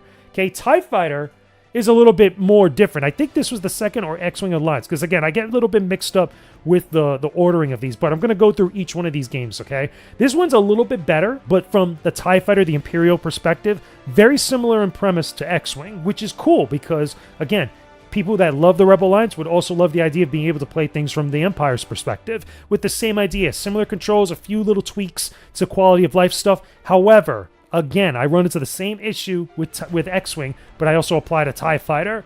I'm putting it in C tier because of that reason. You were the chosen one!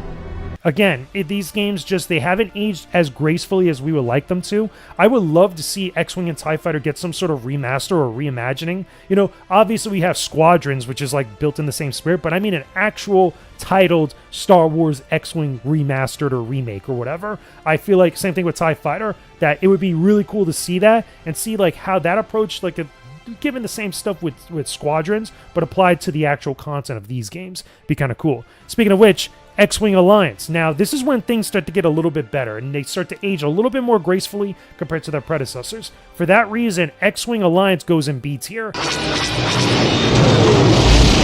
Again, it's a good game, a little bit better as far as controls are concerned, as far as quality of life is concerned. Very, very similar. I do have to note, too, that with the X-Wing games and TIE Fighter as well, there were expansions, I believe. Okay, I'm just not including expansions in here because I'm including just the games themselves.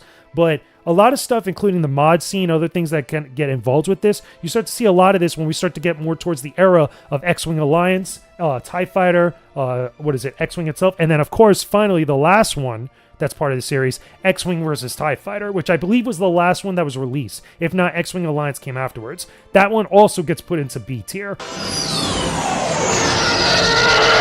This is when I feel like this series started to really come into its own and really become the classic that a lot of people really love, or at least people that now play Star Wars games at this point, especially on PC, kind of reminisce on, because I think it's also the best one as far as quality of life is concerned, or at least between that and X-Wing Alliance. So those are the X-Wing games, okay? Those are the games that I feel like are the ones that really work out for the better, okay? And I'm just looking now, going over my list here, because I went through all of them here, and I kind of like jumping through the list. So that's pretty cool. Those are all the X-Wing and TIE Fighter games, absolute classics. You could get those in a bundle right now, I know, on Steam and other places as well. They're just really good games overall. Nice work, Rogue Squadron.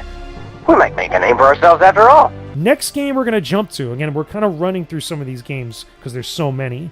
We're going to go to, we did X-Wing, we did TIE Fighter. Let's go to another classic. Where is it? Looking for the box art. There it is.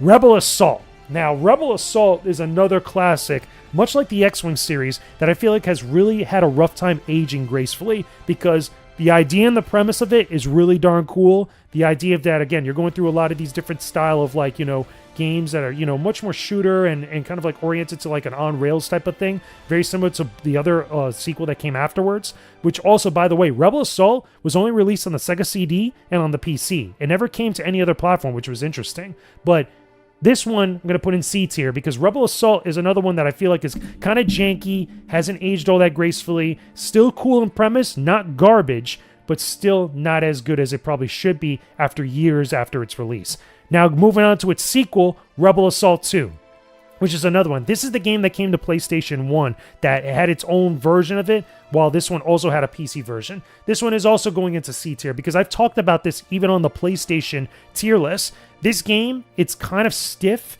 but it's still kind of cool because it takes place after Episode 4, and there's good ideas there, and you get to see like a Corellian ship, which is pretty much the Millennium Falcon, but again, it's harder to control. It's a little bit more stiff trying to get the aiming right. For some people, especially if you play more modern games where the quality of life bar is a little bit higher, this one would be a little bit annoying to play, especially if you don't have a PC that could keep it running stable. Again, a lot of these games, they just crash for whatever reason when you try to run them off of Steam, but it is what it is. Yeah!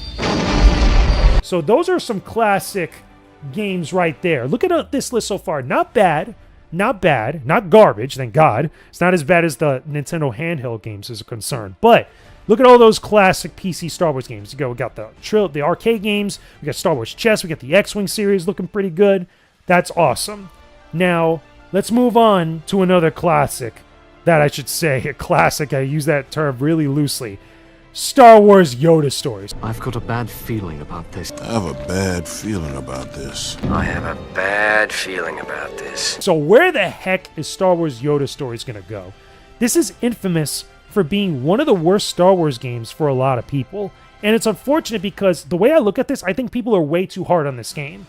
It's just that for the time that this was developed, this game wasn't like made for like crazy hardware. This was made on like Windows 95. Yeah, pretty sure it was Windows 95. And it was kind of like an idea of like a Star Wars RPG to an extent with procedurally generated like layouts. So it's not necessarily like the same locations you're going to find items and key points of interest all over the place at the exact same place every single time. Unfortunately, despite that, it's still very difficult to play because of that. So while I do think that this was still limited and was very ambitious for the time, but it was limited by its hardware, it's still not going to be high up on the tier list here. Unfortunately, I'm still going to put this game in the D tier list. It's not trash like what people have been saying, okay? Again, I understand why. Some people think that this game is one of the worst Star Wars games around, but I've played worse. As someone who's played literally almost every single Star Wars game that has come out for many, many years, I can tell you right now, I've played worse games than Yoda stories. Remember Flight of the Falcon? Remember Masters of Terras Kasi? Contrary to what everybody says, I'm telling you right now, those games are probably just as bad, if not worse, than Yoda stories. But I digress. That's a debate for another time. See through you. We can. Let me know if you agree with me with the tier list so far, especially with Yoda stories, down below in the comments section. And also, don't forget to leave a like on this video. After Yoda stories, and we already did X-Wing versus TIE Fighter, which I'm looking on the list here on Wikipedia, but now, let's go to another classic. One of my favorite classics, Star Wars Shadows of the Empire, okay?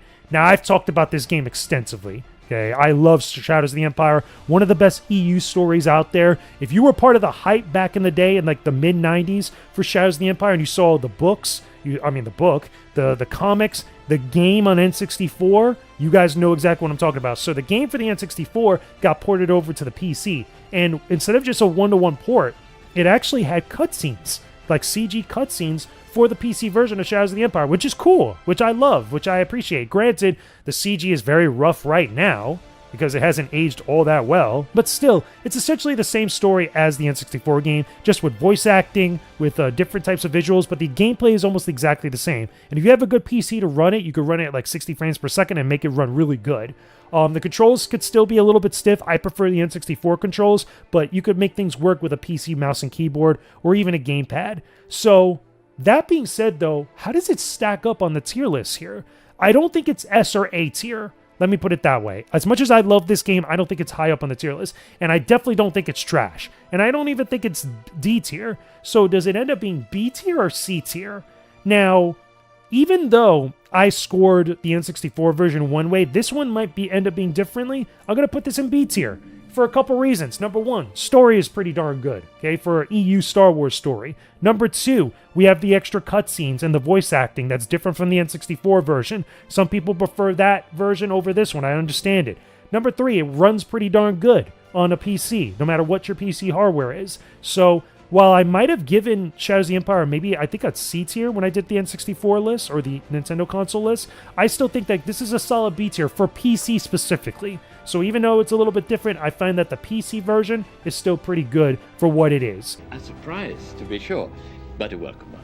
The next one, okay, the next big one, that's like Star Wars PC game related. We have to talk about this one. Okay? Star Wars Dark Forces, okay? This is a classic. Hands down a classic. Absolutely, definitely holds up very, very well. If you guys know, I've talked about Dark Forces a couple times. I think I reviewed Dark Forces, if I'm not mistaken. Okay, if I didn't, I know I definitely talked about it a bunch of times. But I've also talked about the rest of the Jedi Knight series, which Dark Forces is the first game starring Kyle Katarn that continues onward into the Jedi Knight games. So if you never played this before, you definitely need to play this. But also, lucky for all of you, there's a remaster of this game coming out for modern consoles. New visuals, tweaked up quality of life stuff with the controls, and maybe a few other extra little tidbits. So there's going to be options for you to play Dark Forces. But how does it stack up on the tier list? For me, this is also another solid B-tier Star Wars game, okay? Dark Forces, it borrows a lot from Doom, but it puts Star Wars into it, and it feels and sounds good to play. If you've never played it before, give it a try or wait for the remaster to come out because it's going to be even better. I still feel like, again, Star Wars Legends story, stars Kyle Katarn, it still has some good stuff to offer, and it still kind of holds up even today pretty well. Granted, again, it's a very stiff game because it follows the same design premises as Doom, but it's still pretty darn good. And if you didn't already know, on the PSN, you could get the PS1 version of this game, which, again, plays very similar to Doom with a few extra little tidbits. The PS1 version, I think, has extra stages or extra levels that are geared exclusively to that platform, but this is a PC game. Like, if you know, PC is the platform for FPS games, especially games that are built in the same vein as Doom. Like, it's just the way it is. If you got a PC, you're going to run Doom. You should also be able to play Dark Forces as well. So, yeah. Another happy landing. Let's go to a different one, okay? Let's talk about... Where is it? I know it's in here somewhere, okay? Star Wars Rebellion, okay? Star Wars Rebellion is one of those games that, like, gets better over time because of the mod scene. If you've never played Star Wars Rebellion before, if you like RTS or you like strategy games, this is definitely right up your alley. There's a lot of resource and other types of management that go along with it, and don't get me wrong, the genre gets better later on with other games we're definitely going to talk about, but this is one that people really love because of the extra content that comes afterwards, and I really appreciate it. So we're going to get into some of these other games that, with the mod scene, all the extra content packs and expansions really make some of these games even better as they age. Not all of them, but a good chunk of them. And this is probably one of the first ones that really does that. Besides maybe Dark Forces, you could argue. I don't remember really a lot of mods for Dark Forces, but Rebellion is where you really start to see this start to cook, right? And for me, if I have to be honest, You know, because again, I'm not a huge RTS guy, but I've also played the majority, if not all of these RTS games. Compared to the rest of the ones we're probably going to get onto the list, this one I would still put in B tier as well. Again, we're starting to get the B tier start to build up a lot, and you might see this grow a little bit more. But Rebellion, again, if you're not into the genre, this is definitely not up your alley and not something you could really play. But if you are, there's a lot of good stuff in here. And I feel like if you have a lot of patience for RTS games, if you love Star Wars and you love expansions to games like this, you're really going to have a great time. I feel like there's a lot of good stuff in there for you. A little bit of Star Wars Legends, a little bit of Star Wars lore that kind of got, you know, plays off. But still, it's pretty good. But when we get to later on into the tier list here, you'll understand why I'll explain, you know, but you'll come to understand why some of these other games kind of build upon this and make it the genre, or at least Star Wars in the genre of RTS, even better. Let's go to another favorite, which I still think holds up pretty darn good. Where is it? Where's that box art? We know where it is. There it is. Star Wars Rogue Squadron 3D. This is the PC version of Star Wars Rogue Squadron that's on the Nintendo 64. You guys know I love Rogue Squadron. One of the best games, hands down, for Star Wars games, especially on the Nintendo platform. Spawned an amazing series that continued on to the GameCube, but they did have a port of the first game onto PC. Now here's the problem though, okay? I've got a bad feeling about this, sir. Unfortunately, this version of the game is not as good as the N64 version, because as much as I love Rogue Squadron, I think it's a really high up on the tier list. Unfortunately, the PC version has some issues. That you need mods in order to make it run. So for that reason alone, unfortunately, the PC version of this game, I have to put in C tier. What? What? And it pains me to say that, right? Because I love Rogue Squadron. Rogue Squadron 1 is an amazing game. It holds up. But the PC version of Rogue Squadron on here, unfortunately has a lot of camera issues, has a lot of problems with the mouse and keyboard. You need a controller in order to play this game really good. Some people prefer the mouse and keyboard, but I feel like Rogue Squadron, you need a joypad. You just need a controller to play that game and really enjoy it and really experience it the way it was meant to be experienced. And unfortunately, the PC version just has all those technical hurdles that really kind of bog down the experience. If you have a good PC, you can make it run really good. You could actually get some mods and stuff to make it run at like 60 frames per second or run pretty darn good. And even make it like widescreen, or I think even like, you know, boost up like the actual visual fidelity of it. But bare bones on the surface level, like as far at its core, the PC version of Rogue Squadron, not that good. And it sucks because that game is amazing. If you want to play Rogue Squadron, go play the N64 version of this. Or, LucasArts, please remaster the Rogue Squadron games, especially this one, okay? Combine the N64 and the PC version, bring that content and all that extra stuff into the N64 version, and put it on the Switch for us. Or put it on PS5. You know what I'm saying? I want to see this happen. So moving on from there, right? Let's talk about Star Wars Episode 1 Racer. Where is it? I know it's box art. See, there it is. Now this is Pod Racer. Episode 1 Racer got ported over to the PC. This game was on N64.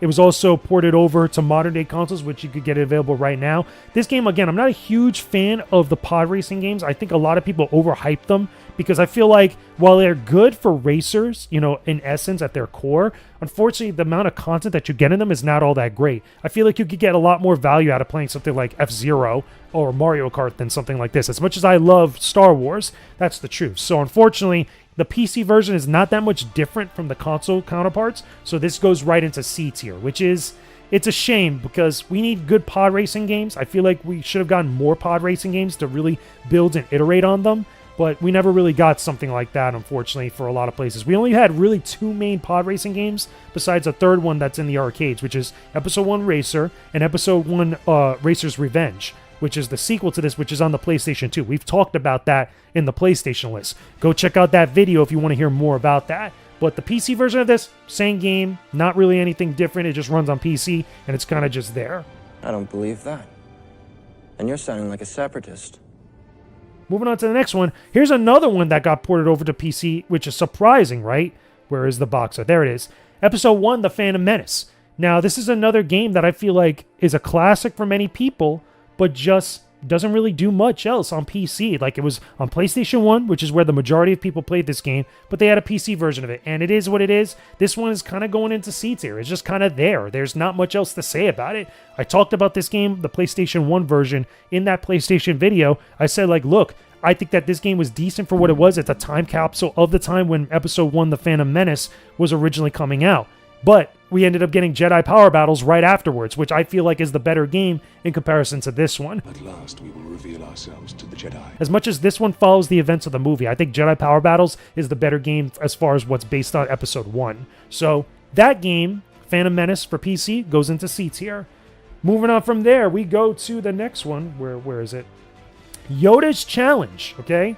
Yoda's Challenge. This is one of those kind of like learning games that we see a lot on the PC, and Star Wars as a franchise has had a bunch of different games like this, and there's not really much to say about this game. Like, it's really not that special, so unfortunately, this is going to be one of the first trash tier games that I put into here. What? And I only say that because I get that it's a learning game. I get that it's made to teach kids that are, again, trying to learn, like, specific elements or, like, you know, different, like, you know, puzzles and stuff like that. I get it. However, in comparison to the rest of these games, I would argue this is worse than Yoda Stories. It's not true. That's impossible. The only main reason being is because this is not an ambitious game. This doesn't really offer that much value to a lot of people out there that love Star Wars games. It's decent for what it is, you know, for a kid that's trying to learn something. But in the grand scheme of Star Wars games out there, when it comes to value, when it comes to content, when it comes to stories, this really isn't it. And unfortunately, a lot of the different learning games are going to be probably in the trash tier more than likely, as far as, you know, when I think about it here. It's just that, again, they're kind of just there. They don't offer any value. You're not really going to want to go and play these Star Wars games that are like this. Even I would argue little kids more than likely are going to want to go play one of the other Star Wars games. They want to play Rogue Squadron. They want to play Episode 1 Racer. They want to shoot stuff. They want to play Shadows of the Empire. They want to play, you know, X-Wing or TIE Fighter, because that's more of like the true fantasy of Star Wars games as opposed to like what it feels like doing homework. And again, it shouldn't really feel like that. It's supposed to be fun. And I'm not talking about like little kids, like below 10 years old, but like kids of age that know Star Wars, that are passionate and they care about Star Wars, are not going to want to go play a game like this, which is unfortunate. That's just the way it is. Here's the next one, okay, because I see it here on the list.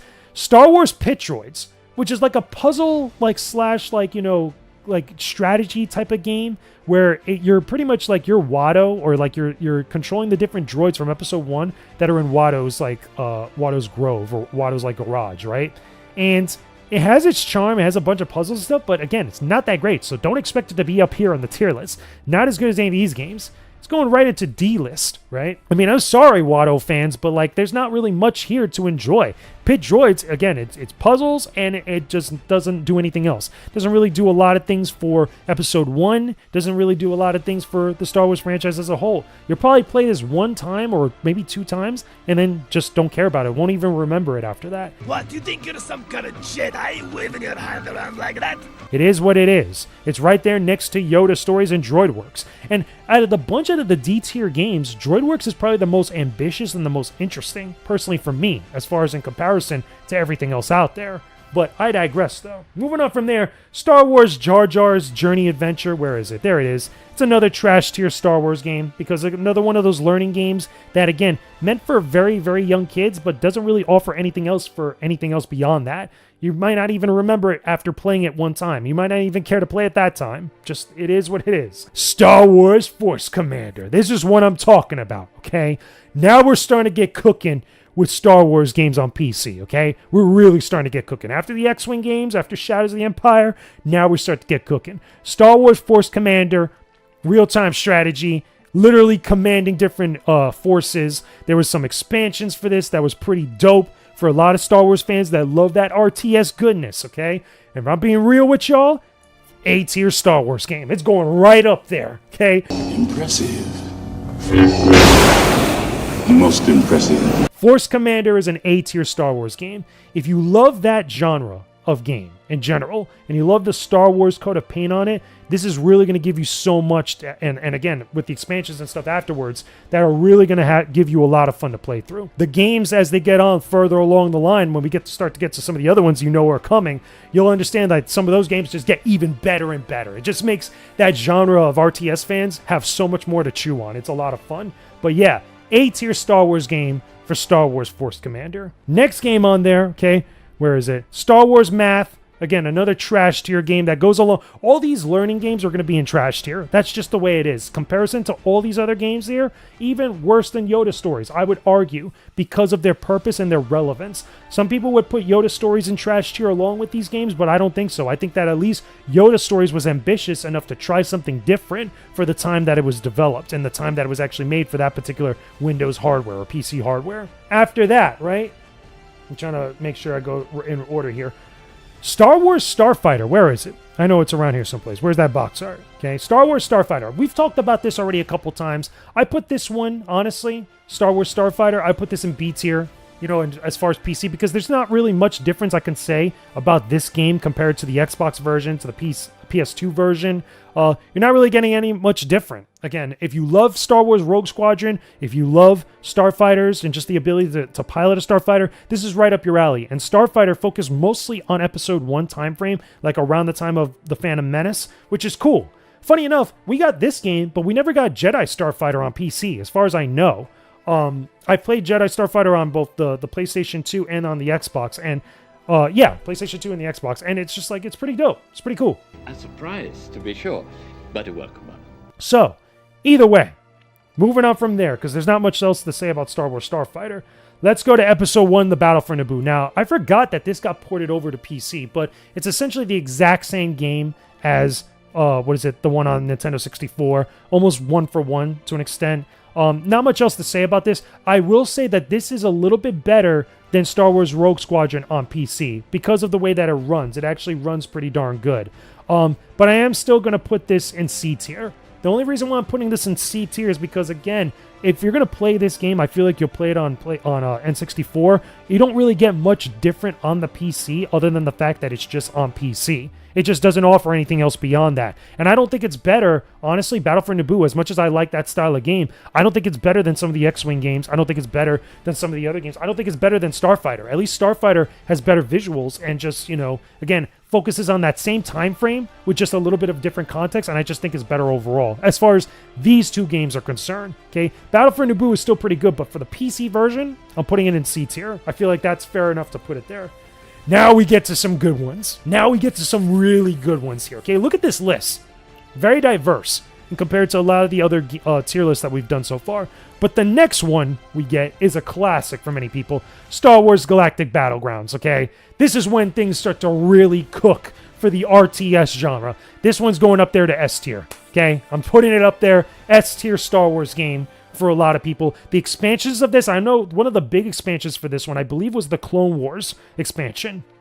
Very similar in premise. RTS, you're controlling forces, you know, from either the Rebels or the Imperials, and with the Clone Wars, it's either the Republic or the CIS, and it's just fun RTS action. A lot of great scenarios, a lot of great, like, you know, I guess you could say like sandbox stuff to control different forces. If you love RTS games, this was one of the first big Star Wars RTS games that really did it for you. Okay, and the next one, when we talk about that afterwards, we'll get into more of it, but again, it only just got better from there. Impressive. Most impressive. After Star Wars Galactic Battlegrounds, let's go to another classic. This one's up there. This was an A-tier Star Wars game. Star Wars Jedi Knight 2 Jedi Outcast. The sequel to Star Wars Dark Forces. Yeah, no, the sequel to Star Wars Jedi Knight Dark Forces 2, because Jedi Knight was also on, was on PC. But also, again, I'm going to put this also here in the same thing because this one's the same time frame. Star Wars Jedi Knight, Dark Forces 2. So those two games, I'm putting both in A tier, okay? Even though I think that Jedi Outcast is a little bit better than the original Jedi Knight for obvious reasons, Jedi Knight actually had a bunch of expansions, including one where you got to play as Mara Jade, which is dope. Okay, that's the first time, I think, before Masters of Terras Kasi, where you got to play as Mara Jade in any sort of thing. And I think also in Galactic Battlegrounds and other RTS games, there were mods to input Mara Jade into the actual game. You know, because you actually got like different heroes and stuff. Actually, no, I think it was Empire War that actually did that. But I digress though, okay? The point is, the Jedi Knight games, Jedi Knight 1 and Jedi Knight 2 Jedi Outcast, fantastic, amazing Star Wars games on PC. Because the mod scenes for them were awesome, okay? Especially for Jedi Outcast, right? These games are fantastic. They star Kyle Katarn continuing his story. They get real deep into some crazy territory with a lot of stuff that's going on, right? And if you love Star Wars expanded universe stuff, this is where a lot of that great stuff for video games in particular for Star Wars really came out of. Again, the Jedi Knight games are fantastic, the entire series. But speaking of which, we did it before. Let's do Jedi Knight, Jedi Academy, automatic S tier Star Wars game on all platforms. Jedi Knight, Jedi Academy, fantastic game, amazing mod scene. It's got your own creative character that you can do in the base game, has the story that it has in there that I've reviewed. If you haven't seen my review of Jedi Knight, Jedi Academy, go check it out here on the channel later. I have a full video about it. But on PC, the mods for this game are fantastic. You got Star Wars movie duels that came straight out of this game, using this as the bare bones for it, that also use Jedi Outcast as well, but there's just so much to love with this game. So much to love with Jedi Academy. Still, people to this day still think that game, Jedi Academy and Jedi Outcast, have some of the best lightsaber combat in all of Star Wars and the entire franchise in video game history. But still, automatic S tier Star Wars game. Look at this. Look at this list so far. This tier list is really solid. We got a good variety, a good diverse layout of Star Wars games. You know, between S tier, we got 2 fantastic ones. Some people would argue I should put Jedi Outcast in S tier, but I think that Jedi Academy is just much better than Jedi Outcast, even though Jedi Outcast has the better story, okay? And same thing also with the Jedi Knight games, Force Commander, Galactic Battlegrounds. Look at all these great Star Wars games, man. Fantastic. Okay, sensational, as one guy would actually say. So, moving up from there, okay, let's go to a big one. This one we're going to talk about here, Star Wars Galaxies, okay? So, I'm going to be honest with you guys. I am not an MMO guy, okay? I'm not an MMO player. I'm not big into MMOs, but I did mess around with this back in the day, very lightly, just to get an idea of it, okay? Same idea where I played RuneScape for a bit, just to kind of, you know, dip my toes into it, and the same thing with WoW. So Star Wars Galaxy is the big MMO for a lot of people back in the day, that when it came to actually getting involved in the MMO scene, being able to play in the Star Wars universe. If you were a Star Wars fan and you were playing MMOs and like in other games, you were definitely playing Star Wars Galaxies. And it had 3 major expansions for it that changed the game up in various ways. At one point, it was nearly impossible to become a Jedi, and then later on, afterwards, it became a lot easier to become a Jedi, and it pissed off some people for one reason or another, but still, this was a very ambitious, very big game, okay? But how does it compare to everything else on the tier list here? Well, I'm telling you right now, it's not trash tier. It's not any of these here. It's not C tier. So out of the top 3, where would I rank this? Speaking purely objectively, okay? I got a bad feeling about this. As far as someone that, even though I'm not a huge MMO fan, I could still respect and have reverence for what this game was trying to do, because Star Wars Galaxy was a huge game. Like, there's no way to undermine that. There's no way to, like, underplay that. It was such a huge game. But the other aspect of why I actually put, whoops, I don't put this in B tier. Why it's not in B tier. The only reason why I think that it's not automatic S tier is because I feel that the barrier of entry to Star Wars Galaxies was still pretty steep for some people. There was a lot of players on this game, but not everybody was playing this game. I know Star Wars fans that are diehard Star Wars fans that never once played Star Wars Galaxies because it was an MMO, because of how intimidating it was for a lot of people. So for that reason alone, okay, I'm going to honestly put Star Wars Galaxies in A tier. Great shot, kid. That was 1 in a million. I feel like A tier is a fair way or fair spot to put Star Wars Galaxies. It's an ambitious game. It was big. There was a lot of stuff to do. There was multiple expansions. It was a great way for Star Wars as a franchise to get into the MMO genre that was pretty big for a lot of people and still kind of in its, like, you know, beginnings, because this was before World of Warcraft, I believe. Because I think Star Wars Galaxies was after RuneScape, and I think it was after Final Fantasy 11. I could be wrong in the time frame, but I would have to look at the year. But it was still within that time frame where the internet and MMOs were still kind of like, you know, really growing into what it would eventually become. Okay, but still, at some point the game I think also just came to an end. But still, it was a very good game, very big game for Star Wars fans back in the day. So outside of that, okay, look at this tier list, man. For PC Star Wars games, I'm really pleased with this. A lot of good stuff going on here. Let's move on to another classic, okay? I just trying to double check my list here. We did Jedi Academy as well. Let's go to another classic. Automatic S tier, where is it? Star Wars Knights of the Old Republic. Automatic freaking S tier. Like, I can't even... Again, I've talked about this game so much now at this point. Talked about it on the Xbox... Xbox tier list. I did a full video review of Star Wars Knights of the Old Republic, which you guys could go watch here on the channel. Again, this game is fan-freaking-tastic. automatic S tier. Fantastic Star Wars game. One of the best out there. Arguably the best Star Wars game ever made. Arguably for a lot of people. Must play if you haven't already, especially if you haven't played it on consoles, on the Xbox platforms. Play it on PC. I know that PC sometimes has a couple of little hiccups when it comes to running it, and there's a couple extra mods you could put onto there to make it a little bit better, but the base game itself is still fan-freaking-tastic. BioWare did a phenomenal job with this game, right? So Knights of the Old Republic, okay, is awesome. Another classic Star Wars game on PC we're going to get into. Star Wars Battlefront. This is automatic A tier, okay? The only reason I'm putting it out there right now, the only reason that I am not putting this in S tier is because of this bad boy over here, Star Wars Battlefront 2. Automatic S tier, okay? So Battlefront 1 and Battlefront 2 Classic. That's another command post under Republic control. Enemy reinforcements are decreasing. Amazing Star Wars games. Battlefront 1, I think, is good at its base level. It's fun to play on any one of the platforms. I played it a lot on PlayStation 2. It's awesome on Xbox. On PC, it's just as good. And the PC scene for a lot of people is amazing. But when Battlefront 2 came out, it blew everything else out the water. It's still, to this day, one of the best Star Wars games out there. Right next to Knights of the Old Republic. That's why Battlefront 2 is an automatic S-tier Star Wars game. And Battlefront 1 is an A-tier Star Wars game. Still a must-play, in my opinion. But still, Battlefront 2 is just above that game. The command post is under Republic control.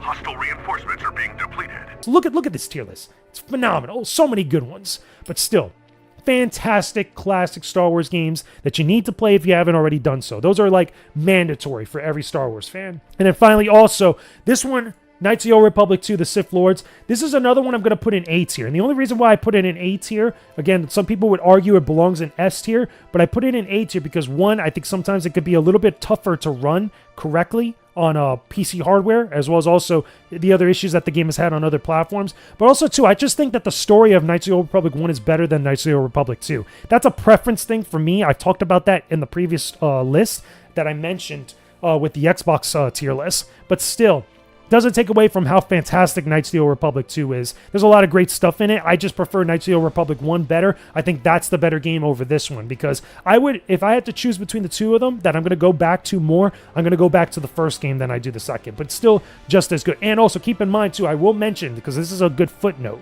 Knights of the Old Republic 2 has that mod, the restored content mod, that adds extra content that was originally supposed to be in this game on its release, but never made it out. It got cut from the game. So if you're playing this game on PC, KOTOR 2, definitely get that restored content mod because there's so much more extra stuff that makes the game better overall as an experience. Moving on from there, another one on PC, Republic Commando. Some Vector, Commando. Retreating Vector. I thought you'd never ask, sir. Republic Commando, I'm going to put this in A tier as well. The only reason why I put it in A tier, which is very similar, I believe, to what I did with the Xbox version, Republic Commando looks great, fantastic to play through, interesting story, interesting premise, very similar to Rainbow Six or Ghost Recon. The only problem is, though, is the controls, and I think that the controls and just the movement could be very stiff compared to other FPS games of the time, which is a darn shame because that's an amazing premise for a Star Wars game that they just never follow up on. And I can imagine like just another sequel to this game being like Imperial Commando that would have been just as amazing as this one. But I've already talked about Republic Commando a number of times. Go check out my full video review of Republic Commando that's on the channel right now as well later, because I get into so much more detail specifically about the console version of that game, but could also be applied to the PC version as well, because there's not really a lot of differences between them other than the way they run and other than the way they control, depending on what you actually use to control the game. Either PCs like, mouse and keyboard, or a controller. So a lot of games we're running through, man. Okay. Lego Star Wars, the video game. Where is it? There it is. Okay. Lego Star Wars gets a B tier. Okay. Because I've said in all the previous lists, I've talked about Lego Star Wars multiple times, and most of these are all going to be in the same positions as they were in those tier lists. It's a fantastic game, challenging. Oh, it's always fun just to play a Lego game because they're super chill. With Star Wars, it's just as fun. It has a great sense of humor. It's a fun game overall to play. Lego Star Wars 2, I'm going to put in A tier because I prefer the original trilogy. I think it got better over the original game because we're dealing with the original 3 movies. But also, I just think it's fun overall to play through.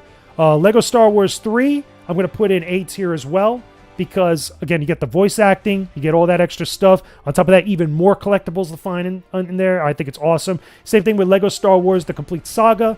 Again, so many more games. Actually, you know what? I'm actually going to put this... Yeah, I'm going to put this in there in, in A tier. because I find that game to be so much more, so much more value, so many more unlockables. You're going to be spending a lot of time playing it, more so because it's basically the first 2 games combined together, which is great. So it's pretty good. And then same thing, Lego Star Wars The Force Awakens. I'm also going to put in A tier as well because of the voice acting. Even though it takes place in the sequel trilogy, to be fair, like I've said in my previous videos, I still think it's a solid Star Wars game, or solid Lego Star Wars game that I think is fun to play through. Even if you don't like the sequels, it's still just as good. Moving on from there, okay, there's a lot of games that we're running through, so we're kind of like thinning out the list here with all the different entries. But look at this list, man. So many more A-tier Star Wars games than we've ever seen in any of the previous entries because they're so good. There's so many good ones. So many great ones in here. But now, let's talk about another classic, okay? Star Wars Empire at War. This right here, automatic S-tier Star Wars game. And the reason being, like I've been alluding to this entire time since I've been going through Galactic Battlegrounds, Rebellion, all that stuff, Force Commander, same thing. This right here, Empire at War, is the Star Wars game that you want to play, okay? That's the Star Wars game you want to actually play when it comes to RTS games. And the reason being is because it's just so freaking good, son. It's so good. The mods are amazing. The core game itself, the gameplay, the RTS gameplay, the characters you can interact with, everything else, so freaking good. This is the RTS for a Star Wars fan, okay? Mainly because even beyond that, the mod scene is fantastic, yo. There's so many like extra scenarios involving the Chiss Ascendancy with Thrawn, Mara Jade, all the EU stuff. There's even sequel stuff that people have made and modded into this game. It gets ridiculous. There's even like expanding universe stuff involving Kyle Katarn. I think there's even one for Starkiller, I think from The Force Unleashed. I think that's, if I remember correctly, I remember seeing it online where it just gets ridiculous. And I know a couple of other people have told me that they've messed around with a lot of the mods for this game, and it gets really cool. Like, there's just some amazing stuff to do with this game. Again, if you're an RTS fan, that's your Star Wars game, is Empire at War. If you're not into the RTS genre, you won't get a lot out of it. But again, you're not really looking for games like this. But this is definitely a must-play if you're into real-time strategy, because it is just so freaking good.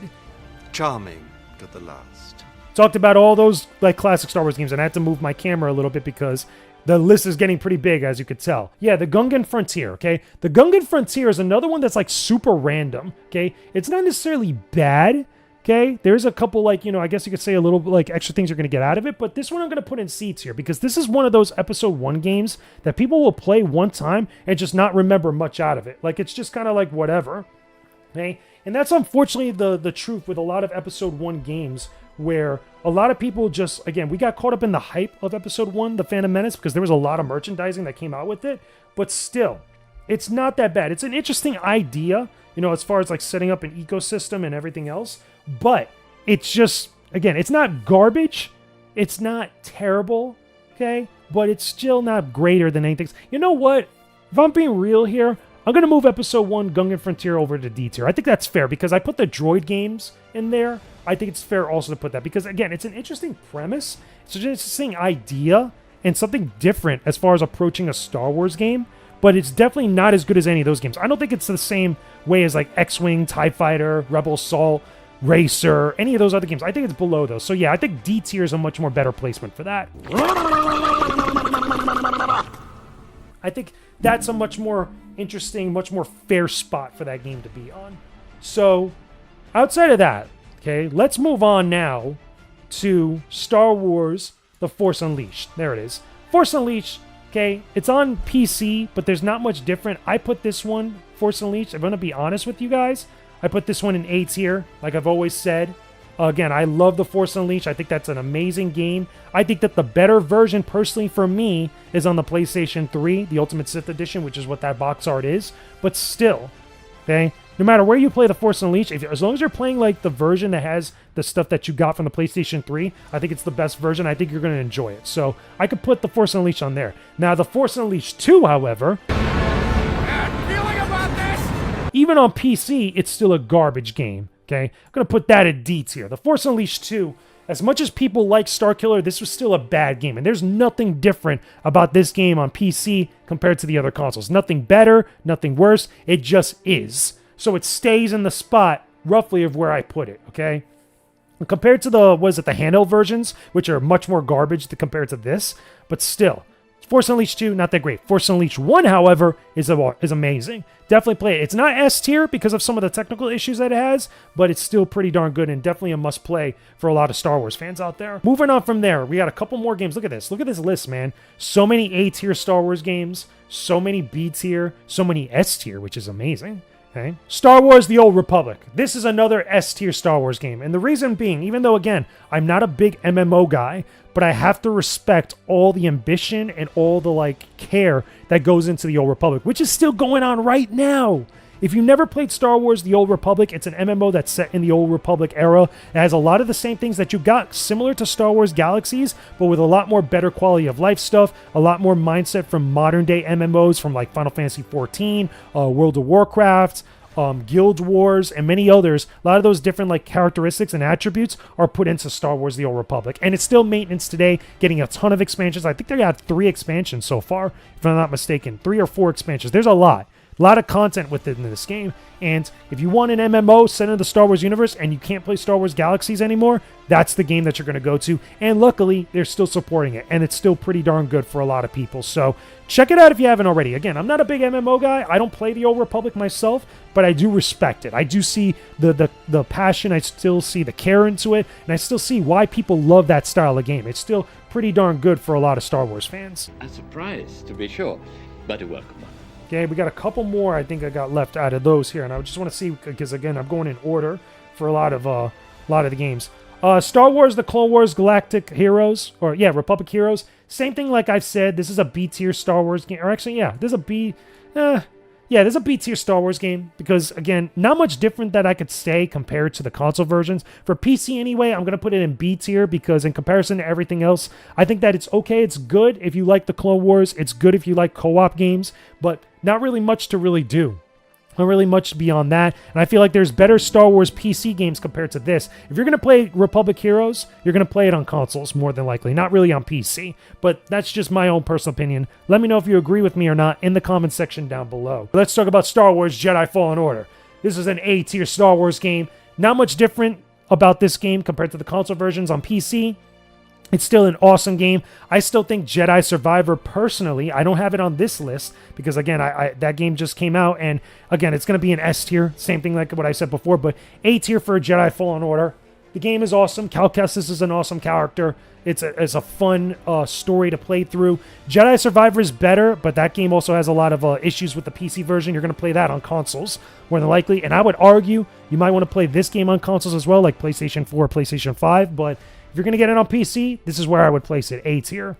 Moving on from there, Star Wars Battlefront from EA. Okay, going to put this one, honestly, in B tier. And I think I put it in B tier in one of my earlier lists on PlayStation 4 and also on Xbox Series S or Series X. It's still ambitious. It's a reboot of Star Wars Battlefront done by EA, the same team that does Battlefields. It looks beautiful. It's one of the best looking Star Wars games around, but it still has problems with content. There isn't a lot of extra stuff in it. It does have a couple DLC stuff, and I think there's a mod scene for the original Battlefront, but nothing, I will say, is as good as its sequel, which I would put up in S tier. Okay, automatic S tier. Impressive. Most impressive. Reason being is because Star Wars Battlefront 2, as much as you could criticize it, it got better with time. There's a ridiculous mod scene on PC for Star Wars Battlefront 2 from EA. You got all these new heroes, got all these new units, new cosmetics. It's a shame because EA stopped supporting this game at one point after they released a couple packs and stuff and they did the Celebration Edition, and the mod scene on PC just picked this game up and just ran with it.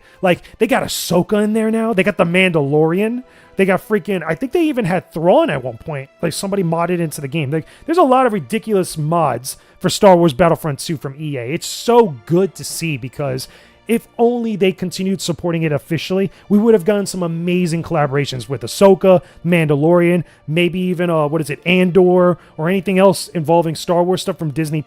But hey, that's what the mod scene is for. That's why fans pick up the slack and make these games that are really ambitious and really fun to play through continue onward long after they've been released, which is cool. So I put Star Wars Battlefront 2 in S tier, Star Wars Battlefront, the original, on B tier, because I think that's much more fair to put that on there. You are a bold one. You could probably bump that game up to A tier because of the mods, but I think B tier is much more fair with it. I think Battlefront 2 is the better game overall, but also the better game with the mod scene. I think that people love that game on PC with the mods.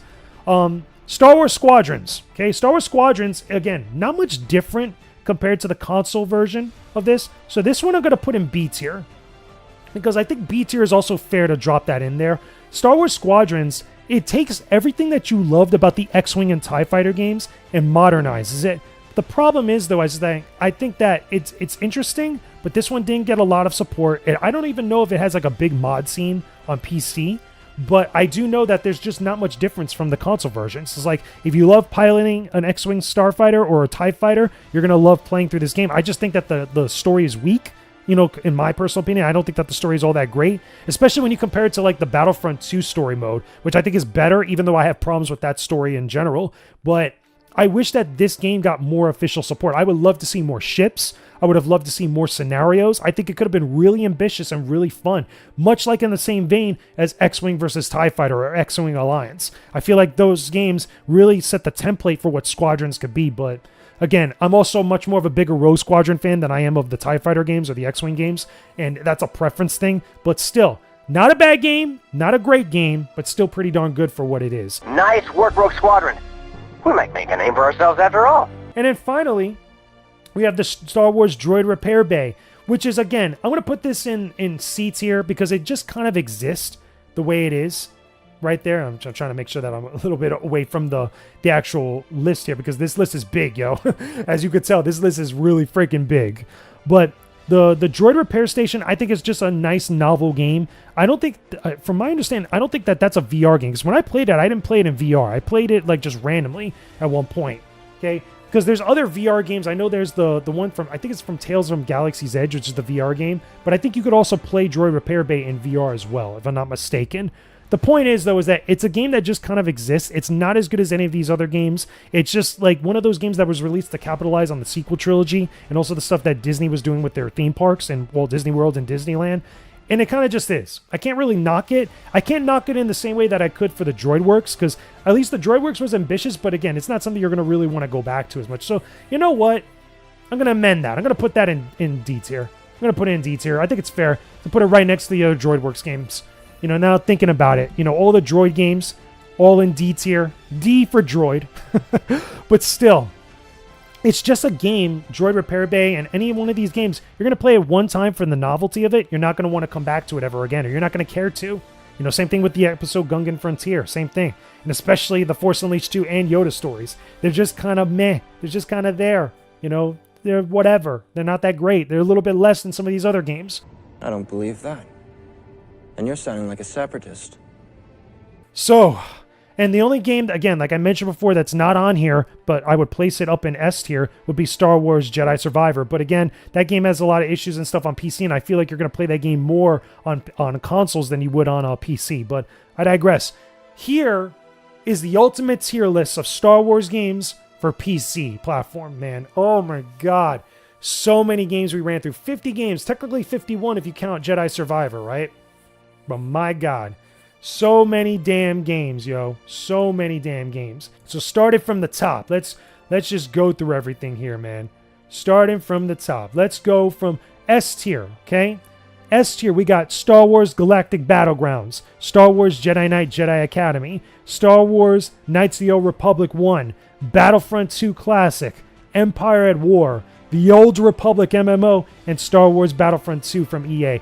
All S-tier Star Wars games, must-plays on PC. They're phenomenal, they're epic, they're awesome. They're really mandatory playthroughs for every single person out there that loves Star Wars games on PC. Those are like the creme de la creme of the PC platform, at least in my personal opinion. Moving on to A tier.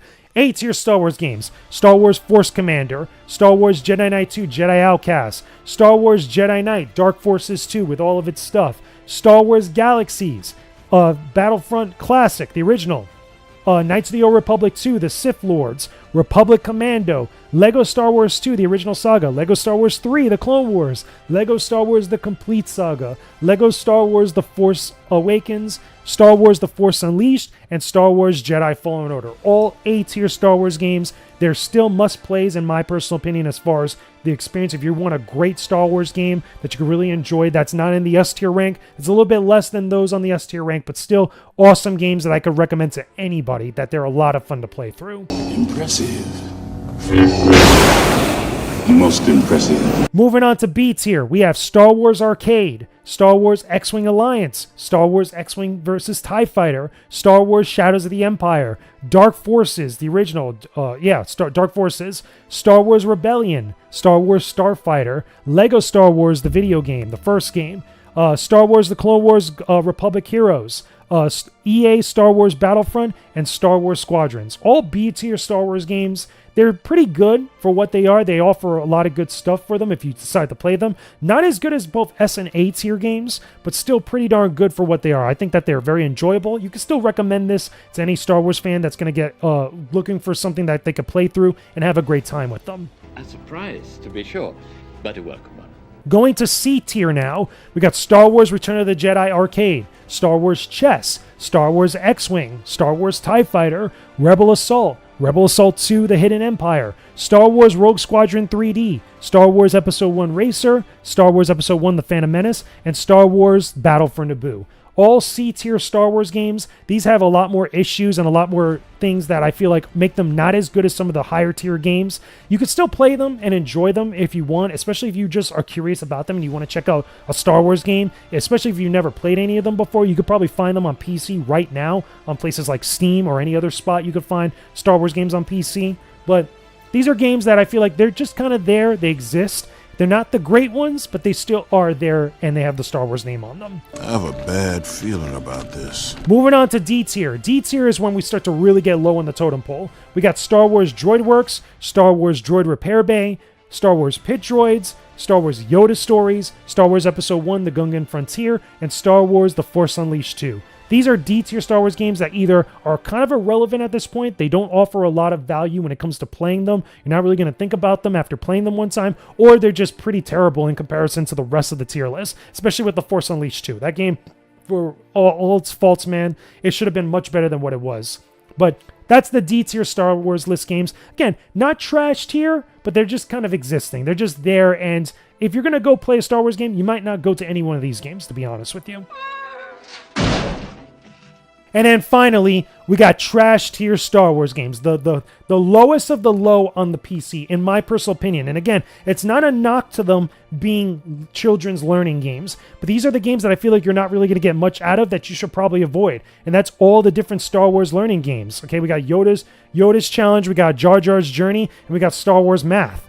And again, they are what they are. They do serve their purpose, but as far as the grand scheme of Star Wars games on PC, you're not going to want to play any of these games, so avoid them. They're kind of whatever. They're meh. They just exist. Don't bother them. They're not bothering anybody else. Move on from there and go play any one of the other Star Wars games on PC that we have higher on the tier list, especially the S-tier Star Wars list. Okay, those are the games you need to be playing. We will deal with your rebel friends soon enough.